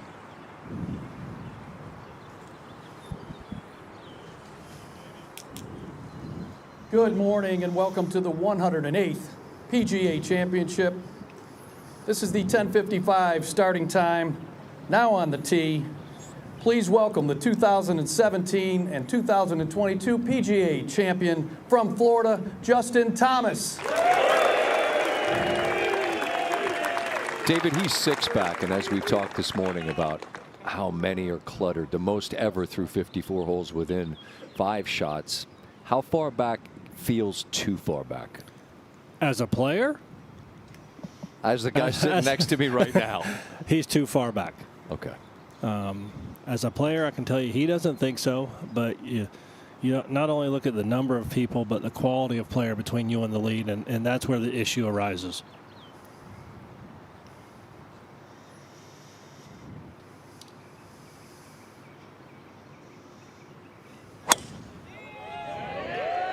Beautiful tempo, a lot of power. And he can BLT, bend, lift, and twist, and he can also hammer it down the middle of the fairway. Do you even think he's thinking about winning? And next on the tee. I don't think so. From South Africa, Aldrich Potgieter. 21-year-old South African who was leading for a time on Friday. Backed up a bit on Saturday. And your eyes don't deceive you. That's an iron in his hand. He's as long as the longest this year.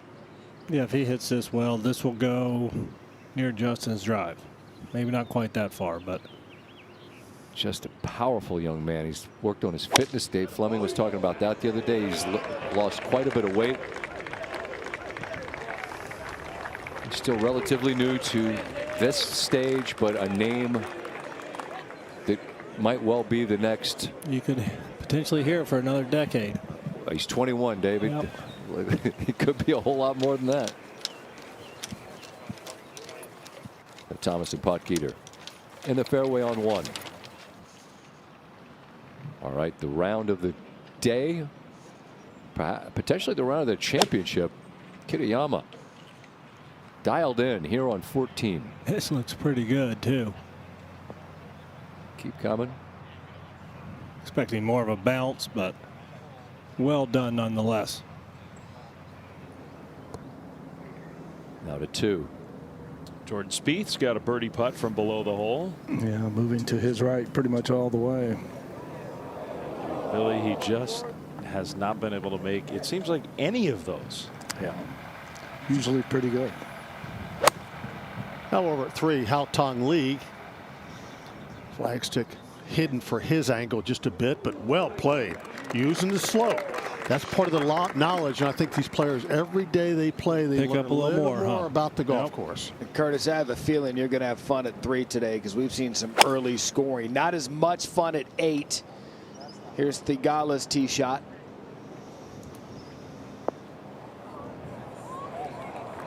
Well, silly me. He'll have a look at birdie at 8. There's only been 2 throughout the morning. Oh, Pendrith. It's very tentative there. Yeah, I think the lack of knowledge and exposure to these greens year after year does that. But that little short left to right with that much downhill. It's uncomfortable. Evidently. Yep. All right, as we approach 11 o'clock here, suburban Philadelphia, the final round continues, as will our coverage in just a moment.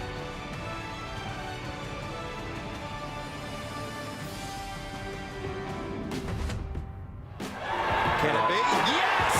Unbelievable. What else would you expect? Brilliant. Absolutely brilliant. It's all his now. Your new Professional Golfers Association champion.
In football and golf, Sundays are for winning.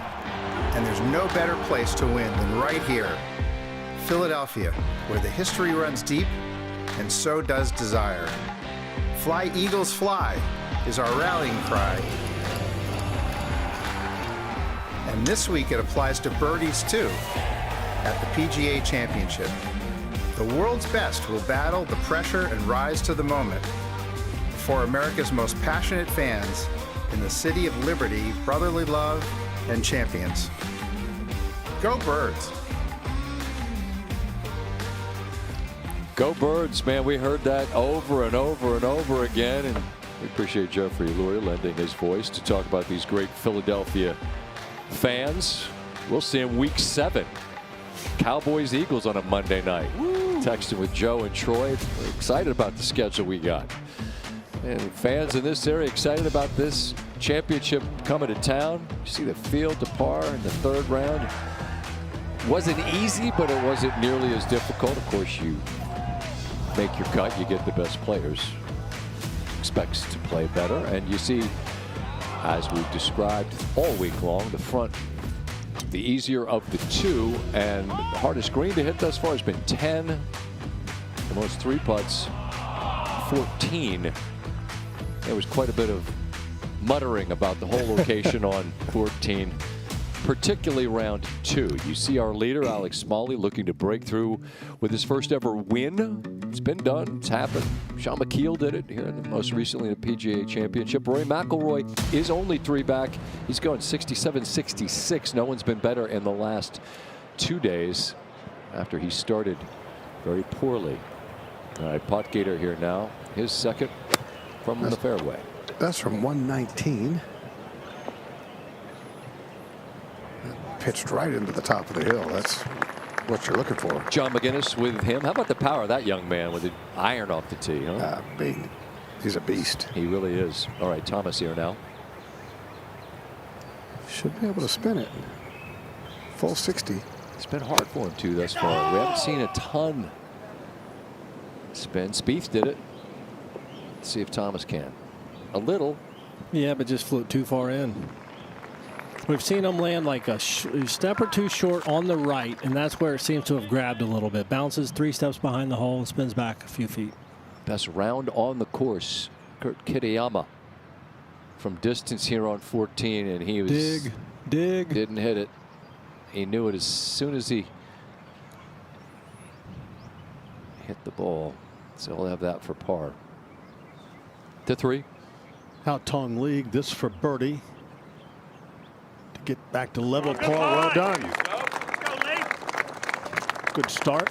Curtis, you were counting on that 3rd hole. 9 birdies, 36 players, 9 birdies made already. I've been busy. 11:05 time.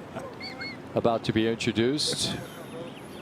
One of the favorites coming in is this man. Good morning and welcome to the 108th PGA Championship. This is the 11:05 starting time. Now on the tee, from the Republic of Korea, Si-Woo Kim. Best way I could describe Si-Woo, I always say he's your favorite player's favorite player. He is just a colorful guy. Everybody loves his company. Si-Woo. Capable of a low one. Off the right. Lives in the Dallas area, plays a ton of golf with Scotty and Jordan.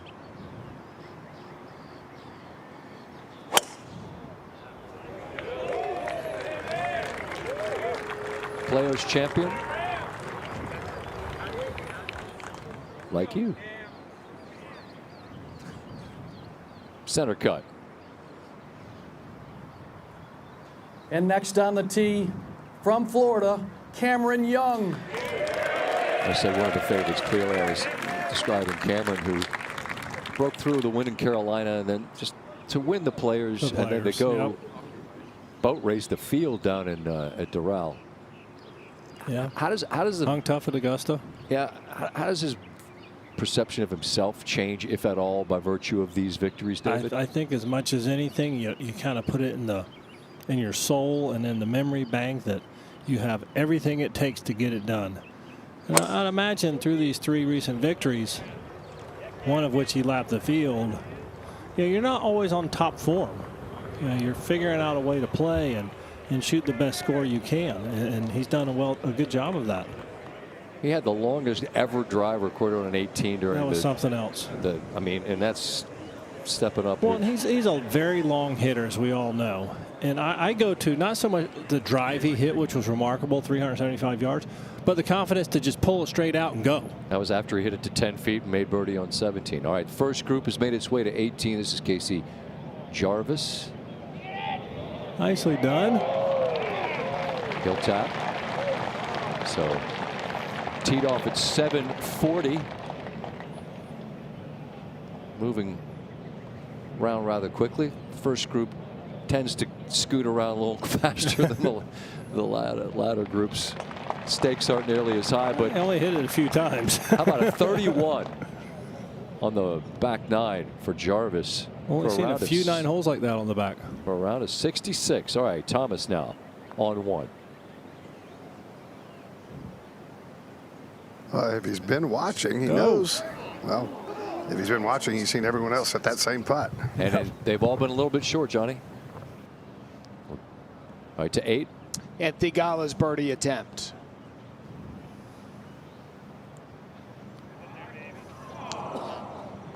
Just missed to the left, so he'll tap in for par. Over to 3. Jordan Spieth in the middle of the fairway. Yeah, and he can utilize that tilt in the green, that from 127 yards. Release. Good shot. Yeah. To 1. Pocket. This one's got some right turn in it. He saw more than there was.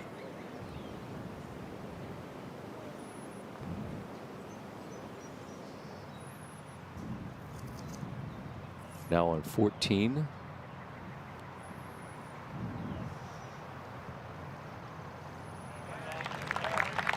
Nice birdie there for Gerard. He's had a couple of doubles on the card. Expensive day, but that gets him one in the right direction. Aronimink hosting a major for the first time since '62. Some tour stops had come through. Justin Rose a winner here. Keegan Bradley a winner. But they are thrilled to have the best in the world here, and their golf course has certainly stood up to them. As Pocket makes par.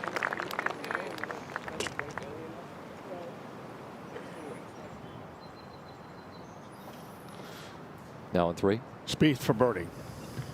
You would see a few of those go in today, Curtis. More often than not, Billy. That's a third of the foot putts he's made in Wacom. Well, good start, exactly what he wanted. Birdie 1, birdie 3. Longest putt he's made since Thursday. All he had to do is come to Mr. Sunshine's neighborhood. Justin Thomas on the tee at 2. Such a hard fairway to hit. 18, John, out of 82 yesterday. Hit the fairway at number 2. It was visited a lot more often than that, though.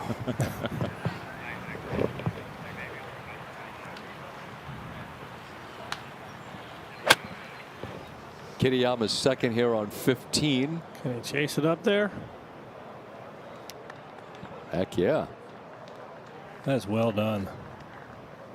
Gonna have a long turning putt, but out of the rough, get it on that green at 500 plus yards. Bring it on the little skip for 98. It's off the right, maybe a touch of help, okay? 108. Yes. Si Woo Kim got the number.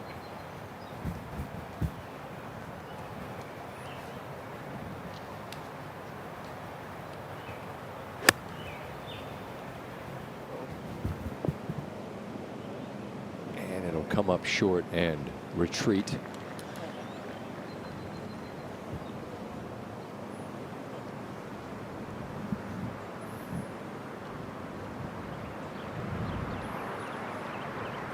You see the drive for Young. That bunker very nearly in play. Bounce it up or just like fly it? I just don't. If you fly it up top, it's going to get long. Just even if I go shallow and super high. I think it's part of the story of this week for him, Scott. Cam Young, he was in the fairway every time at one, hasn't made a birdie. He really has not taken advantage of the scoring holes here. It's been an issue. So was a 3-putt from 3 feet. Correct. You know, hit a beautiful drive here, but now trying to figure out how to get it close. He got it so close to the green. I'm not sure he can do a whole lot better than that. A little bit, but not a ton. There's Kyle Stravinsky with him. Credits him for his green reading abilities. Okay, sweetheart. Happy birthday. Happy birthday. Happy birthday. Man, you are brave, Mama. 1-year-old on a hot day. Good luck. Had a little portable fan there, though. That's all right. Well, 15. Long birdie putt for Kitayama down the hill. What a great angle to watch. Easy. Easy. All right. We'll have that left for par and continues his good play. Birdie for Hisatsune to get to even, and that's perfect line and pace.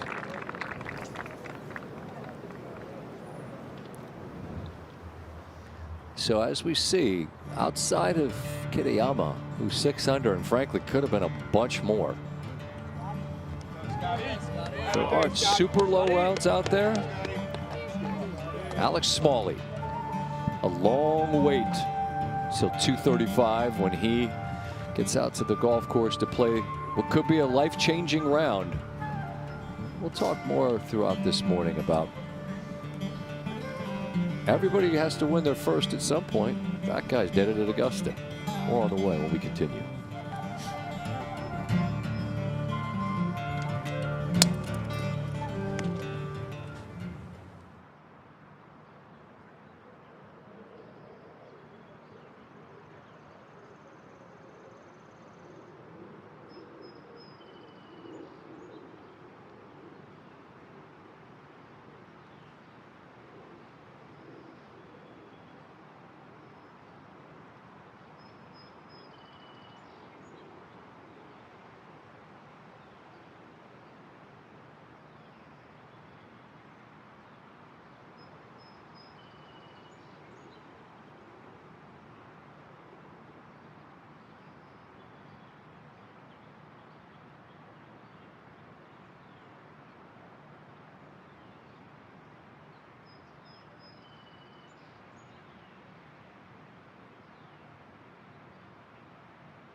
Exactly what we needed.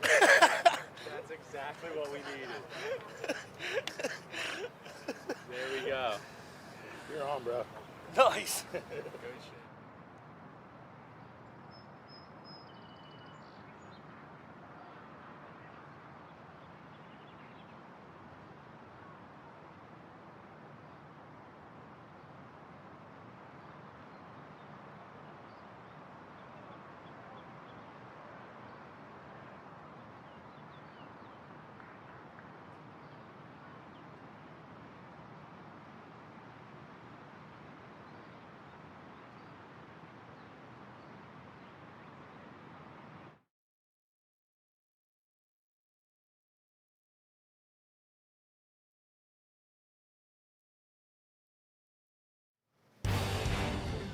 Let's take a look at the journey to the championship presented by Chase Sapphire. Rory 74 bogeyed the last 4 of his first round, but no one has been better on Friday and Saturday than Rory.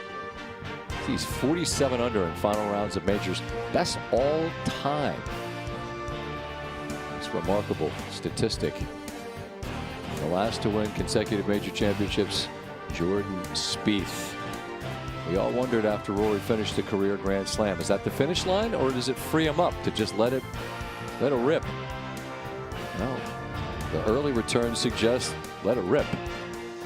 He'll be going with Xander Schauffele at 2:05 Eastern time. When he has had consecutive rounds of 67 or lower, and it's happened, was that 8 times? He's won 6 of them, never finished worse than a tie for 5th. So 67, 66 on Friday and Saturday.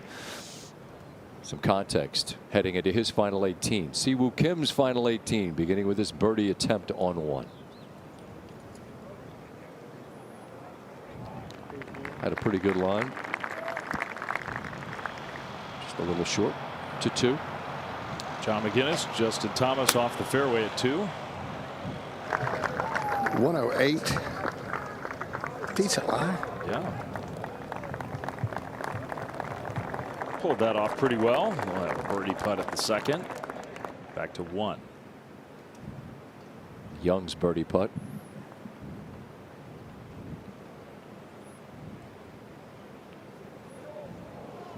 Just drifts to the right.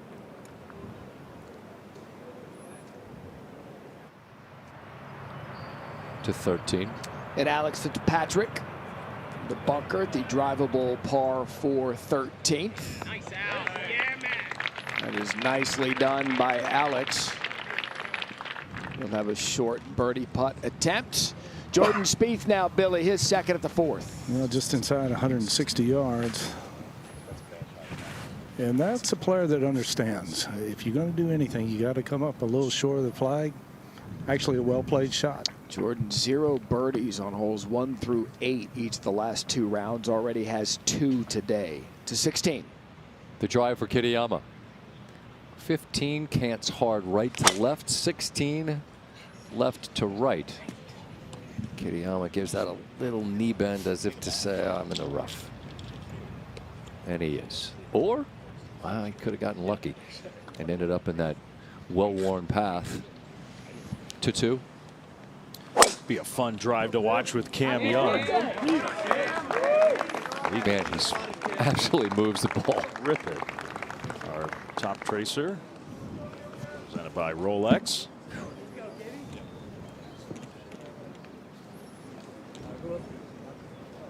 Perfect.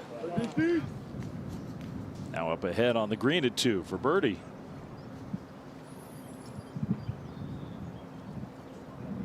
Thomas trying to curl one in. It's a frustrating day for him yesterday. He made 6 bogeys. That was more than he had the first 2 rounds combined. Because he put himself in a position after the first 2 rounds. And it felt like Dave, the entire field was in position much of yesterday. True. I'll just repeat that a few more times here today. Fitzpatrick to clean up his birdie at the 13th. So a bit of a frustrating Sunday for Alex. I need to borrow those sunglasses. So our Ken Brown tour of Aronimink continues. He likes the par 3s, which is why he's now sent to the 17th. Interesting, the tee has been moved today at the 17th. The start of the week, it was on the back right there, playing about a 4-iron or even a 3-iron. Today for the final day, it's on this left-hand side here, playing about 170 yards. So it's suddenly just a short or middle iron to play, but it's still a tough pin because you're coming across the water and you've only got 1, 2, 3, 4, 5, 6, 7, 8, 9 yards to land it on. Plenty of room to the right. And it's not an easy 2-putt because you've got to come over a little ridge. But down the left, if you're pressing, trying to attack, just watch what happens here. It's off. It trickles and it trickles and it trickles and it trickles and it trickles down the slope, and you're in all sorts of trouble. It's a brilliant hole. It could be make or break or somebody. Can they pick the right club? Will the wind pick up? There's no wind at the moment, or whatever happens. Boom. It's a vital moment.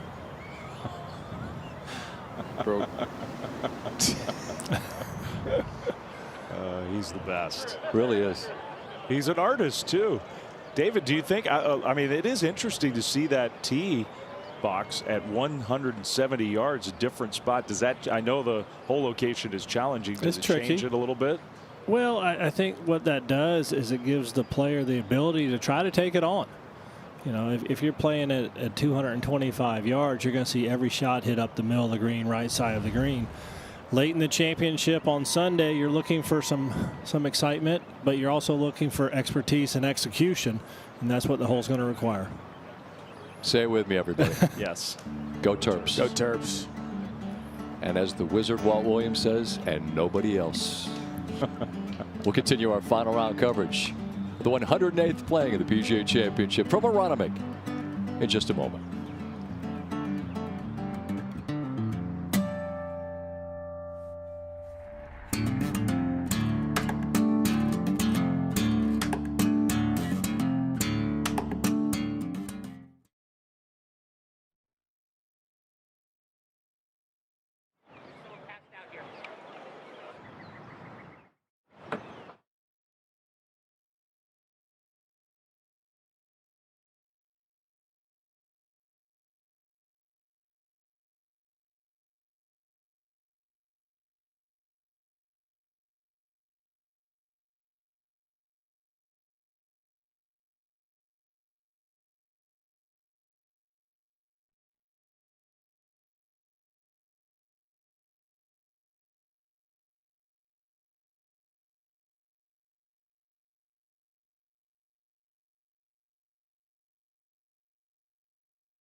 Couldn't ask for.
Justin Thomas here on the third.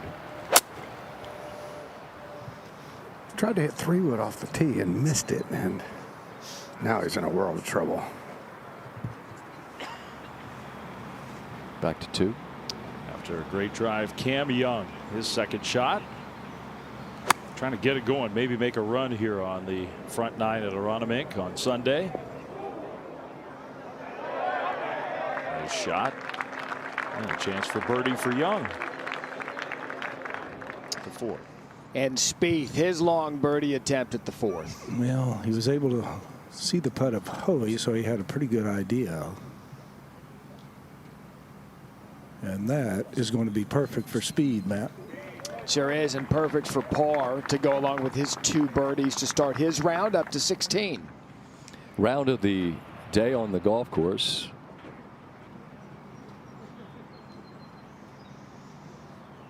Not yet, Spieth. It's Kurt Kitayama. You see, got the wedge in hand as he plays his 3rd He's in the rough, so unable to have a go at this green. Ken Brown was giving us an idea of how to try to navigate it a bit earlier. He was tentative there, and we'll have a lengthy birdie putt to try to move to 7 under and 3 under for the championship. There's Scotty Scheffler, who won a year ago. Had a rough day putting on Saturday, but he'll try to go back to back and win this great championship. And I'm joined now by, actually, let me give you, squeeze one more shot in from, this is fitting. It's Ben Kern. Oh, finish in style. The lone club professional playing this weekend. Hickory Hills in Ohio. We know those folks have been roaring on their guy, as he was for a time leading the field in birdies through the first couple of rounds. A 67, round of a lifetime. He makes the cut for the second time here in this championship. And Terry Clark, the CEO of the PGA of America, joins me. And this is your first PGA Championship in that role. We've had a blast at this great golf course. What's your experience at Aronimink been like? Well, yeah, thanks first for having me here. Of course. It couldn't be better. I mean, we think about this as 108th PGA Championship, creating an environment where we've got an unbelievable day about to unfold. And we're at a place that means so much in Aronimink, and it's really showing up. So love that, and love what our club professionals are showing as well. And then our members all around Aronimink right now engaging with fans and really making the place better. I want to ask you about Ben in a moment, but first, just the soul of the game, or the men and women, the 30,000 club professionals, and your vision for the PGA of America. How would you kind of frame that, your thoughts on what that looks like? I think it really falls into 3 areas. We really want to, you talked about it, the heart and soul of golf is the club professional. It's the PGA golf professional, 30+ thousand strong. Teaches golf every day, coaches golf, operates a lot of the facilities. It really is the grassroots effort. It helps to grow the game, and we're focused around that part of it. So how do we make and strengthen that PGA professional? And that's a profession that needs to continue to get strong. And then we're really focused around opportunities to grow the game. Things like PGA Junior League. How do we create the opportunity for people to get engaged in the game and stay in the game? Golf has never been in a better place. How do we take that to a new level? And then third, we're really looking at elevating our championships from what we're seeing here today with the PGA Championship to the Ryder Cup and our other big properties. We're looking at ways to really make those even better in the future. We think about major championships. Each has something that make them unique. And when it comes to this one, always the deepest field in major championship golf. But then you've got the 20, the Corebridge Financial PGA professionals, PGA of America professionals, I should say. And Ben Kern, we just saw him. I was talking to you before we came on air. His interview with Marty, I mean, I get moved to tears easily. But the man said, just keep your head down and keep going. And for him to get a chance to really shine on this stage, what's that mean? Well, it's so cool. I mean, you think of the pride and joy of Hickory Hills and his golf club and where it comes from, where he's a PGA professional operating as a general manager in there. He's also the pride of our, Southern Ohio PGA section. And really look at it, and that's what this game brings. We have 20 of our Corebridge Financial ambassadors that really help to get them in here and bring even more shine onto that profession. And this is just a great story where he's going out. You talked about it. He shot a 67 on Friday, 6 birdies. Pretty competitive. So when they can do that at this level on this stage, it's pretty cool. Think about some of the best in the world that didn't make it to the weekend. He did, and he's played brilliantly. One last one on the way out. I know the folks at home want to see golf, and I know you do too. But there's never been this many within 5 of the lead heading into the final 18 holes. There's 11 major champs within 5 of the lead. Just what's your sense of what's going to play out over the next 5, 6, 7 hours here? Well, I certainly don't have the crystal ball on this one. But I'm not asking who's going to win. Yeah, but you look at it, and it's like the course has created these great opportunities, and through leading work of our team and set up from Kerry Haig, I think it's created what's the unique identity of the PGA Championship. This is our 75th location that we've done a PGA Championship, and that variety is great. We have variety here today, and we really think this is going to set up like we try to do our PGA Championships, which is great shot making at the end to win it. Well, on behalf of all of our folks from ESPN, it's a passion of ours, and we love being here. It's a treat to cover this tournament, Terry. Thanks so much for allowing us to try to bring this championship to the folks at home. Thanks, Scott. Enjoy the day. To the third. And the second for Justin Thomas. at a once again at fairway bunker, but a wonderful shot. It is one of the toughest shots in golf. That 80-yard bunker shot to 5. Spieth's tee shot here on the shortest of the par threes. Yeah, he didn't catch it. He was talking to it immediately.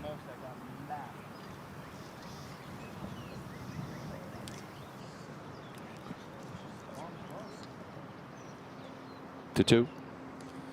All right, we saw the approach shot from Cam Young. Now his birdie down the hill.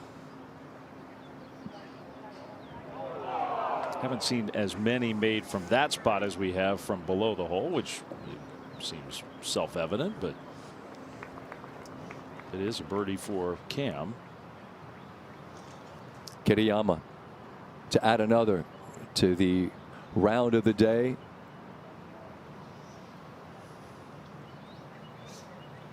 And add that to the list of close misses. As good as the 6 under par round is, frankly, could have been a number better. Dustin Johnson from the fairway here at 1. See if that spins. Here we go.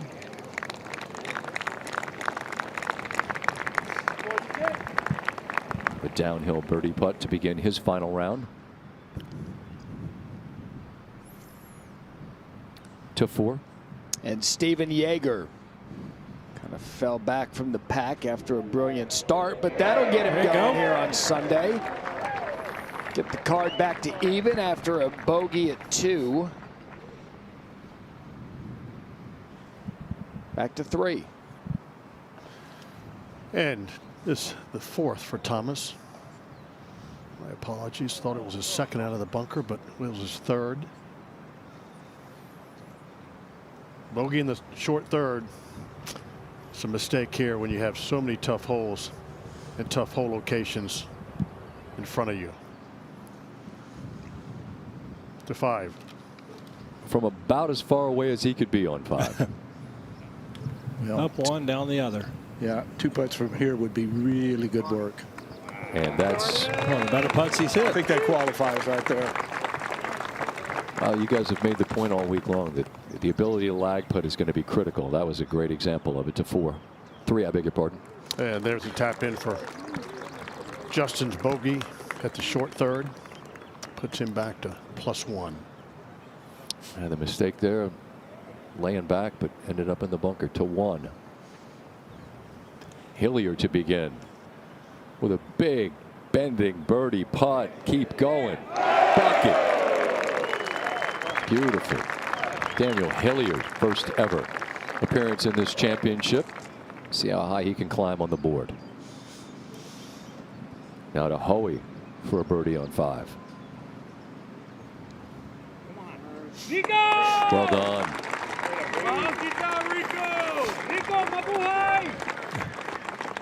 Bogeyed 4, gets it right back at 5. All right, 17. All right, a chance to see this par 3 hole, which you figure is going to have a lot to say about the winner of this PGA Championship. Playing up 171 yards today. I mean, you see the respect of the hole right there. The guy's got the best round of the week going. Still aiming at 35 feet right. Spieth for par now. See, he gives that look at the hole.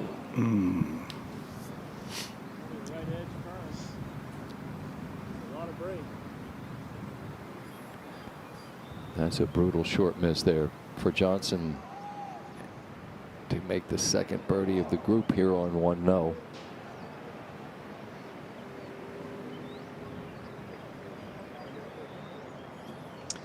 And this is Alex Fitzpatrick at the 10th. Check that, Matthew Fitzpatrick of House Fitzpatrick. We've got Højgaard, we've got Fitzpatrick's, and we have birdies, one of the rare ones at the hardest hole this week. A nice round going from Matt at 3 under, even for the tournament. Now to Justin Thomas at the 4th.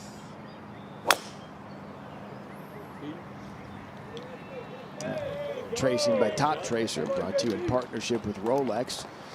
JT, one of 14 different players to hold a share of the lead at some point yesterday to 3. Cam Young second. Certainly these players have seen the way this hole is played with our early golf. Dangerous play, but favorable bounce. Absolutely. And now back up the hill for his putt. 2. Andrew Novak. He's got the spring look going here on this Sunday. Second shot at 2 is going to spin that right back to the hole. Beautifully done. Good birdie opportunity for him. Satsune at 11. He likes it. Hole front right. Gets it to stop about hole high. Seen a couple putts made from there. Now Kitayama. David, well said, talking about the respect for this hole and the water. And come on, keep turning. Pretty good there. Yeah. I think once you take that line and take the trouble out of play, that's what you're looking for. Yeah, you're only talking what, 8 iron for these guys? Yeah. The firmness of the greens, the penalty for missing, it's just not worth it. Now Blanchet second at 7. Beautiful tee shot to this tough fairway to hit. You see the flagstick back left. All right, a little short. Flagstick 30 paces back today. To 4. And the tee shot of Justin Thomas in that left rough. You see the other time he made the rough was yesterday, round 3, also made bogey. Not a great lie here either, Matt. I mean, this one's sitting down 162. Doesn't want to carry it more than 150 though. Let it tumble back to that back flag. You don't want to go long.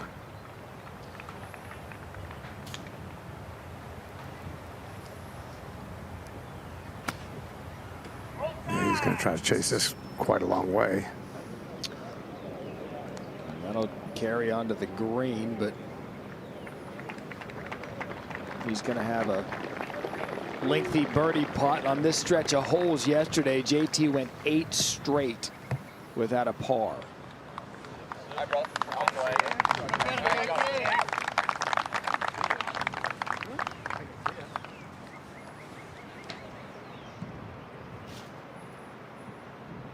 This is the birdie putt of Hisatsune at 11. Ooh.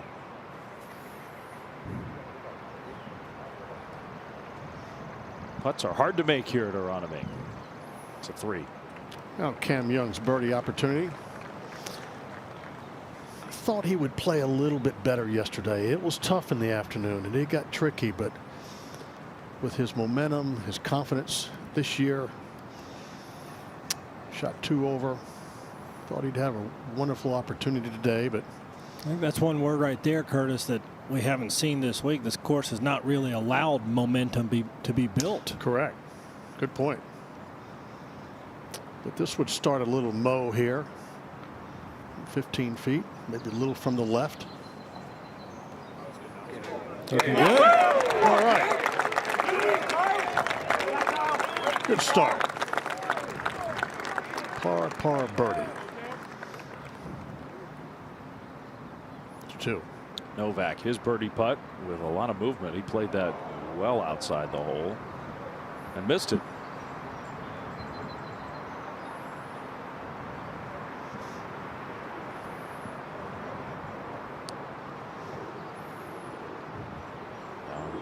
Kitayama has got the best round of the day going. 6 under par for his round.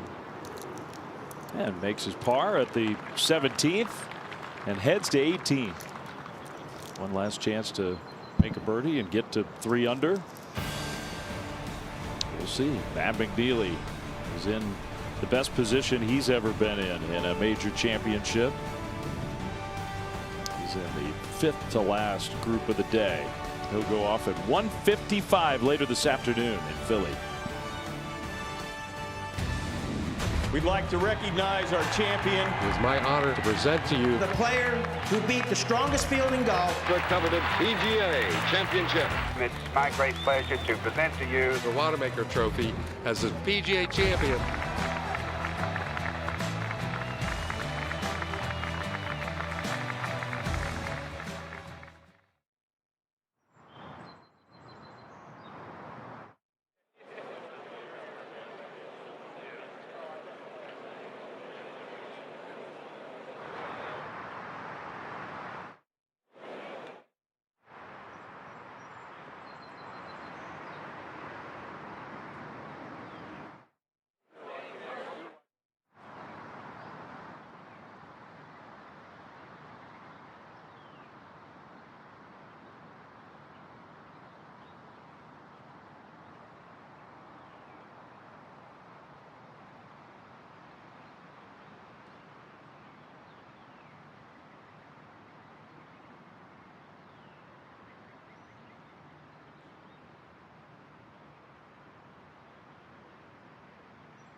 Number of ways that you can enjoy this championship. You see the feature groups and holes that are available on the ESPN app.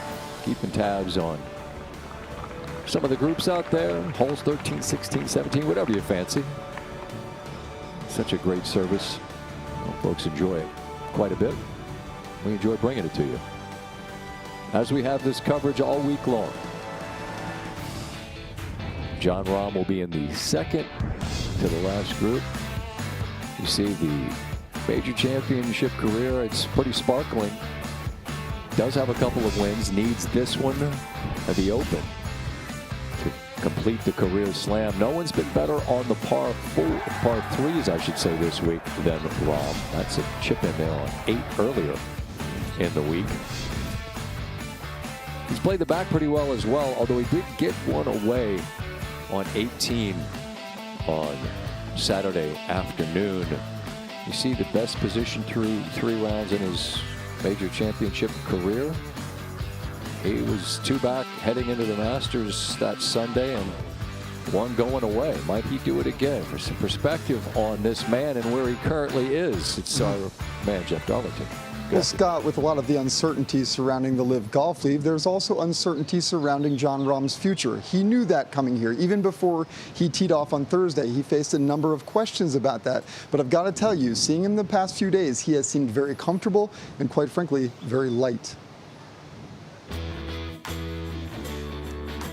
I think this week is so far indicative of how I've been playing this year. When I'm out there, the support that I've had this week has been incredible. Even playing with Rory and Jordan, you wouldn't think I'll play anywhere else but weekly with all those guys. And having the crowd support like that has been a lot of fun. It helps play a lot better as well. So it's not really anything that I have to prove to myself or anybody. It's just something I want to accomplish, and all I have to do is keep playing the way I've been playing.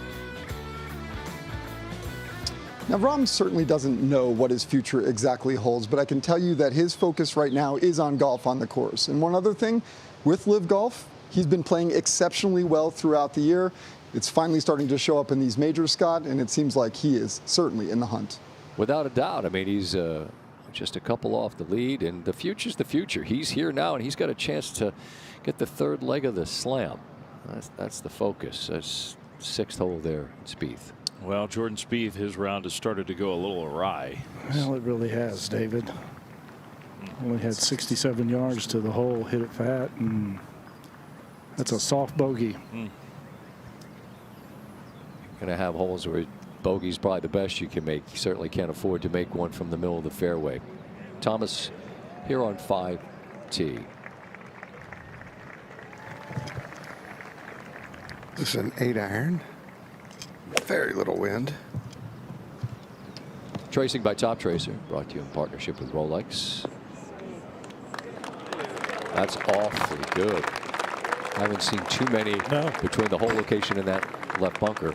Managed to get it on that slope to the left and get a little bit of a soft landing. 4. And now Cam Young coming off birdie dead center of the fairway. 134 yards for his second.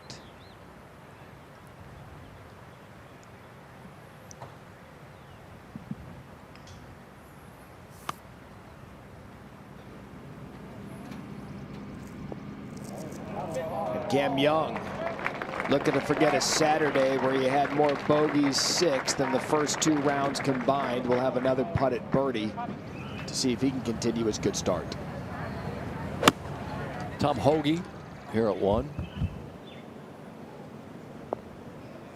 Flies it hole high, spins back. That's beautiful. Landed it in that spot we talked about, short and right of the flag, and seems to receive it a little bit better. 10-9. Daniel Berger, as he played it up high enough. Good. Got off to a rough start, but has fought back. 3 under on the front, all the way back to even for the championship. 7. Blind Shea up the hill for his birdie at 7.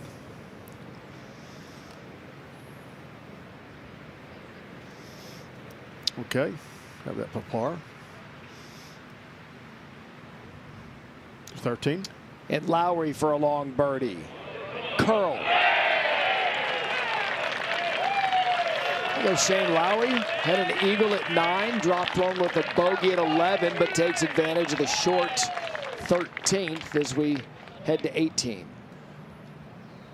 The 2020 PGA champion, Colin Morikawa. Cal Bear hit quite a shot to emerge from a similarly bunched leaderboard on a Sunday. Won his first major. Not going to be this week, but played well on Sunday. Hoagie. Cleaning up after a wonderful approach. Good start.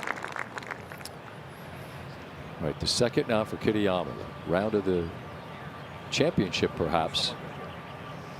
See if he can knock one in here close for yet another.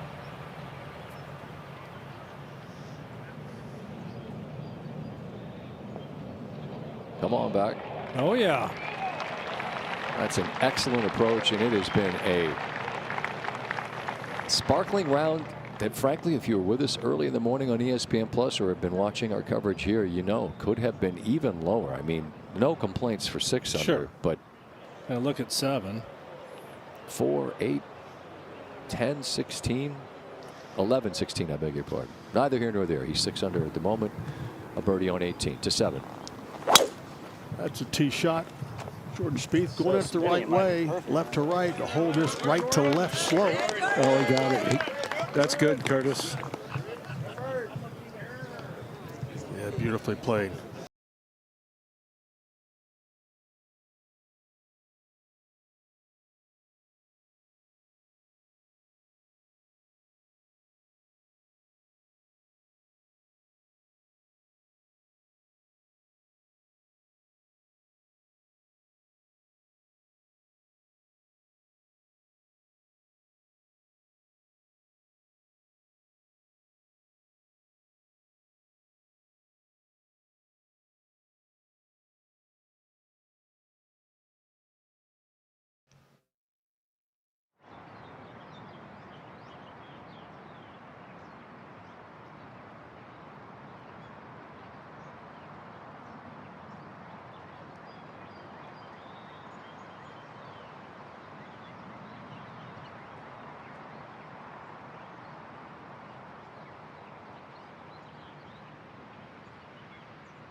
Nathan.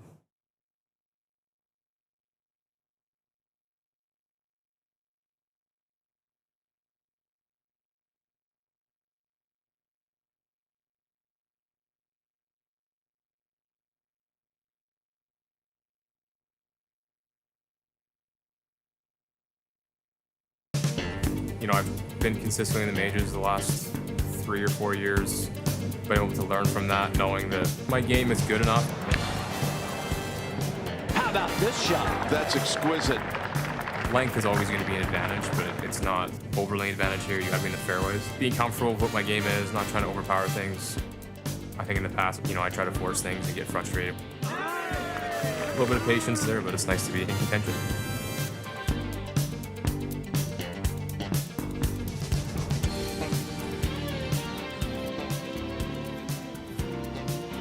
Nick Taylor made one of the all-timers. A putt to win his National Open, and people went absolutely bonkers. And this is a guy that can get like a three-point shooter that sees one go in. He starts making them from everywhere. A five-time winner, looking for a major championship breakthrough. That bottom number there, I think, Dave, I think that's the big one. Just hasn't given up shots. Right. It shows he's managing his game and the golf course. It's so crowded. Your eyes are going to naturally be drawn to the stars. That Taylor's certainly capable. All right, to 4. Cam Young looked to pick up another shot, just didn't get the final rotation. So he'll tap in to remain at 1 under. He's also a guy that can hit a few shots, and when he gets on a roll, he'll get rolling. Let's see if JT can hoop one here. There you go. There we go.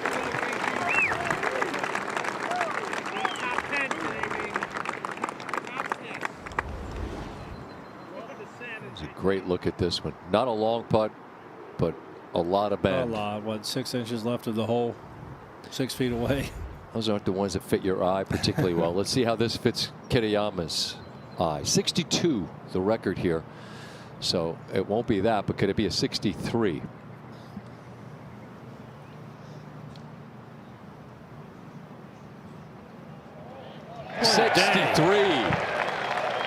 How about it? 63. That ties for the lowest round in the final round in major championship history. Go out early at 8:07. Post a number. If nothing else, going to change the numbers on the check. Well played. You just never know. Brilliant round of golf. To 7. After a good tee shot, Jordan Spieth second. Yeah, right on top of the hill, 148 yards. Wind's starting to blow a little bit. That's really good. Yeah, that's the safe play. Now back over at 3. Dustin Johnson out of the left rough. This is a familiar spot for many players today. As we've seen from earlier, not a bad place to play from. Landed a few steps on like that, and if he's down to the hole. Yeah, it gives you that opening, and we've seen a lot of good shots just like that. Good to see DJ playing better. He has struggled over at LIV. Just 2. Tom Hoagie, 102 yards out after a birdie at 1. Oh, yes. 1 hop, 2 hops, stop right next to the hole. Hit it real close at 1, and he does the same at 2. That doesn't look like a driver, John, for JT. Well, maybe it is. A little downwind. I know, I agree with you. Just trying to hit the fairway, and he did it. To 5. Young's tee shot here. He's leaning left. That means it must be leaking right. Right there in that. Yeah, very playable. Nothing. Right in the middle of that spine that people by now. Yeah, you have to be so precise to get it up on that shelf and close to that hole. Now let's see if Fox can make eagle. Got another one. 9 has given up 5, and Ryan Fox turns in 3 under 32. Is it too He's a powerful guy. Not surprising to see him take advantage. Too obvious to say fly Eagles fly at number 9? Probably. Too late. Nice putt there for Mr. Harrington, who continues to play good golf. Man, he's 1 under par. Now 7, Spieth for par. Just hasn't made every very player looks for that to go left, Curtis. Billy just had many putts this week, has he? No. You don't have to be far off in these greens to have a tough time. Sorry, that was a tap in for par. This isn't quite a tap in, but it's pretty close, and that's back-to-back birdies for Tom Hoge. All right, but we're in Philly, so there are places that you'd call it a sub, places you'd call it a grinder. Here you would certainly say Hoge. I mean, he's got to be a fan favorite, right? With that name? I'm glad you cleared that up. I was a little unclear about the sandwich terminology. What do you call it in California? A sub. Over at 3, DJ making birdie at 3 to get to red numbers. Good plan. 1 hour left here in the 2026 PGA Championship. Who will hold the trophy? Wait and see.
If players were given a club for every time they almost won a major, a dozen.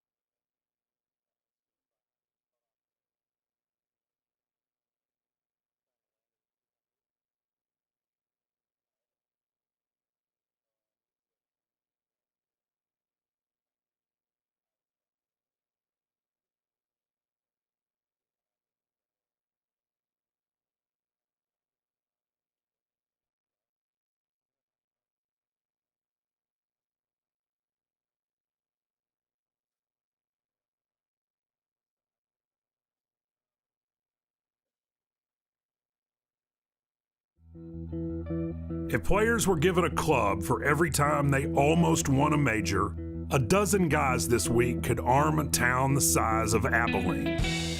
Lots of players come close.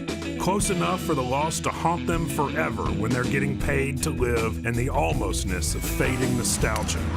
But only a select few persevere to win a major. In that inch of difference between almost and champion lies the answer to so many prayers.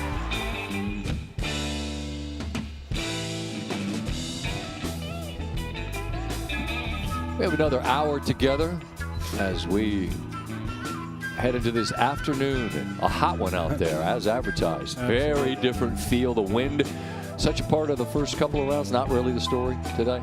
But today, the Wanamakers at the end of it, as Wright Thompson describes. There's only one man who leaves here a champion forever.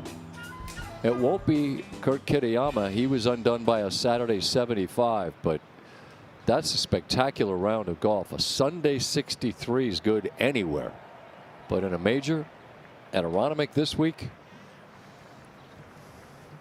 again, just the perspective, tying the lowest final round in major championship history. Just a quick thought here while we have a second, David Curtis. Like, Smalley's going to try to win this for the first time. But as you said, everyone wins their first at somewhere. Right. And that's the big thing. We look at, you reference there's 11 major champions on the board, but all 11 were not a major champion at one point. Yeah, I think he could do pretty well today. I think he'll handle it okay. Will he shoot the lower score? That's the thing. He handle the ups and downs during the round, the emotional ups and downs. Well, look at how he handled Saturday. He bogeyed 3 of the first 4 and came roaring back on the backside with brilliant golf. There's Young's birdie put on 5. It just misses right. But he's already answered some of those questions. That should give you some confidence, yes. I think he should take huge confidence from yesterday's last 12 holes. That's the second for Pendrith, over on 7. Good play, left it just below the hole. Tied for 5th in last year's PGA. 12:05 Eastern was not the time Scotty Scheffler had in mind. It would have been a whole lot later if any of those putts inside 10 feet would have dropped Saturday. They didn't. And so here's where he finds himself with some ground to make up. Good afternoon and welcome to the 108th PGA Championship. This is the 12:05 starting time. Now on the tee, please welcome the 2025 PGA champion from Texas, Scotty Scheffler. Andy North will be with this group. We'll say hi to Andy in a moment here as Scheffler's group plays from their second shots. David, you've lived in this space. After a round like Saturday, it's gone. The mindset at this moment is what? You know, he knows how to win these events, obviously. And so he knows he's going to have to put up somewhere 67, 66 more than likely to have a chance. And so he's got to lean on what his strengths are. You know, get the ball in play, take advantage with your wedges because he's going to have plenty of them, and see if he can shake a putt in or two. Hammers that one. So he'll have wedge in hand for his second on 1. Next on the tee, please welcome from Spain, David Puig. They showed a turtle, so I got to go Terpston. Matt, where'd he go to school? That's a Sun Devil, Scotty. Okay. Sparky in the building, Arizona State. He made an eagle late, and what a day it is for this young man to get to play not just Sunday close to the lead, but with Scotty Scheffler.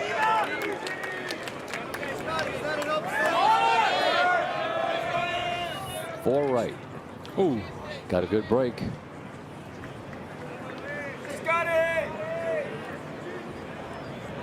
So Scheffler and Puig off. 2.5 hours until the final group of Smalley and Schmidt tee off. I mean, we just saw Kurt Kitayama shoot 30 going out. You know, what happens if Scheffler shoots 30 going out before Alex tees off? All of a sudden, he's tied. Well, we know it's out there, and the man that just did it is with Jeff Darlington. Jeff? Yeah, Scott, for a guy who just tied the lowest final round in major history, this guy is chill. He's just hanging out with me here. I mean, first of all, do you realize that you just did that? And if so, what does that mean to you? Yeah, I mean, it was pretty crazy. Just trying to hang in there on the back nine because it's tough course, and got off to an unbelievable start. You know, hold like a 36-footer on the first, 20-footer on the second. But yeah, it's just, you know, nice to end on a birdie and have the round like that, especially when it's so bunched up. You move a lot when you make a birdie. Well, you ended on a birdie, but you also started on one. Take a look here at your highlights and maybe walk me through this a little bit. Tell me what you're seeing here from the start of your round. Little left to right, down the hill, quick putt. I mean, it's hard to get close to that pin, and I didn't even think it was going to go in. I thought I missed it right, and it kind of straightened out. So what kind of momentum do you feel right away out of one coming to this next hole? Yeah, it's really nice to hold some putts early, get a good feel with the putter, and then just trust it the rest of the round. Kurt, nobody's doing this all week. I mean, everybody's complaining about the greens, and all of a sudden you're draining them. Take me to number 9 here. Yeah, just try to get it over that little down slope and let it feed to the hole. Left myself a good 5-footer and hold it. A little easier on that putt, right? Yeah. So, right here on the 13th hole for birdie? Hit a great bunker shot to give myself a good look, got on top, and you know, just low left to right up the hill and hold it. You told me everything was sinking at that point. I mean, does the hole just look like a basketball hoop at this point? A little bit. It's just nice that when you're over the ball and you see, you know, kind of feel what the ball's going to do, and it actually does it, then you can just trust it and roll it. Everybody, as I mentioned, has been saying that these greens are so hard. Do you feel like that the pin positions are more gettable today? I'm not taking away from what you did, but will other guys be able to do something similar? I'm not sure. I feel like, you know, it's hard to tell when you play that well. It's, you know, it seems easier, but I think there are definitely some tough pin locations. You know, maybe a little bit easier field just because the wind's been down. And I think that's going to be a big factor is if the wind's up or not. So now what, Kurt? Now what are you going to do? Go back, relax, and I don't know. We'll see. Like I said, Scott, the guy's pretty cool for the round that he just shot. I'd already be in the bar celebrating. I mean, I'm ecstatic. So love it. Hey, a well-worn smile. He played a brilliant round of golf. 63 for the 33-year-old Rebel from Vegas to 6. By the way, Jeff, they specialize in chill up in Chico, California, where Kurt is from. That is the vibe up in Chico, let me tell you. Justin Thomas misses his birdie putt.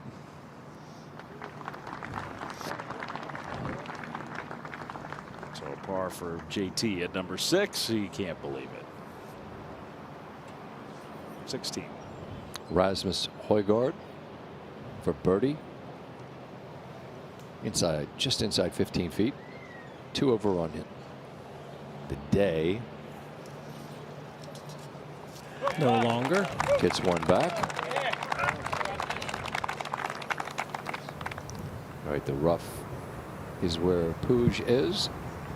Andy North with this group. If you're with us this afternoon, Andy, good. How are you? Well, thank you, Scotty. 121 yards coming out of the rough with a decent lie, not great. And this one's going to creep up that slope, and it's going to go all the way back down to the front of the green. Holes cut only 3 paces over that ridge today. Back into the wind. Scotty's got 95 yards. I think the one thing here, he's got to be really careful not overspinning this. If he carries it past the hole and brings it back a little bit, great. If it lands just short of the hole over that ridge, there's a good chance he can spin it all the way down to the front of the green. Andy, we see Scotty's shirt blowing just a little bit. It's much warmer today. How would you describe the difference in the condition and the feel right now compared to where we were earlier in the week? Well, I think players are thinking it's a little bit more gettable. The wind is down a little bit, although it's just now starting to pick up. But the temperatures are nice and warm. I'm guessing they put a little bit of water on the greens last night just because they're going to have to with it being so hot today. So I think the guys think they've got a chance to shoot something low. Well, Kitayama just showed they do. Scheffler, it's going to spin too much. And there it is. Exactly what you described, Andy.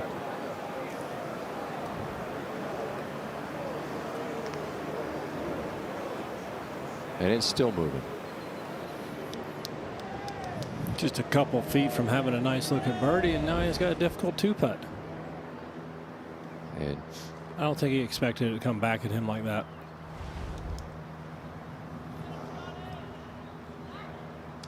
you see some folks to the left of one that have built a stand to watch the best player on the planet walk by their backyard. To 6.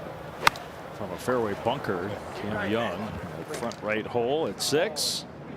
Ooh, that has some juice to it. Not bad out of that bunker. Have a long putt for birdie.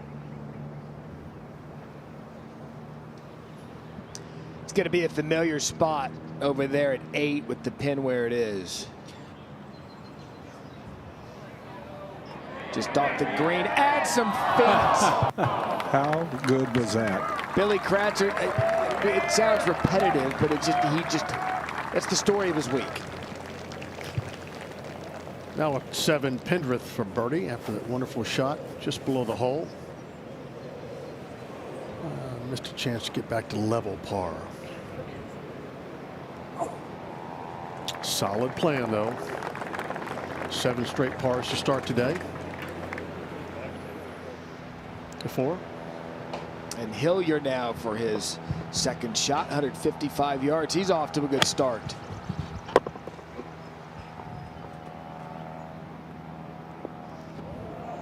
That looks to continue. Hillier's going to have about 12 feet for birdie to move to 3 under to 6.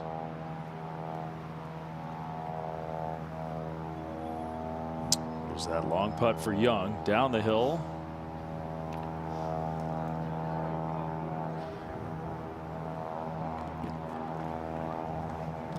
We've seen 10 birdies already today at 6. That will be for par for Cam. This is a guy that loves the grind and has worked hard to get to within 3 of the lead. Looking to win the Wanamaker for the 2nd time in 3 years. That win at Valhalla with a birdie on 18 to edge out DeChambeau was his first. You see the final round scoring in majors since 2020. No one better on Sundays. Able to find that gear on the most important day. Strokes gained and approach 4th worst in the field. So you see some of the specifics. Again, my eyes are drawn to that bottom number there. When we saw Scotty miss all those short ones, Xander's 16 of 16 inside of 10 feet. That is significant. As Xander's one of so many who are adjacent to the top of this leaderboard. Scotty here on 1, Andy. Yeah, from 60 feet, really slow coming up here.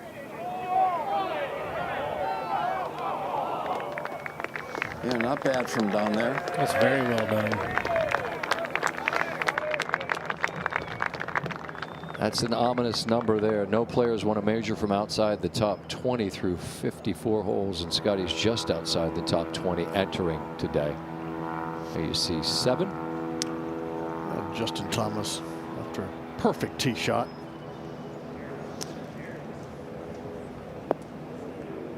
Spin to the left. No. Justin was tied for the lead after 7 holes yesterday. Thought he would be more of a factor today, but still holes left.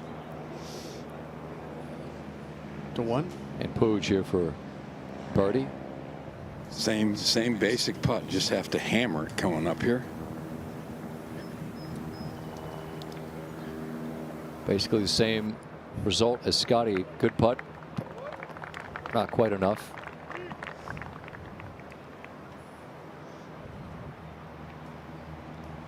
All right, so Hillier playing in his first PGA Championship. A birdie at 1, a birdie at 3. He misses that to the left. So he'll remain at 2 under. Scotty just to clean up here. He made the point all week. No one just steps in there and moves quickly. There's been too many short putts missed. Noren 3 under for his round to make it 4. Pours that in. Busy card. Some video of his hands making the rounds. Just well blistered. That guy works hard at his game. Good to see him healthy. JT from 25 feet for birdie 7. After missing the short one on the last hole, Curtis, that was huge. Gets him to -1, and do you get a little burst of energy after something like that? Yes, you do.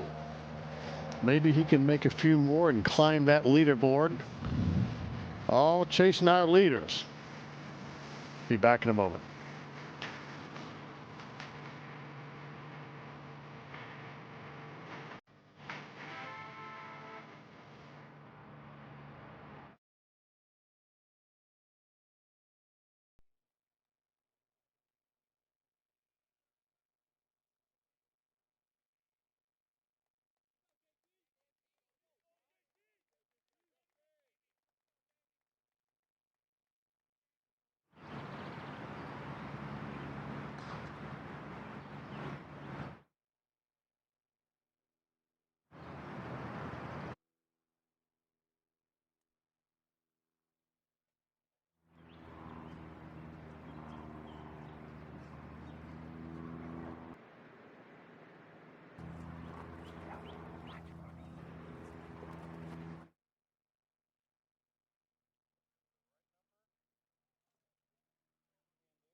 said we'd see you today, right?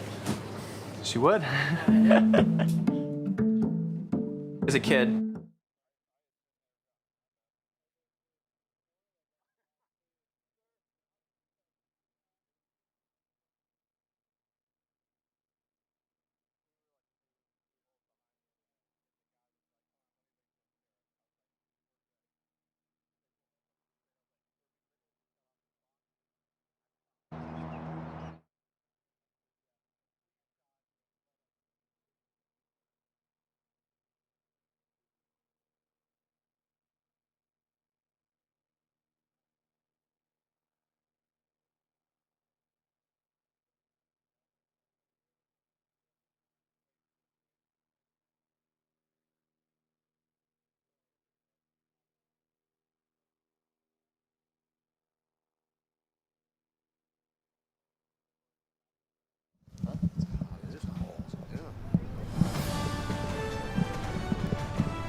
Alex Smalley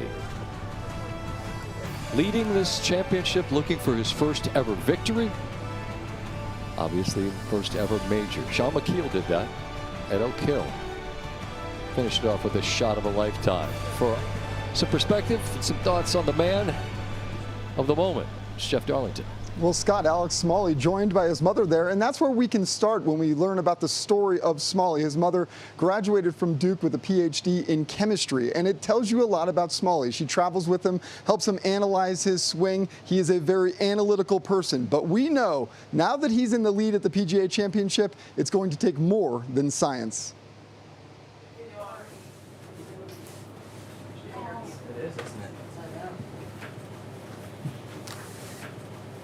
We said we'd see you today, right?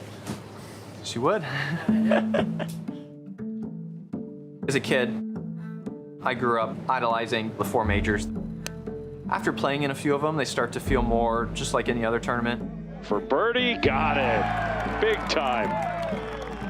Alex Smalley doesn't look or sound like the guy you'd expect to be leading a major championship to start a Sunday. Just going about his business here. He's quiet, analytical, a Duke graduate who built his game on precision and patience, and who has openly admitted the spotlight can feel uncomfortable. Overall, just his 5th major start.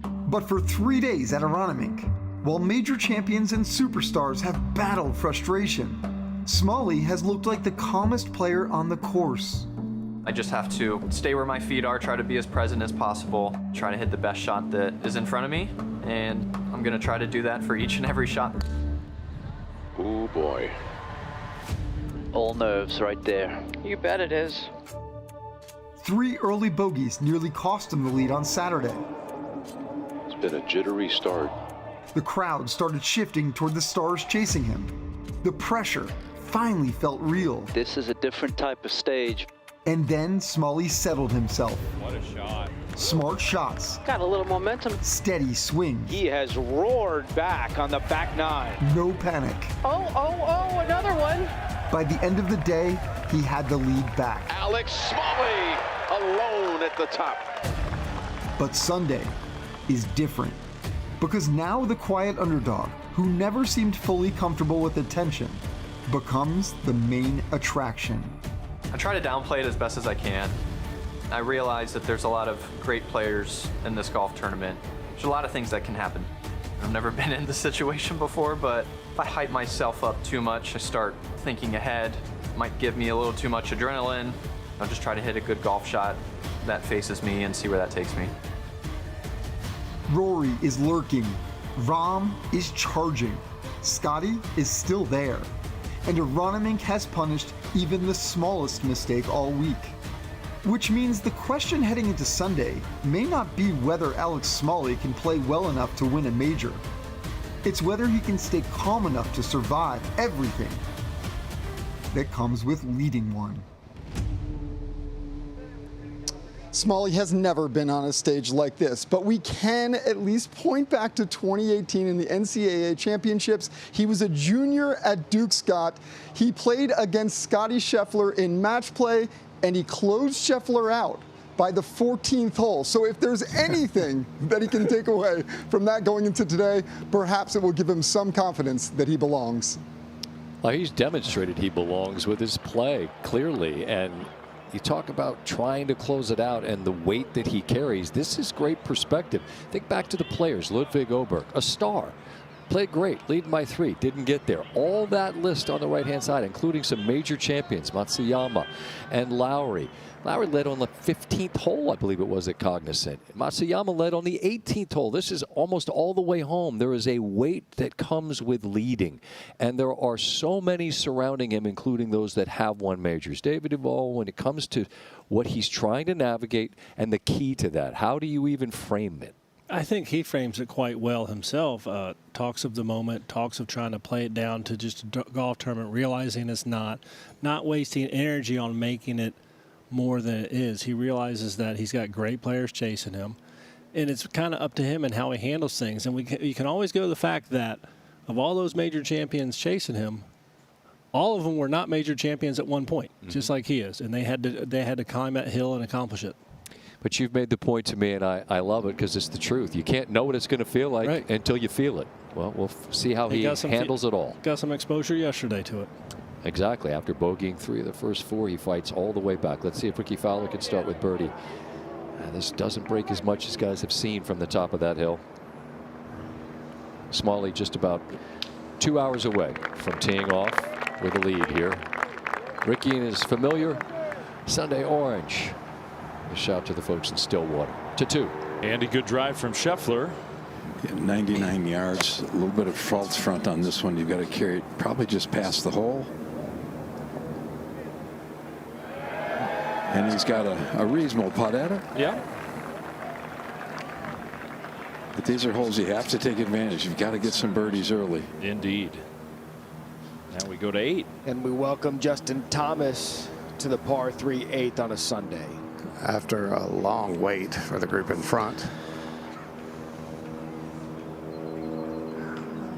I mean, you just really have to hit it 30 feet left of the hole. I don't see any other way to attack this thing unless you can just hit it to the moon and get it to land over that bunker softly.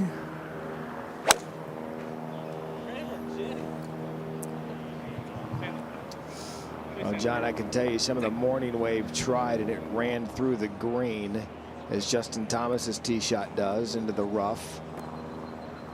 216 yards in a hole that's been one of the more difficult of the week. Back to 2. All right, here's the birdie putt for Scheffler. It's got to go right to left at the end. A lot. Oh, yes. Yes, finally. A putt over 10 feet, guys. It had been 2 full rounds since he'd made one of those, which is so unlike him. And who knows? That's a birdie for Scheffler. I think Scott said it when he started his round. Kurt Kitayama shot 30 on the first 9. Well, what happens if Scheffler does that? And Matt Fitzpatrick, he was 81st in strokes gained putting out of the 82 who made the weekend. And here comes Fitz. Look at this round. Clean card, 4 birdies, 1 under for the championship. Spieth second to the 9th, which has already yielded. Well, it's a beautiful tee shot there, Scotty, and just don't know what you can do downwind. He only had 237. Wow, just want to get my math right. 5 eagles thus far. That settles down and just behind this green. To 7. And this Cam Young from about 70 yards. This is his 3rd. Drove it into the native area out to the right. Tall fescue. Had to pitch it out to that point. Now let's go to 3T and Scotty Scheffler. Watching this week, he hasn't been himself, hasn't capitalized on his opportunities. But maybe the putt at the last can get him going. A little bit of breeze from right to left. Might be even actually helping a little bit. I imagine 3 wood off the tee to keep it short of the last set of bunkers. No, Andy, he's going with driver, and we've seen that bunker in play today by too many. Perfectly placed. This is the 5th easiest hole today. Great angle from there.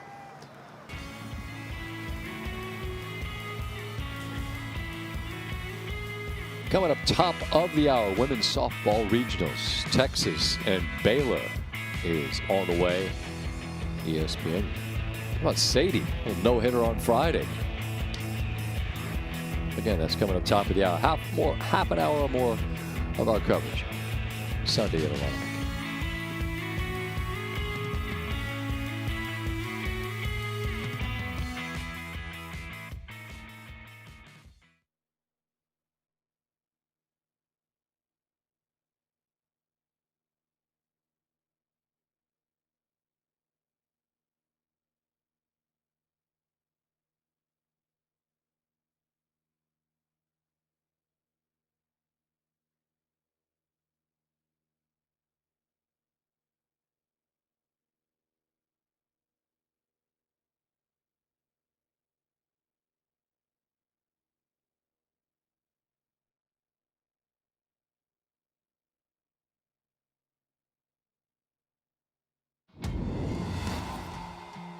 For me, it's just going to kind of get out, kind of get a good warm up in, and kind of, figure out, make sure everything feels good, and, go to the first tee, just, fresh start.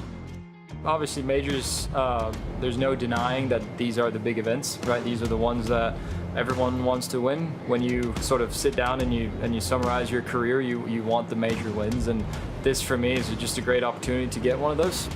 It's not really anything that I have to prove to myself or anybody. It's just something I want to accomplish, and all I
Just past 12:30 here, which means Smalley and Schmidt are about 2 hours away from that last group off. We've seen a 63 already today.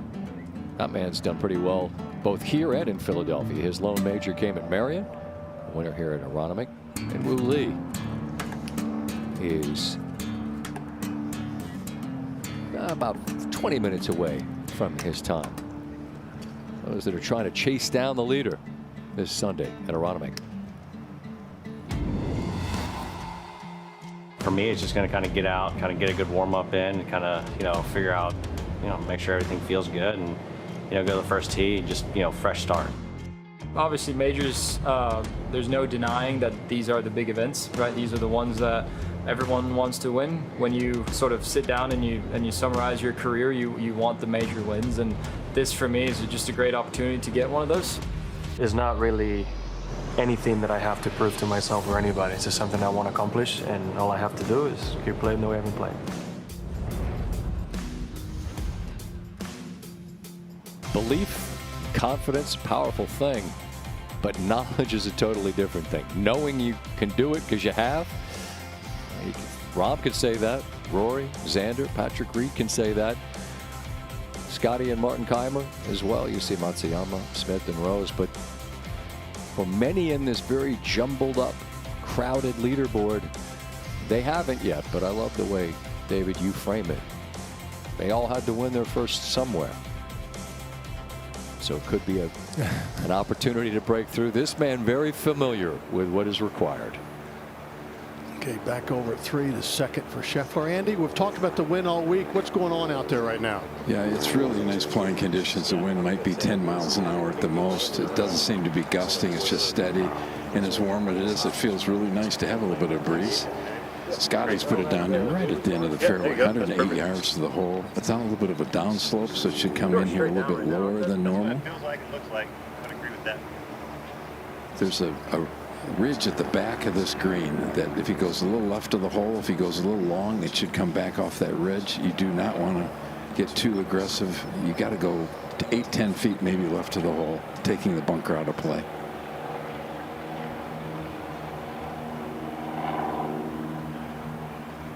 Great birdie chance. Yeah, if he could get this to land between the 3 tower and the flag, it should kick to the right.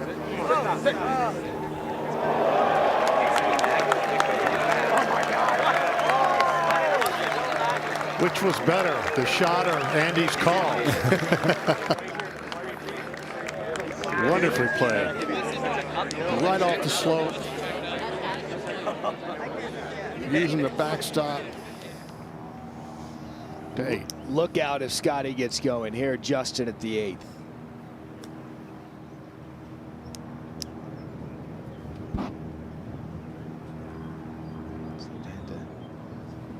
Play his second from there. The tee shot went off the back of the green, so he'll still have some work to do to make par at right now the hardest hole on the course to 9. Spieth's third, throwing it up in the air. Oh, that's well played, Scott. I mean, pace and line. That's tasty there, huh? Jeez. Wow. Settles in range for a good opportunity for birdie to 7. This young for par. Remember, he drove it in the right rough, had to pitch out. It's his first bogey on that hole this week.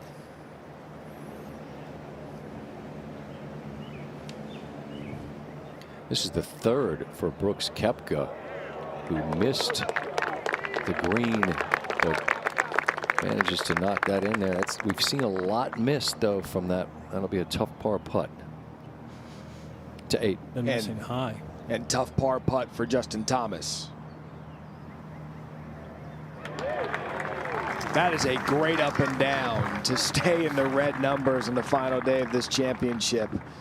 So a save for JT at 8. Let's see if Spieth looks. Yep, gave it the look at the hole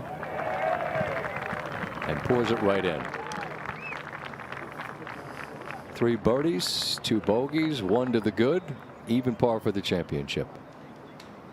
To 2. About Harris English, good birdie look at 2. Guy who's played really well in a lot of majors in the last few years, and he gets to 2 under par. He gets kind of lost in the shuffle. Then you look at the board and you're like, wow, Harris English is tied for 2nd again. Yeah, here he is again. All right, let's see if Koepka can get this tricky one home for par. Nope.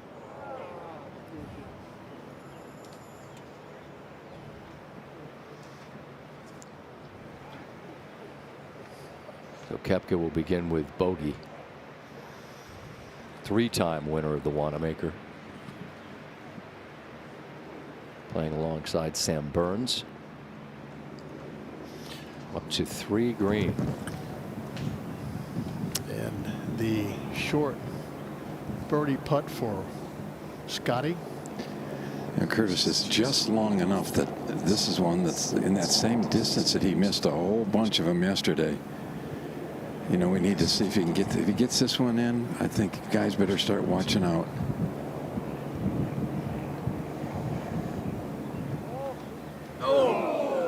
Wow. He has really struggled from that distance.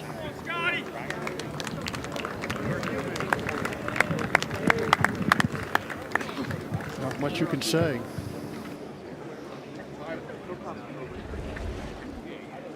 Take one more look. Just didn't get it started on line.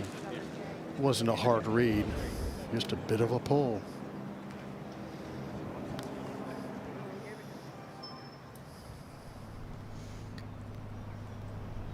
Rory started with a rough first round. Bogey the last 4 holes, shot 74, his worst ever round in this PGA Championship. Since then, 67, 66, and the Masters champion Marty Smith is lurking in a familiar position.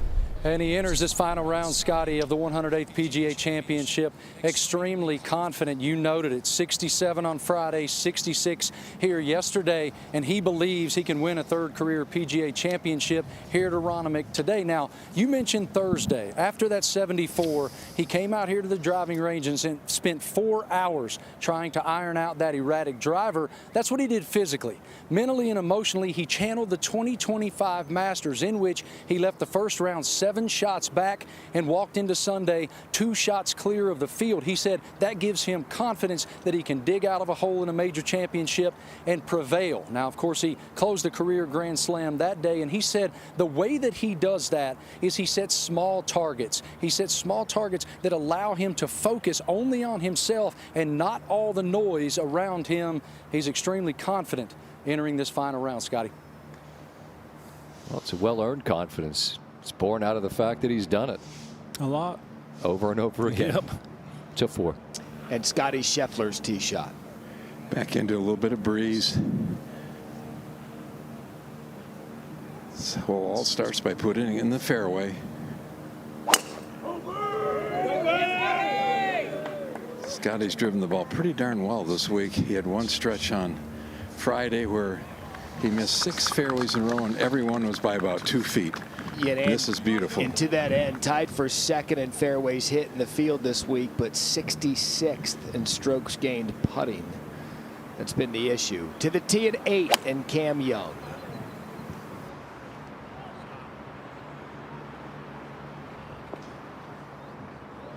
They're bounding right through off the backside of the bunker like we talked about. He's going to end up hitting the 10th green. Yeah, that's the first time we've seen it on our coverage this week. We suspected it could happen if there was a right hole location at 8. So Cam Young hits the wrong green, and look at this guy getting his work in, because PGA Junior League is bringing friends, families, and communities together through golf, all with expert PGA and LPGA coaching. Find a team near you at PGAJRLeague.com. Here come the stars on a Sunday at the PGA Championship. Whoops.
true or false moments in Phillies sports history. Phillies fans threw batteries at Cardinals outfielder J.D. Drew. I would believe that was true, unless it was not batteries and something worse. That is so outlandish, it has to be true. I wouldn't put it past them. It's nothing against Philly fans. Luckily, I've been on the good side. There was a courtroom and a jail under Veterans Stadium. Oh, I think that's false. That is actually true. True. Wow. This must be bad. An Eagles fan was arrested. True. For punching a police horse. A police horse? That's gotta be true. That is true. Dang. From San Diego, man, this is tough. Answer stands. That is correct. It is true. I haven't heard the fan side of the story, though. In 2001, Ty Domi fought Flyers fans inside the penalty box. Yeah, hockey, true. They love a fight. Yeah, those fans seem like they'd end up inside the penalty box. Yeah, true. I gotta look that up. That sounds awesome. Sounds awesome. Go Birds. It's worth reminding folks, or telling you if you're not aware. Spieth is a Cowboy fan. I think it was preemptive. He came here ready to, boat up, knowing that he was walking into hostile ground. But I think fans have been phenomenal this week. They've showed up, showed out, and Philly sports fans, I've always loved them. Yeah, they got some edge to them, but it's because they love it. Passionate. See what Jordan Spieth can do. He is also passionate here. His second shot at the 10th.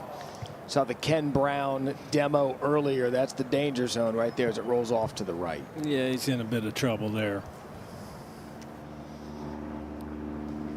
All right, Andy. Scotty second at the 4th. Yeah, 158. The hole's cut in this ridge on the left. He made bogey here the first round by missing the green left. Anything in the middle of the green will leave yourself a putt up the hill. He's missed 6 putts inside 10 feet yesterday. That is not inside 10 feet, so maybe that'll be the one to get him going tonight. Yeah, but he just missed another short one. That felt like maybe that's the one. Let's see if JT can dial one here. A hole that's already surrendered 5 eagles. 258, and I feel like he's in between 3-wood and 5-wood from back there. Made bogey here yesterday, and that is really good, John McGinnis. He knocks it up there with a good look at it. Take a look at 8. And that's the tee shot of Cam Young over on the 10th green.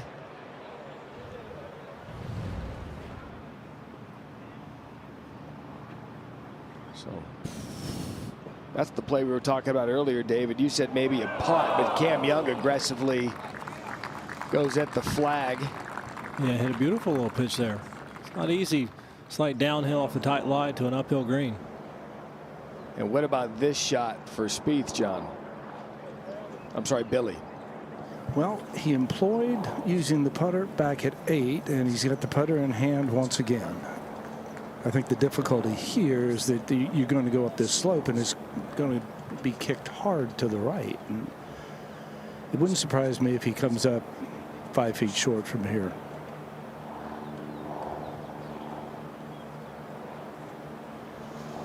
Any momentum you get from a par 5 9th, this 10 can snatch it in a hurry.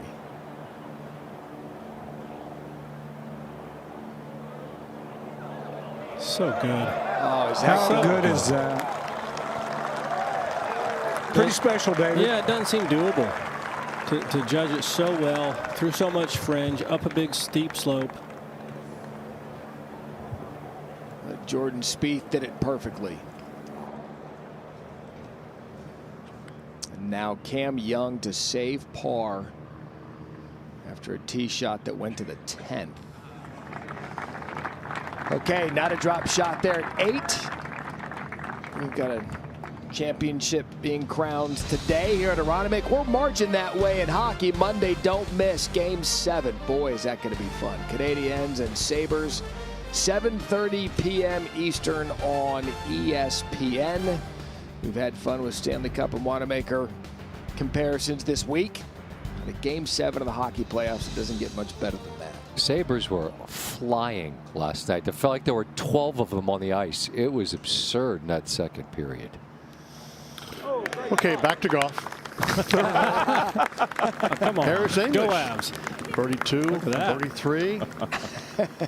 That's like speaking Chinese hockey to me. So All right. Turn it on tomorrow. Watch. You'll love it. All right, Curtis, I'm going to help you out, get you out of trouble. Scheffler for birdie at the 4th. Up the hill, should break a little right to left. Another good roll that just doesn't catch any hole.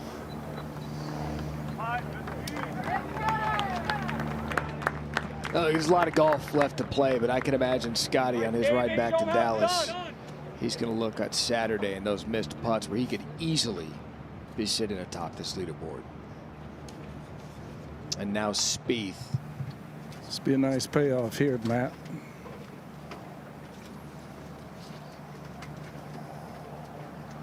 Ooh. Kind of circles in. It's like he's guiding those short ones in. That one fell, but perhaps a little more drama on it than he wanted. To 9. Third for Potgater here on 9. After muscling a 7-iron up here from the bunker. What robbery. That is unkind. Young man kept it together.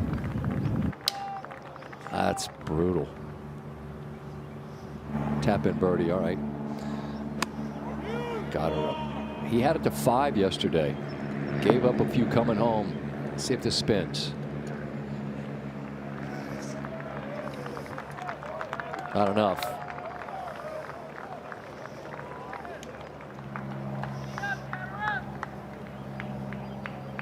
Won a couple of times earlier in the season. Powerful man. Went to 4. Andy, I don't even want to set this one up from this distance. I'm giving it to him, for gosh sakes.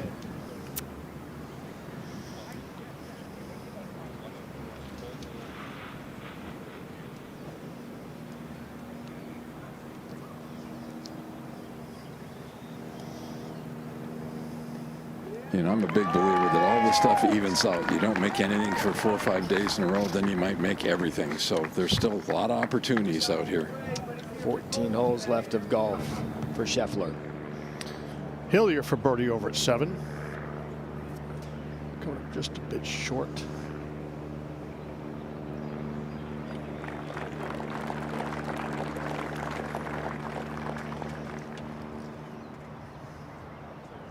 To 9. For Eagle, Thomas.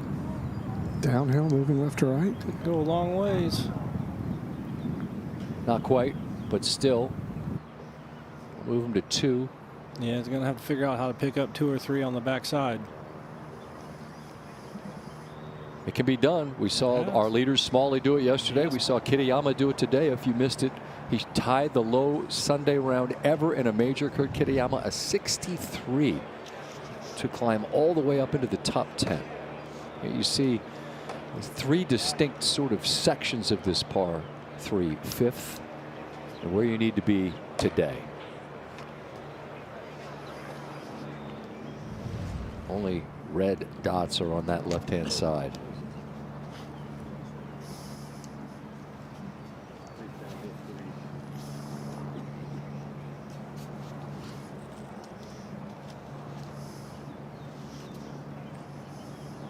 Scheffler. 4 back, short miss on 3. And Ted Scott trying to get the number and the line just right. And this is not an easy hole. Okay, it's up on the left back corner of the screen on top of a ridge. Anything 4 or 5 paces past the hole goes over the green. But he's got to start firing at some of these, taking some chances.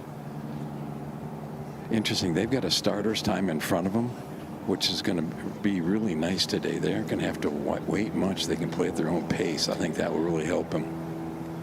As we've been watching throughout the morning here, Andy, you got to get this ball a little bit left of the flag, in between the flag and the left fringe, and there's an area where it will stop and kick back down to the hole.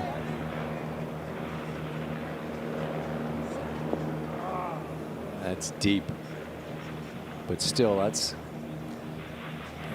really sticky. That little collar there, been really difficult to chip out of. Gauging the speed of the ball coming out. But one he could try to hoop. Let's see, Chris Goddard up here on 1, looking way left. The mistake has been to overread it. Yeah. Which is understandable given these greens. Such movement, such big elevation changes in these greens.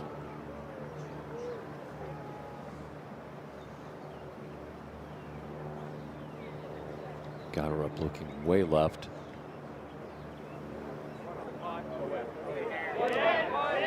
And that actually great effort. Just slides by to the right Great hand side. effort. That was a beautiful roll. Not rewarded.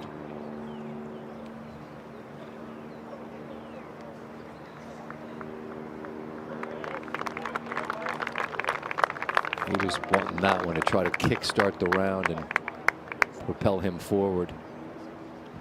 He's muttering to himself. To 4. And Harris English is second. He's just 3 shots off the lead. A runner-up last year at the PGA, and it's going to go just off the back there in the fringe.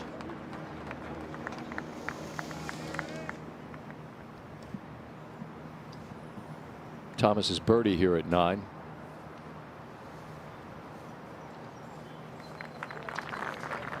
So the 2-time winner of the Wanamaker, 2 under on the front, 2 under for the championship. And Jon Rahm looking for the 3rd leg of the slam. 1 out at Torrey, the U.S. Open, 1 at Augusta National. Came from behind to do it at Augusta National and cruised to victory. He's making his way out and will be on the golf course at 2:25 Eastern Time. I'm going to say the thanks real quick. Dave Fleming, Matt Berry, Curtis Strange, David Duvall, Jeff Darlington, Marty Smith, PGA of America, everyone at Aronimink, and Mike McQuaid. We appreciate your company. It's been great to be with you, men. What a treat this is. David Duvall, as we say so long here and get ready to hand it off to our friends at CBS, your thoughts of what we will see this afternoon with a man in Alex Smalley trying to do something he's never done. I think he could potentially use yesterday's opening 6 holes as a benefit today. He went sideways quickly, recovered, turned in a good day. We saw 63 out there. There's so much class that is adjacent to the lead of Smalley. It'll be a blast to watch it. Been great to be with you. We look forward to seeing you soon. So long from Aronimink. There are so many players within the top of the leaderboard. Everybody is bunched. McIlroy, quite an impressive 3rd round. Alex Smalley. Such an impressive fight back. Kurt Kitayama, best round on the golf course early on. This is a different type of stage. What a day it's going to be.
If you love this game, then you're going to love this day. It's Sunday at the PGA Championship, and who will win the Wanamaker Trophy? Will it be world #1 Scotty Scheffler, who knocked in a 20-footer for birdie at the second hole in this final round? Or will it be this man, fresh off a second straight green jacket? McIlroy has been on fire the last 2 days.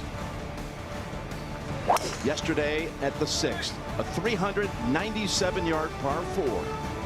Rory ripped driver.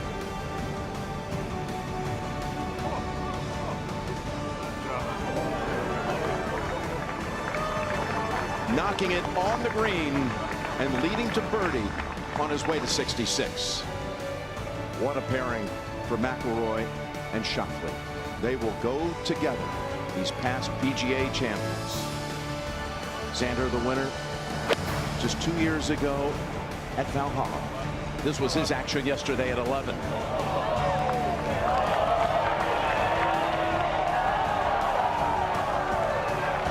On his way to a 66 of his own. And look out, Jon Rahm is in the hunt here, trying to get what would be a third leg of the Grand Slam series if he could win here. He's already got a Masters and a U.S. Open, and Spain's never had a PGA champion. Rahm is threatening to become the first. But they're all going to be watching out for these two. Going off last at 2:35 local time. Two players who have never won on the PGA Tour. Germany's Matty Schmidt.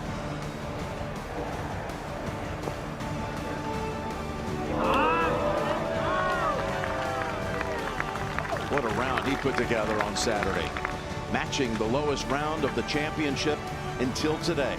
65 for Schmidt. And then there's Alex Smalley. Struggled mightily at the start, but the second side was all his. After dropping 3 early shots, he would come home in 31 strokes. That was the drivable 13th yesterday. Short chip led to birdie. Then at 15, what was the longest par 4 in major history, he made 3. And he had one last exclamation point at the finishing hole.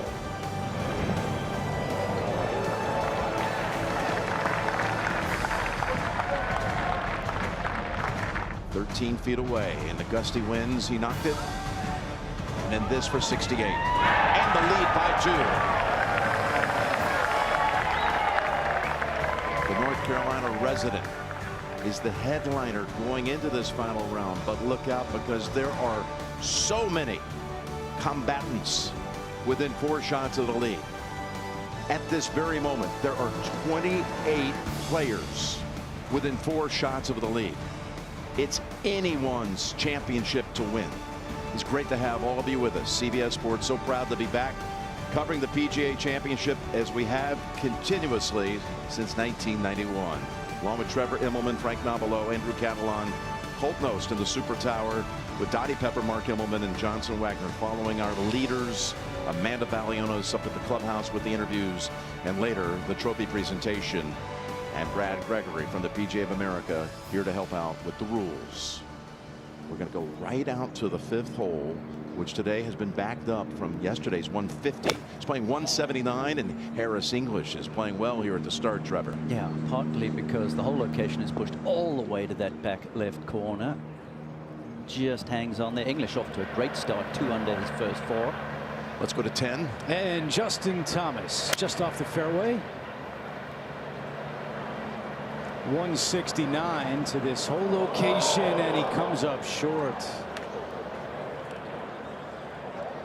We'll have to see if that's dry or wet. And we're being told it's in the rough, but you can see he really missed his mark with that back right hole location today. Let's go to 6. On the back of a bogey at the previous hole is Scotty Scheffler. That is the shape of the hole. Moves to the right. That will be interesting. Good boy, Scotty. Don't worry about it. Love you, Scotty.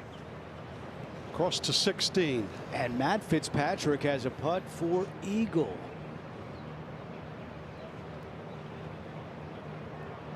Four under on the day, so he'll tap that in and go to 5 under here on his final round. So you saw with Kitayama posting a 63 and Matt Fitzpatrick off to a good start as well. Aronimink hosting this championship for the first time since 1962 when Gary Player won. He's on property today. Yes, that beautiful coveted trophy. We will grasp it later. This is how we started. 22 players within 4. As I mentioned, it's now swelled to 28 players at this moment within 4. Smalley, the leader by 2 through 54 holes. He's never won. He's been playing well the last month. You got Reed, Rory, Sander, Rahm, Scotty. He's going to have to catch fire here before it's too late.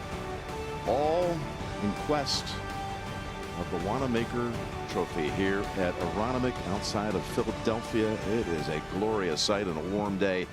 And hello, friends. Great to have all of you with us. Jim Nantz along with Trevor here in the Super Tower at the 18th hole. My friend, who's going to be holding on to this thing later?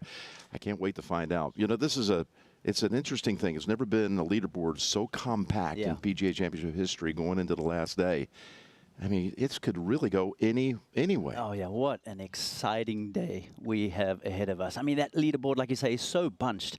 You know, you kind of feel like it's like a 30-player, 18-hole shootout for a major championship. And I'll tell you what, the first 9 is kind of gettable. If you look at how that first 9 is playing so far today, 6 of those holes playing under par. So we could see some fireworks early.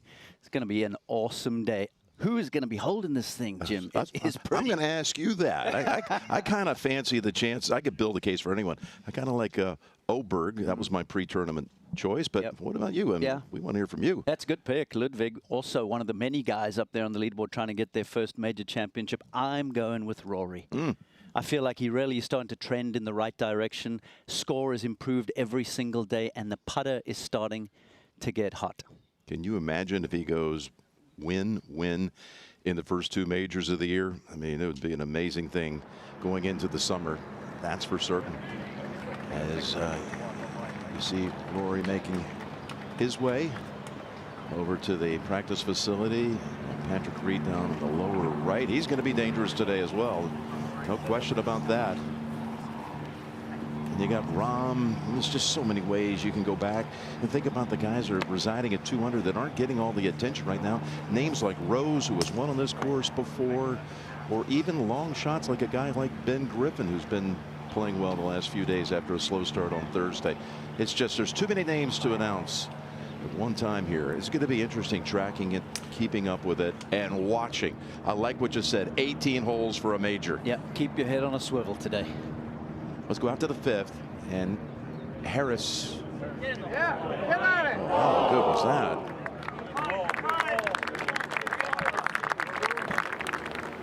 Let's go to 6. Now, there's a bad fit here, 78 yards, and you can see out of one of the 7 bunkers on the right to a hole that's tucked just over the bunker. That's a smart shot. Just play it out the left and try not to make another bogey. So that was well done. Cross to 10. And you see the stance for Thomas after his second came up well short, so playing his 3rd. And some nice touch by Thomas. He's left with that for par to open up his back 9. Up to 17. They've shortened it up today, and the hole tucked on the water side. It's going to be pretty enticing at this yardage, Frank. Well, there's a big price to pay today if you miss it to the left, so I think we'll see a few out that right side. It'll be a great season is Fitzpatrick. To 12. Here's Jordan Spieth. Got off to a really hot start today. Birdied 2 of the first 3 holes. Yeah, then cooled off, unfortunately, with bogeys at 5 and 6. Did pick another one up at 9, so 1 under for this round. It's from 151 yards. Whole location back left on top of a little shelf here at 12.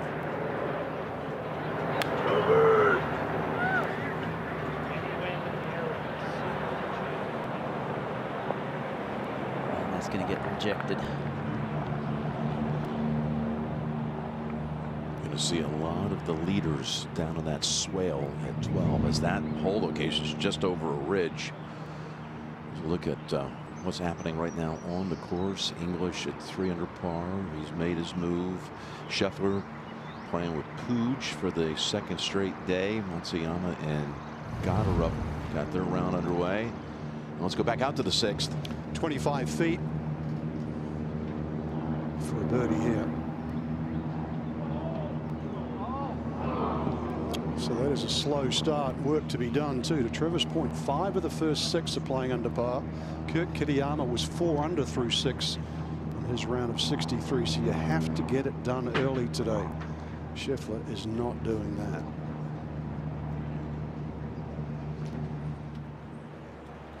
To 10.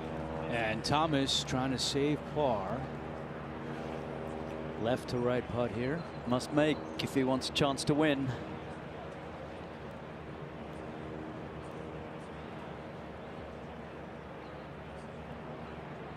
Yes. So Thomas able to escape with a 4. And he remains 4 off the lead.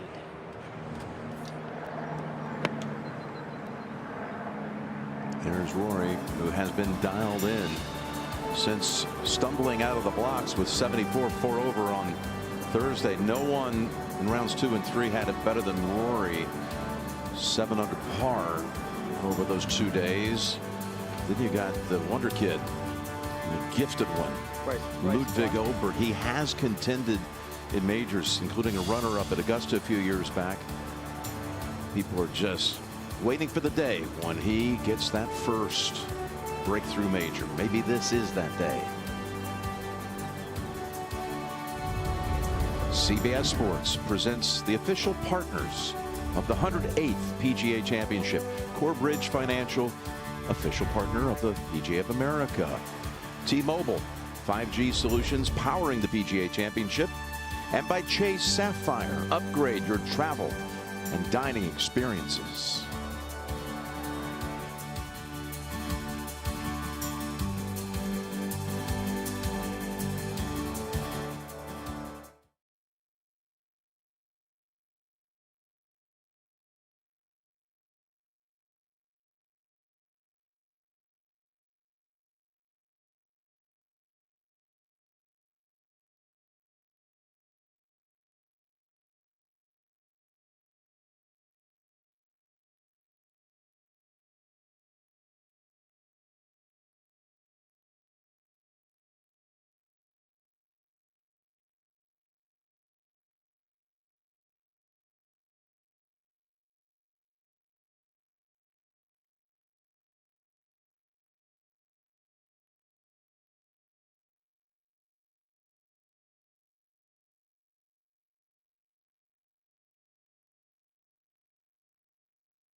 For the first time since 1962, Gary calmly hits it down the middle and wins the coveted PGA Championship.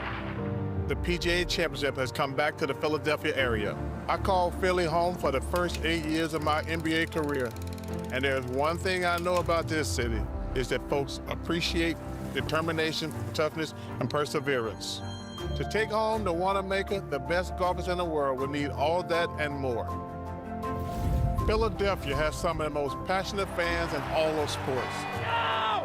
If you give everything you have, they will show you all their brotherly love.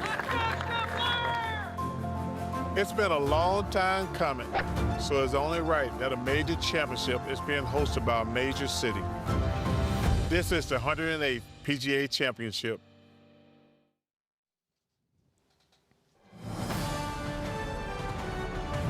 CBS Sports and the Professional Golfers Association of America proudly present the 108th PGA Championship. Aronimink Golf Club. 14 miles from central Philadelphia and Independence Hall, where the Declaration of Independence was adopted by our founding fathers 250 years ago this July 4th. Today, one golfer will make a declaration of excellence and make a statement to the rest of the world in golf that they are a major champion. Some are looking for a championship to add to a resume that is already distinguished. Others are looking for that first ever conquest that'll put them in that rare company. Golf immortality, having that elusive major. Let's go up to 6. The par putt now for Scheffler. So he needs some fight, some Philly fight. It's 5 back. Clock's ticking though. To 3. And we've talked about the importance of getting off to a good start. This third hole playing as the 4th easiest so far today. Here's the approach for Chris Gotterup from 118, and that checks up nicely. So Gotterup will have a look at birdie here at the par 4 third. Up to 8. And the hardest hole on the golf course today, Tom Hoge from just over the green. Crash. Oh, he's made it. As Charles Barkley would say, that wasn't terrible. A birdie for Hoge. 3 under on the par 3s this weekend, and these par 3s are absolutely brutal. To 6. Harris English down the left, which opens up the hole location. Devilish little hole location here just over the bunker. Need to land it beyond with spin. That works.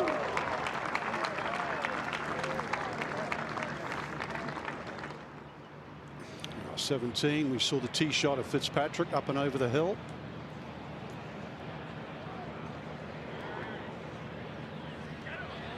It's a very good lag from 50 feet. No player from England has won the PGA Championship when it's been a stroke play event.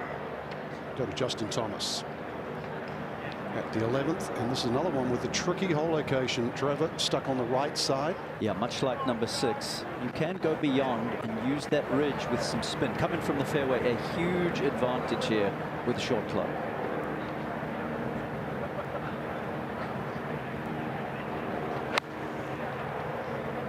Has to land it on the number.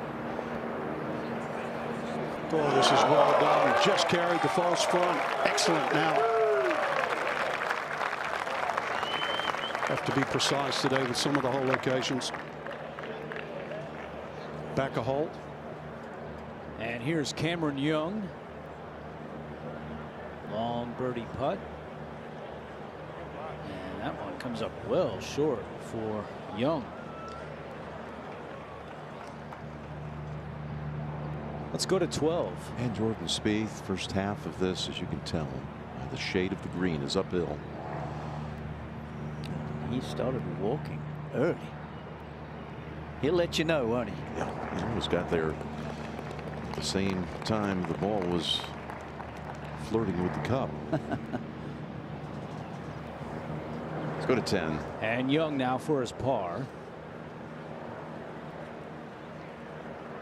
Off to such a great start to this 2026 season.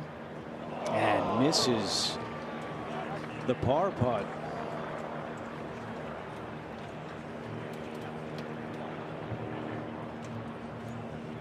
Interesting. We saw him have a bad putting round to finish last week. Yesterday again. Now that short miss. Now over at the third. Got her up for birdie.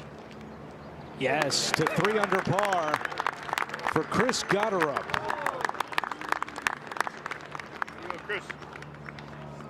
That puts Gotterup into a tie for 7th. Final round pairings. The late starters. Patrick Reed, Maverick McNeely, who was in the final pairing on Saturday. Mav was on 71, but Reed came in with 67 on Saturday. And a lot of firepower here. Two-time PGA champion McIlroy, one-time PGA champion Schauffele, England's Aaron Rai, Sweden's Ludvig Åberg. Then you got Nick Taylor and Jon Rahm. And then it will be Alex Smalley and Matty Schmid. Smalley again was with Maverick yesterday in that final pairing and rallied with that second side 31. Players who have found their first PGA Tour win at this event. Sluman did it down at Oak Tree. John Daly did a crooked stick. Sean McKeel at Oak Hill. Martin Keimer at Whistling Straits. You see that little footnote? Match play ended in 1957. It became stroke play right here in Philadelphia back in 1958 at Glenarm Country Club. Let's go to 7. And Scheffler's tee shot just off the fairway. And he'll have a long birdie putt at the 7th, a hole that has only yielded 4 birdies so far today. Now our first look at the 13th, which once again is drivable today, playing 299. And Trevor, he's got an iron. Yeah, this is kind of unusual. We've seen the majority of guys take a cut at it this weekend. Hole location is in the back left, which is much tougher than round 3. Jordan just trying to get it to a number to where he feels like he can control the spin.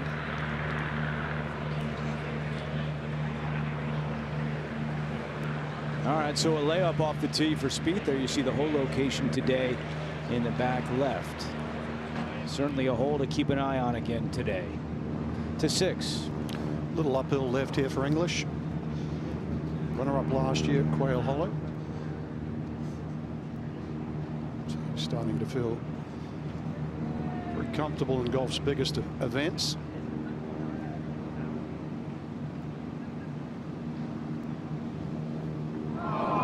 Spoke too soon.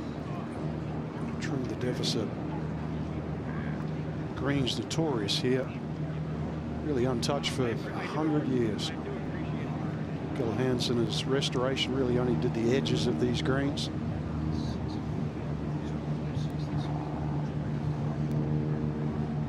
So he tapes that in. He's played the first 6 holes, though 6 under this week. So he's got off to good starts each and every day. People of Philly have come out today as we go to 7. And Scheffler with this long birdie putt. And Trevor, we were out on the range with Scotty earlier today, and that wasn't the problem yesterday. It was the putting, which was a huge issue. 73rd out of 82 players in strokes gained putting. Yeah, and he was hitting a lot of edges too, so he felt like he was hitting good putts, but the margins got him. That's good speed control there. That 7th hole location right near a huge drop off on the left-hand side. Back to 2. Open champion at St Andrews a few years ago, Australian Cam Smith. He can be deadly with the short clubs. Evidence there. So another putt inside 6 feet for birdie. We go to 7. 11, excuse me. Thomas down the hill for birdie.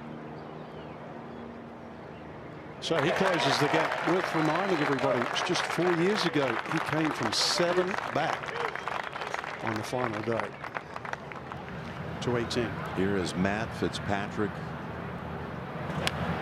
You can get at this whole location at 18, down a little valley in the left side. Just like that. May even feed back a little bit. He's moved up to tie for 15th after starting way back. His featured pairing is coming up. Xander trying to do what Rory did, win 2 Wanamakers in a 3-year stretch. McIlroy did it back in 2012, 2014. Xander won this event in Louisville just 2 years ago. That's coming up.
Welcome to the final round of the 108th PGA Championship. This week, Aronimik's storied fairways have set the stage for the next chapter in major championship history, right here in Newtown Square, just outside the city of brotherly love. By day's end, a true champion will join the rarefied air of Walter Hagen, Jack Nicklaus, Tiger Woods, and our defending champion, Scottie Scheffler. We are proud of our PGA of America golf professionals who competed this week as the Corebridge Financial Team. They represent the more than 30,000 PGA of America golf professionals who dedicate their careers to this game we all love. On behalf of the PGA of America, and thanks to CBS and ESPN, we hope you enjoy watching history unfold at the 2026 PGA Championship. And a thank you to the 30,000 women and men PGA professionals here in the United States. They are such a great credit to the game. Never met one I didn't admire or respect. Serve this game every day as we go out to Scheffler at the 8th. Back right hole location today. Very difficult to get this one close. Have to land it on a downslope. Scottie trying to use this slope, a little left of it. And Trevor, that's exactly how he drew that one up. Everyone in the field will take that shot. Yeah, that is a 9 out of 10 golf shot right there from Scheffler. Back to 2. Smith now to get to 3 under. Well done. He's looking for major number 2.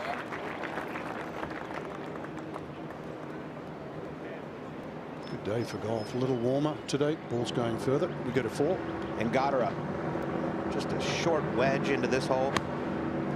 Gets really vertical with the shaft going back. Has to manipulate it on the way down. I think that's a little bit the reason why he struggles with the short irons. Yeah, can get steep at times. You see some massive divots from him with the short clubs. His mid-long irons are great, but the short irons could be a little better. Up to 11. Speaking of short irons, Cam Young uphill here at 11.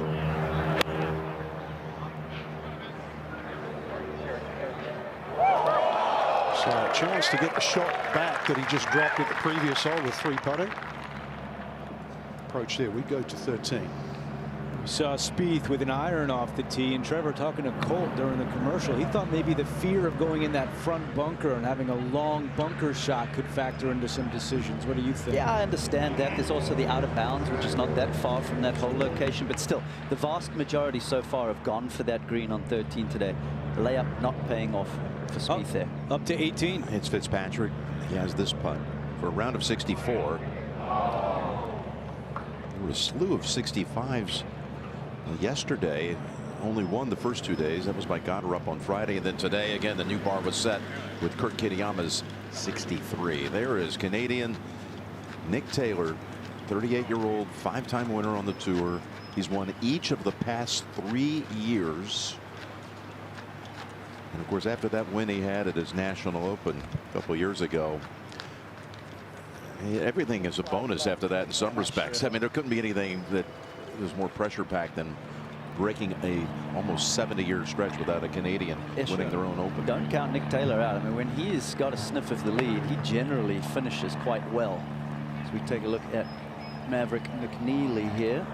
You see Maverick, I've talked about yesterday, he stole his amateur record. He's been using the locker this week at Aronimink that belonged to the late great amateur Jay Sigel, who was a member here for years, and some would tell you had the, if you take the full balance of decades of his dedication to the game as an amateur, one of the great amateur careers since Bobby Jones.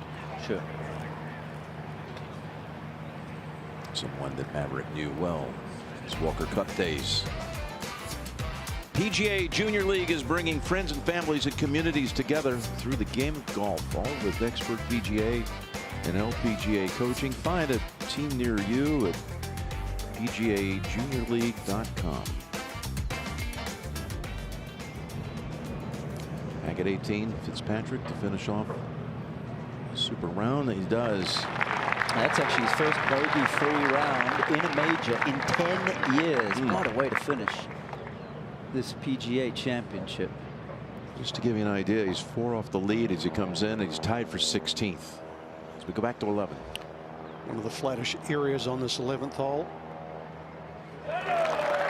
Certainly enjoyed that one. You see a lot of break from close range. Good bounce back. 13. And now the birdie putt for Jordan Spieth.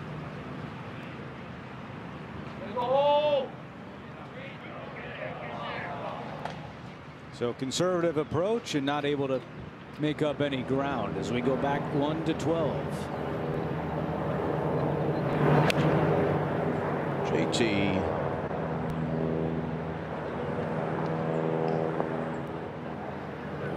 Okay, that's up on the correct level. Let's see if he can make another putt. Great par save at 10 and then birdie at 11. Let's go to 8. And Scheffler for birdie. The field is combined of 164 over par this week at this par 3. And they only played it all the way back one day, and that was on Thursday.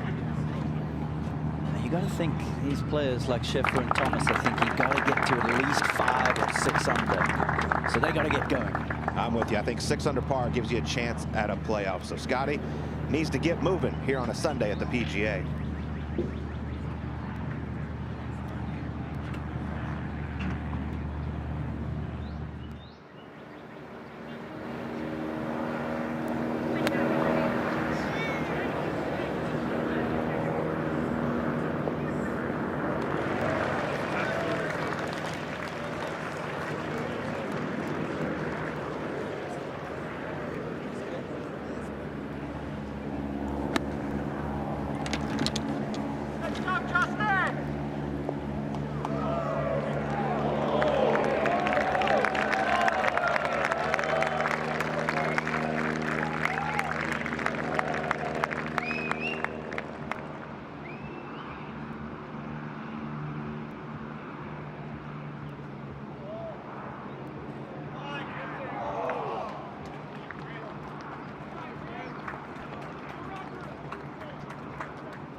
McNeely continues to work through the bag.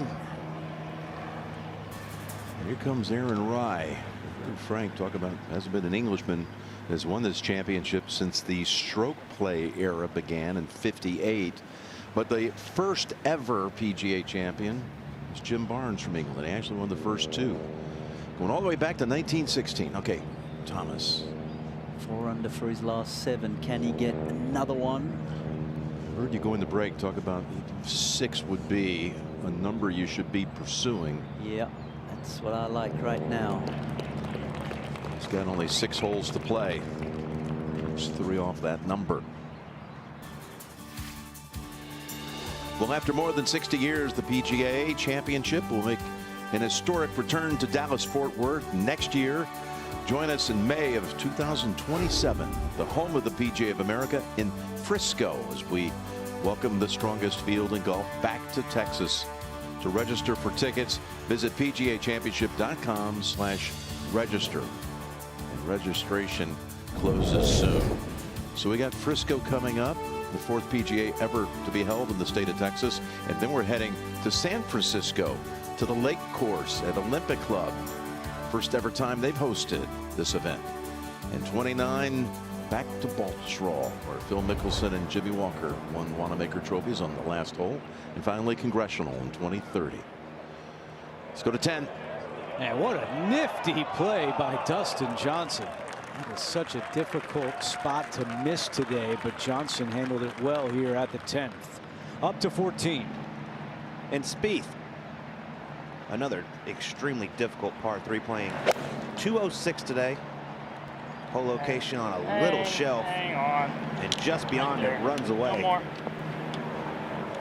Gonna see a lot of players come up short there today at 14. Long is no good. There's a bunker and some very deep rough back there. And now at 4, Hideki Matsuyama trying to bounce back from a bogey at 3. Oh yeah, moves to 3 under par, just 3 shots back. This could be an all-time Sunday here at the PGA Championship. Back to 1. Justin Rose has a victory on the grounds here. And a runner-up finish. And he's got an opening birdie. Oh, does he love Philadelphia. And major championships. He just knows how to peak at the right time. Somebody, of course, won a major over at nearby Marion. Can you imagine having 2 majors in the same city, 2 different courses? Here's English at 7. Yeah, he was looking for his 3rd birdie in his first 7 holes, but now some work to do just to walk away with a par. Back at 1.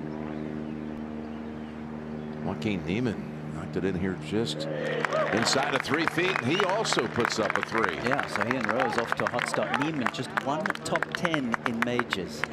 He's got the game. He needs to show us on the biggest stages now. Let's go to 3. And Cam Smith out of the rough with his 2nd.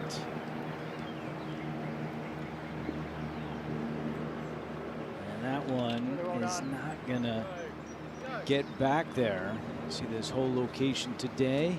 Seen a lot of birdies so far today, but that'll be a tough one for Smith. Up to 5. Matsuyama. He's had good fortune on this hole this week. 2 birdies. Okay, gets it onto the right level. He'll be putting uphill, so he can give that a nice run. To 7. And English now for his par. Okay. Runner-up at the PGA and the Open Championship a year ago, both times finishing behind Scotty Scheffler. There he is, Alex Smalley, 29-year-old, turned 30 this coming October, graduate of Duke, was a stellar student, and there's a tie to the PGA Championship, even a roundabout way, and the Wanamaker Trophy that he shared with the world just yesterday. So yeah, I mean, I obviously dreamed of this as a kid, and it's funny, it's the Wanamaker Trophy, and When I was in college, I stayed in the Wanamaker dorm for 3 years. So my parents and I have been joking that maybe this would be a tournament that I would win just because of that kind of fact. That's just kind of something that we've joked about even before I made it out here, and be pretty cool to actually pull it out tomorrow. So trying to take some of those positive vibes. How do you like that? And signs, put it in his head, and maybe it helps a little bit. When you think about how beautifully he's played the first 3 rounds, only player in the field with 3 consecutive rounds in the 60s. He's been a leader every day. They co-led on Thursday, 1 of 7 at 3 under par, and then 1 of 2 at 4 under par with McNeely after Friday, and now stands alone.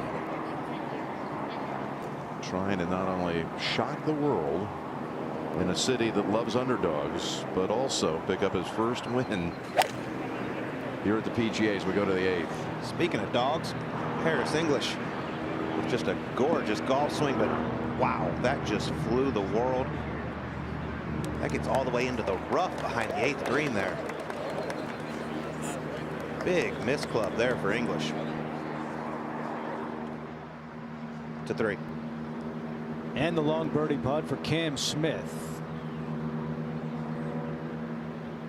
He had missed 6 consecutive cuts at the majors, playing the weekend here as we go to 5.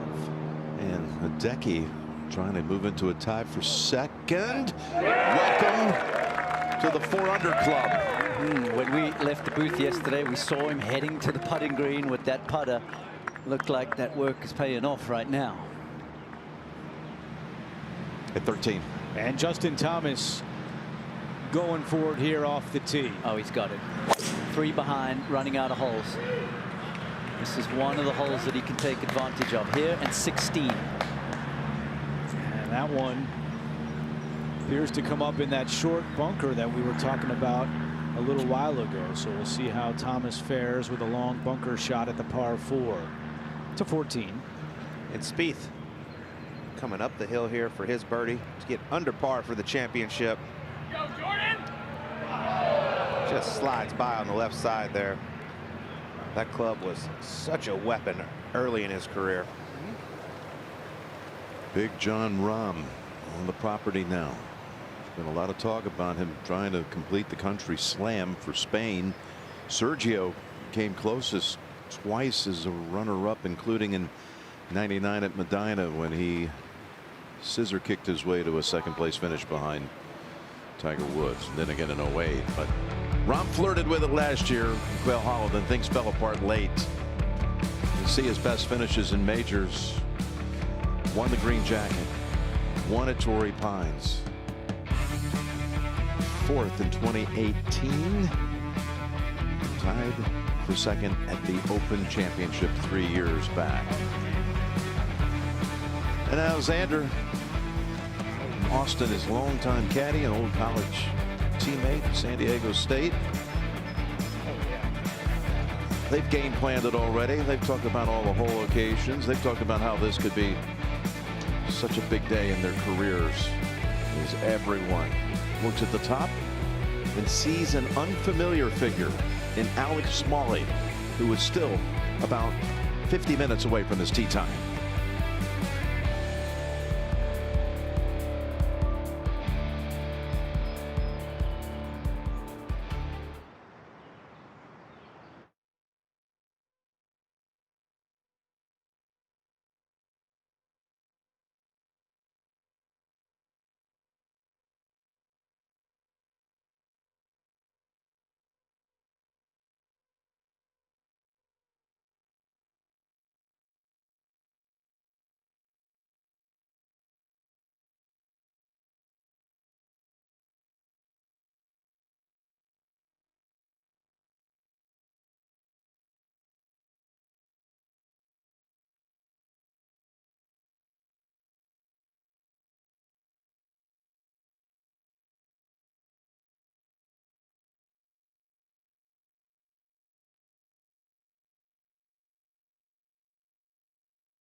Scotty Scheffler wins in a runaway in the showdown at Charlotte. I think the thing that stuck out the most there was him hammering his hat into the green on 18. I think anytime you're able to accomplish something that you've dreamed of accomplishing, I think it's always a really special feeling, and it's fun to be able to celebrate those kind of euphoric moments. You never, ever see that out of Scotty. That kind of emotion.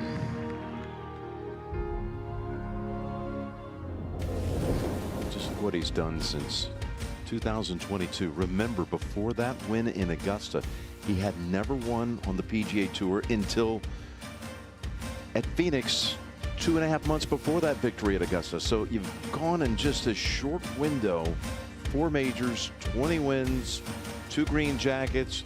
After the Wanamaker, of course, he won the Open last summer. So it has been a remarkable stretch as he's now put his name in there with some of the all-time elites at their age mark. Yeah, top 10s in his last 6 majors includes those 2 wins. Pretty impressive. Is this going to climb its way up there? This is the par 5 9th. Not quite, but that is makeable for Eagle. Like Thomas, he needs to get going. Well, he's going to, do something. Birdie for sure. Eagle will certainly send some shockwaves around here. Let's go to 2. Longest drive so far here at the second by Neiman. Just a little pitch. That is very inventive for the 27-year-old. I really like that, Frank, skipping it in there. Chance for a birdie start, Trevor. To 13. And Thomas out of the bunker, trying to become the 7th to win the Wanamaker Trophy at least 3 times. Currently 3 back. And that for a long birdie attempt at 13, and it's moving back towards him.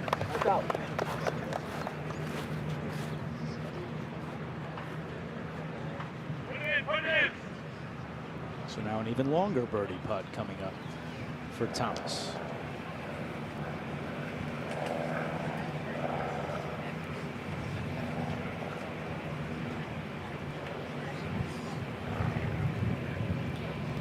Trevor, what do you think Rory's thought is going into this with a packed leaderboard?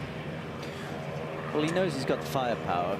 If he can just find a way to sneak out a few more fairways to where he can get aggressive with the irons and then keep that putter rolling. He knows that he's one of the guys that has the most intimidating presence on a leaderboard. You think about Rahm, you think about Scheffler and McIlroy. He knows if he can get off to an early start, he's so beloved by the fans, they're going to get behind him, they're going to start cheering, and he's going to be able to build off of that energy whilst sending a message to all the others. There you see, he leads the field in driving distance. Average poke on all drives, 321 yards. Aerial coverage is brought to you by Goodyear Eagle. Fast is in us as you look down at this Donald Ross Classic. And by the way, if you come out to the 9th, we've got the 3rd at the par 5. Choosing to putt it. Gonna have to give it a good hit to get it up there.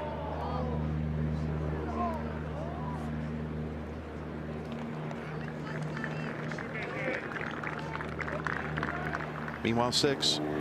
Hideki has driven it to the corner of the dog leg.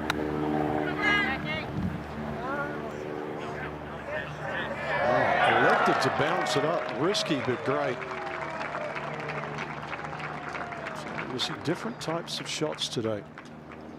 Now across 2-2.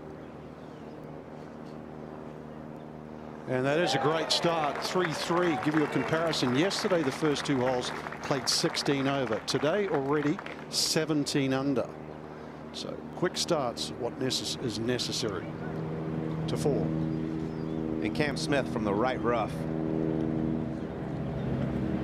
From 159 yards. Good angle to this left hole location, and that's going to chase up the slope, and that is a fantastic lead from there. Chance for Cam Smith to get within 2 to 9. And Scotty for birdie. Gotta go.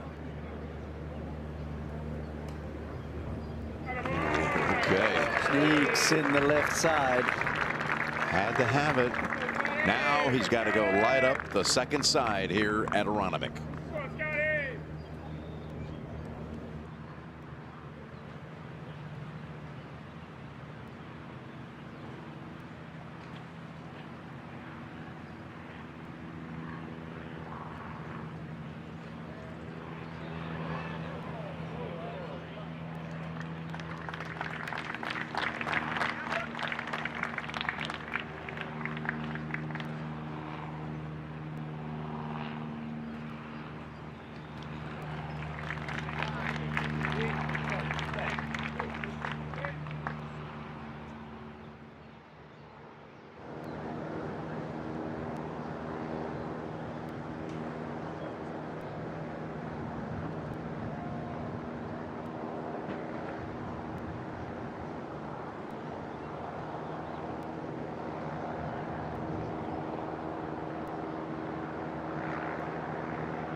We're back at the drivable par 4, 13th. Cameron Young's tee shot bounces up onto the green. And he will have a long eagle attempt coming up. Back at 6. Hideki has a little look at this one. Greens, as we're told, championship speed, so anytime you're downhill, a lot more respect is needed. You have to hit this one very hard. Looking for 3 in a row here, Frank.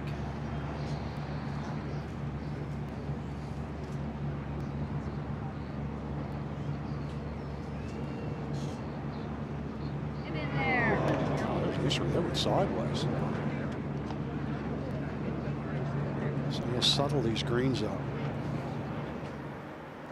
Now back at the second, Chris Rayton, winner last week.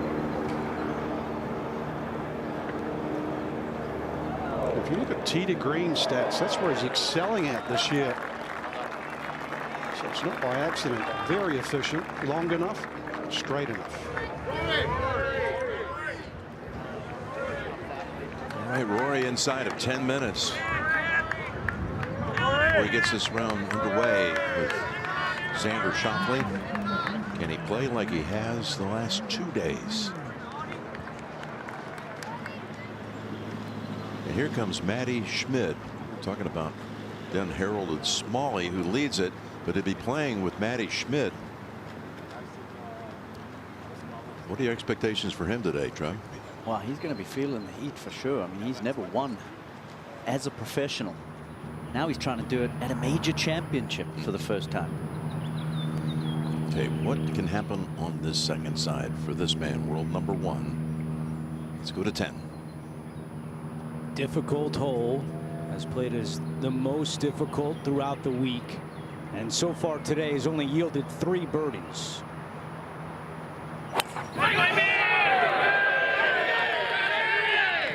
This is the right way to play it, trying to cut it into the slope.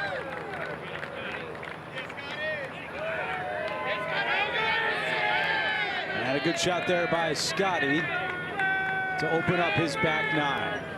Leads the tour in final round scoring average this season, 67.2 to 14. And Justin Thomas saw this putt from Spieth just a little bit ago. It's extremely slow. Yeah, got to give it a chance here, Colt. You can really see the grain in these greens, Trevor. From this camera angle, obviously very shiny going back towards him. He knew it was going to be slow, and he hammered it. Probably trying to force the issue a little bit. No, he needs to run the tables to have a chance. Back to 13. And here's the long eagle putt for Young. No eagles yet at 13 today. Yeah, really nice putt by Cameron Young. Now back at 7, Matsuyama. Second best round on the course right now at 2 under par. And that wind slightly off the left. You've got to be careful leaking it right here. The thickest rough on the golf course right there. That is where it's going. Way right for Hideki here at the par 4 7th.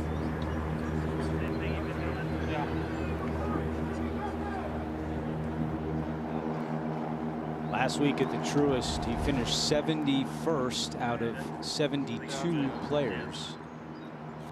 Such a great start to the week. A loose tee shot here at 7. Yeah, a little wipey. Probably caught it out of the heel as well, and then started riding the wind.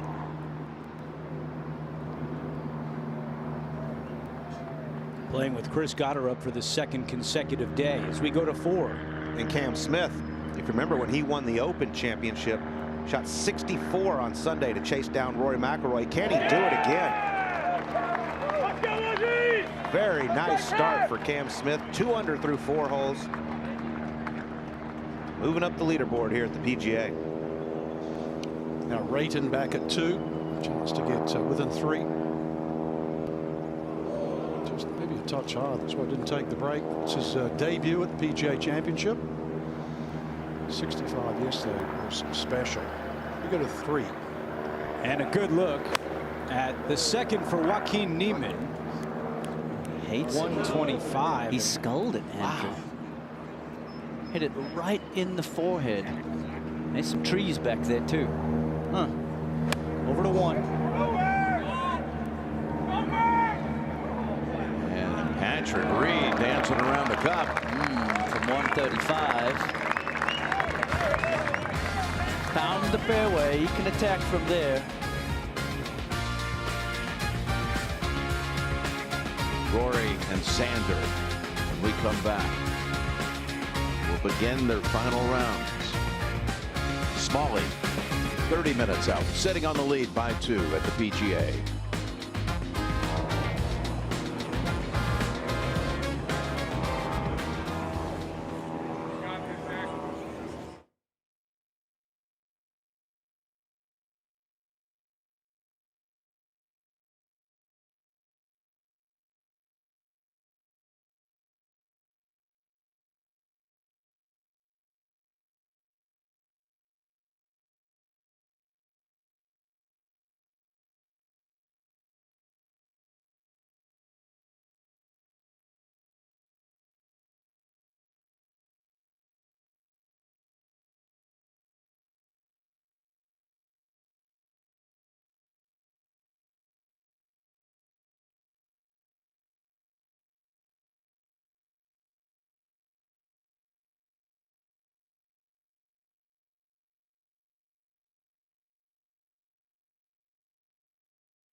108th PGA Championship on CBS Sports, sponsored by the all-new Callaway Quantum with Triforce. Progressive Insurance, bundle home and auto and save. And by Cadillac, be iconic. Liberty Bell, Independence Hall, all in nearby Philadelphia. Now time to ring the bell with this very handsome pairing. Good afternoon, ladies and gentlemen, and welcome to the 108th PGA Championship. This is the 2:05 starting time. Now on the tee, please welcome from Northern Ireland, the 2012 and the 2014 PGA champion, Rory McIlroy.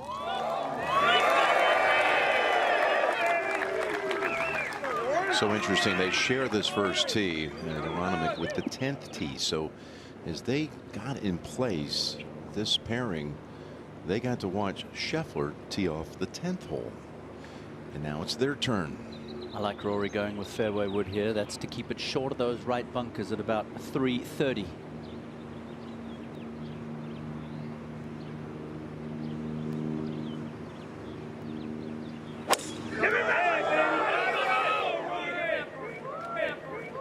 Needs a little help. A little tilt to this. Will he get the bounce? No. Oof. Now on the tee, please welcome from California, the 2024 PGA champion, Xander Schauffele. Popular pick, Trevor, coming into the week, was he had compromised year with injury in 2025, but he's healthy now. Yeah, been driving it great this week, actually leading that stat, but 79th of the 82 players who made the cut in approach. So iron play is his ticket today.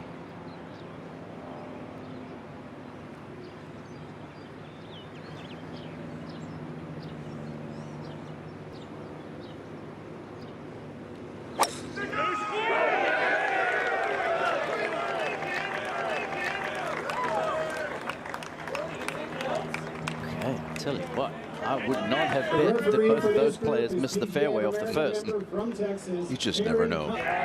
Both miss with fairway woods, right then left. Let's go to the 10th. And Scheffler with 179. Trying to make a move on this back nine. And that's a good place to start. Scheffler will have a birdie attempt coming up at the 10th. Back at 1. McNeely, back of the screen. Good look at the speed down the hill. Oh, wow. Oh, yeah, his longest make of the week.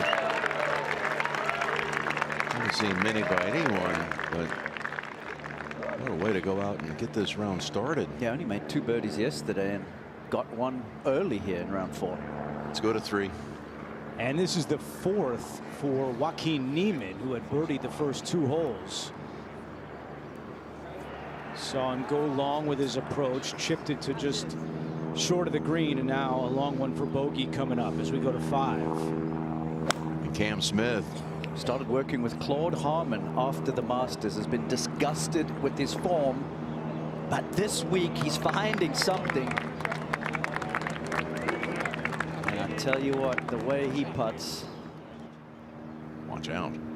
Let's go to 7. And Matsuyama, you saw big trouble right off the tee here at 7, just trying to get it back in position. And this one is going to just hang up before the green, so still a chance for Hideki to save his par here at number 7. Back at 1. Patrick Reed. Anyone was going to make birdie out of this pairing, you would have thought it'd be Patrick after the approach. But it peels off, and it's only Maverick picking up a stroke here. We're at 3. Let's see if Niemann can walk away with a bogey. No, wow, what a putt there by Niemann. So he drops one and is now 3 back of Smalley.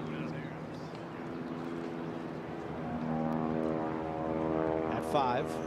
For birdie. Gentle left to righter. Right. Oh, my word. I thought that was going to dive in that right side. Wow, what a great looking putt that was. So par for Cam.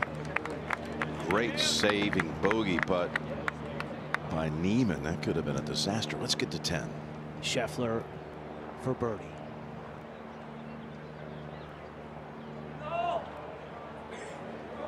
Did not come back on him. We saw that a lot yesterday. Poor effort right there, though, Andrew. Not a time to leave it short when you fall back and running out of holes. Over the track. Bring it in. Back at 1. Tremendous turnout here in Aronimink. Tracing by Top Tracer is brought to you in partnership with Rolex. Let's see how these two will handle the rough. That, you know, it depends. It's still early in the growing season up in the Northeast, and yes, it's near 90 today, but you can have some really nasty lies, and sometimes you can get away with them. Oh yeah, it is pretty dense out there. They last topped it on Tuesday evening. We've had a lot of sunshine since then. A little bit of drizzle. Trevor, neither lie is very good, but I definitely prefer Xander's angle from that left side. Yeah, it's opened up just a little more. 2.5 months ago with a late winter snowstorm, this course was completely covered in snow. I'll take it easy. 10 weeks ago, hard to believe. Trevor, I will say, with this whole location sitting right on top of the ridge, coming out of the rough, if you can get the right contact, you can land it on the front and chase it up there. Ball above his feet, so he needs to start it down the right, which is a little more dangerous.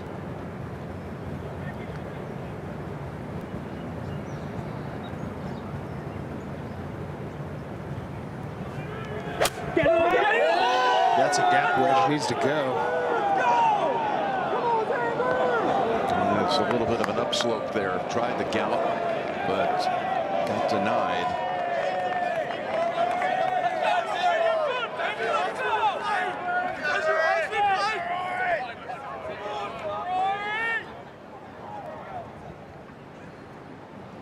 And Xander with the far better angle. 9 yards closer, 117. Going down the grip, trying to get steep on it. Sand wedge coming out pretty hot. Not quite going to have enough to climb the ridge. So a little bit of an ordinary start for those two. It's 7. Matsuyama with his 3rd. This is dangerous here, Andrew. Anything just past that whole location can run off the green. So a little defensive there from Hideki. And he'll be tested with a tough par putt coming up at the 7th. The chase is on here outside of Philadelphia. Final round of the 108th PGA Championship.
The Survivor 50 season finale. It all comes down to this. Light your torch for the live finale. Who will be crowned sole survivor? Take home $2 million. You can find out live. CBS Wednesday streaming on Paramount Plus. Survivor. It's pretty apt for where we are right now in this tournament. Truly. McIlroy at 1. Didn't even think about pulling the wedge out. This needs to go. Just hung on to the top ridge. It's going to be a tough putt, too, with a lot of break. Let's go to 7. Matsuyama for his par. So the tee shot here. Costly at number 7 for Hideki, who was cruising right along, but he'll drop back to 3 under par if he taps this in. Said his game has not been in the best shape, but he thought he had a good mindset coming into the week, and he certainly has performed well. But a bogey here at 7. Let's go to 2. Spot a bother for McNeely here. Gonna have to get your math right, get the right number.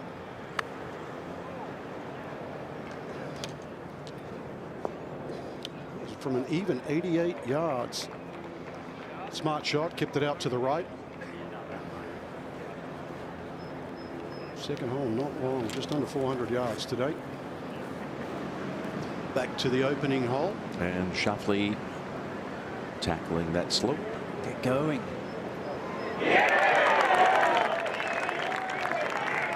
Had the line dialed. At 6.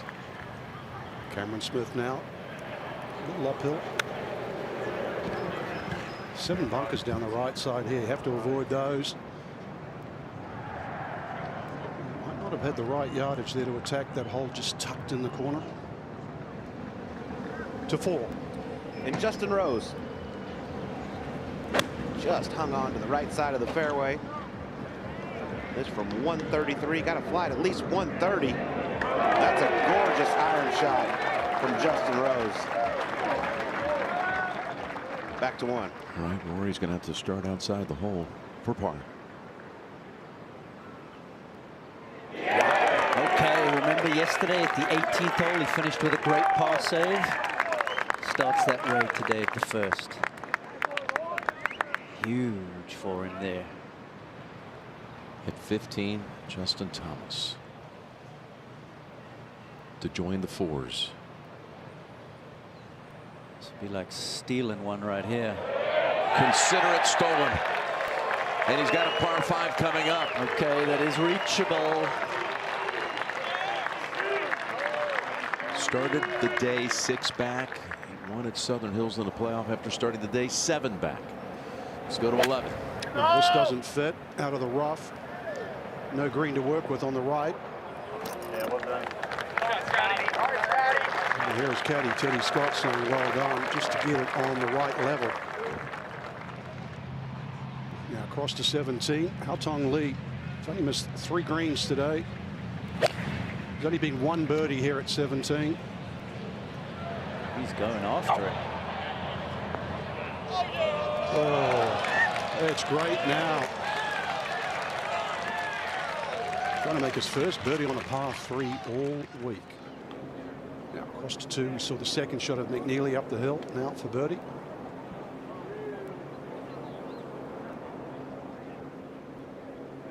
Yeah, it's well done, especially after a birdie at the opening hole. No damage. Now up on the tee is McIlroy. He had a birthday last week, turned 37. So happy birthday to our own Jim Nance. His birthday today. Now McIlroy, dog leg left, par 4. 300 to take those bunkers out of play down the left, Frank. Wind slightly off the left.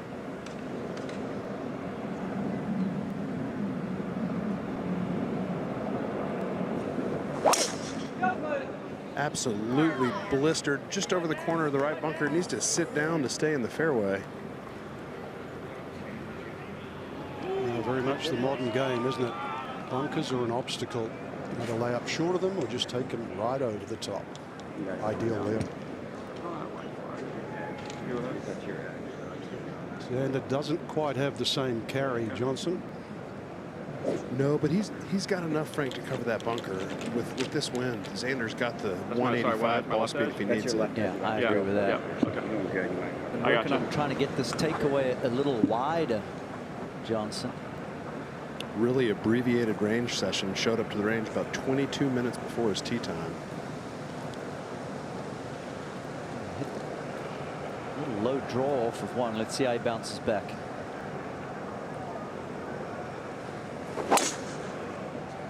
Just a little bit left of Rory's. That should be perfect.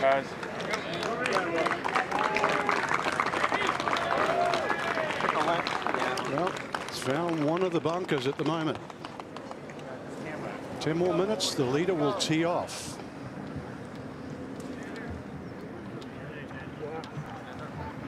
Good job. Rory. Rory.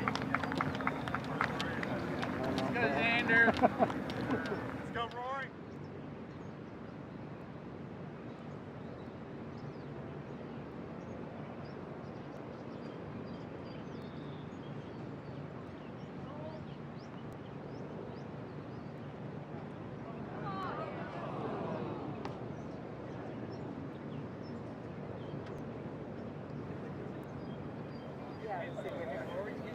Hey, my head was stationary.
Back with Tom Hoge making another long distance birdie.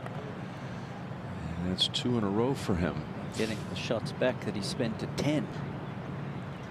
He's the last player to get in the field after Jake Knapp had to withdraw because of injury. Let's go to 11. This putt will break right in the middle.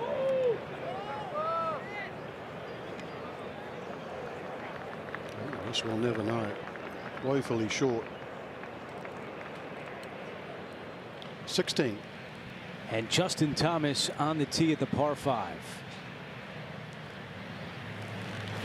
Birdie here each of the last 2 days. It's going to be tough to hold the fairway. Give me a good lie, please. Come on, give me a good lie, please. Yeah. Let's go to 1. He got his wish there. Got a good lie at 16. All right, let's get the penultimate pairing started. Good afternoon, ladies and gentlemen, and welcome to the 108th PGA Championship. This is the 2:25 starting time. Now on the tee, please welcome from Canada, Nick Taylor. Trying to become Canada's second all-time major champion to join Mike Weir.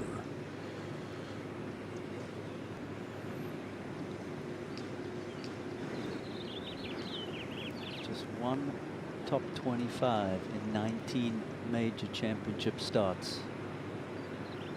Big day here.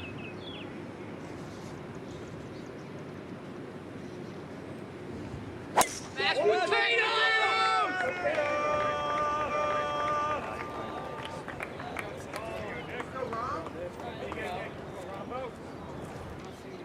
going to like that one. Next on the tee, please welcome from Spain, John Rahm. A year ago in Charlotte at Quail Hollow, he started the day 5 back on Sunday, and then he caught up with Scheffler after the 11th hole, but then things started getting away from him. He ended up 7 shots behind Scotty, the champion.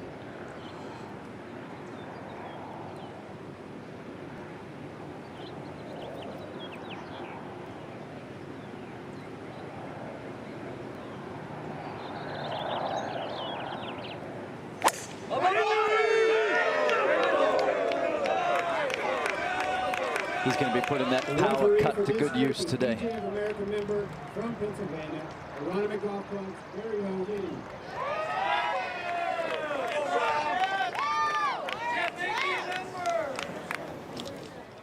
Up on the green at 1. Ludwig.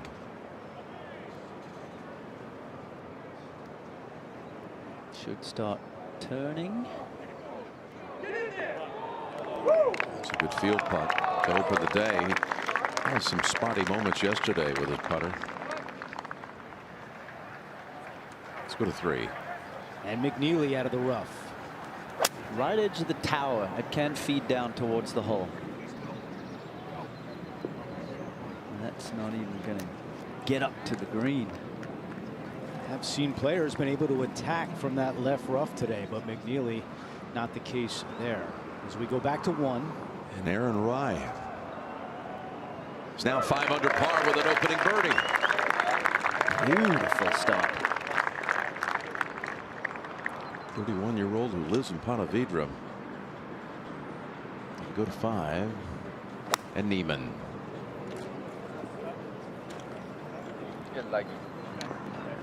Called for it to kick right, and he got his wish.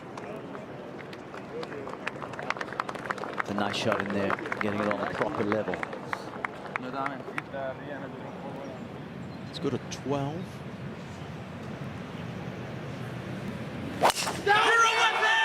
This brings the bunkers into play, so needs to thread it. And does.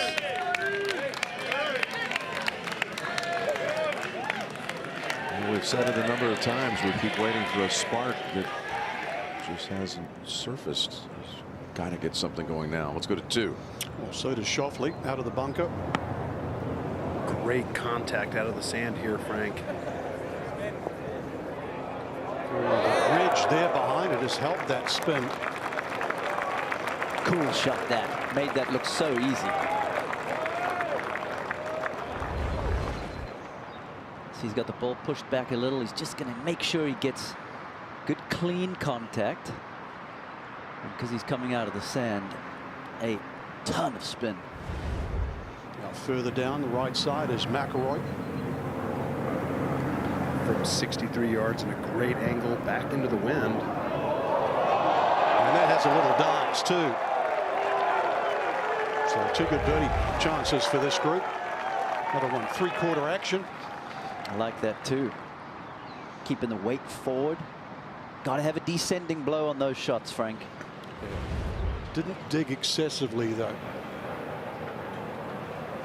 Here at 16 now, Justin Thomas, you saw his tee shot, does appear to get a good lie in that right rough. 220 to the hole.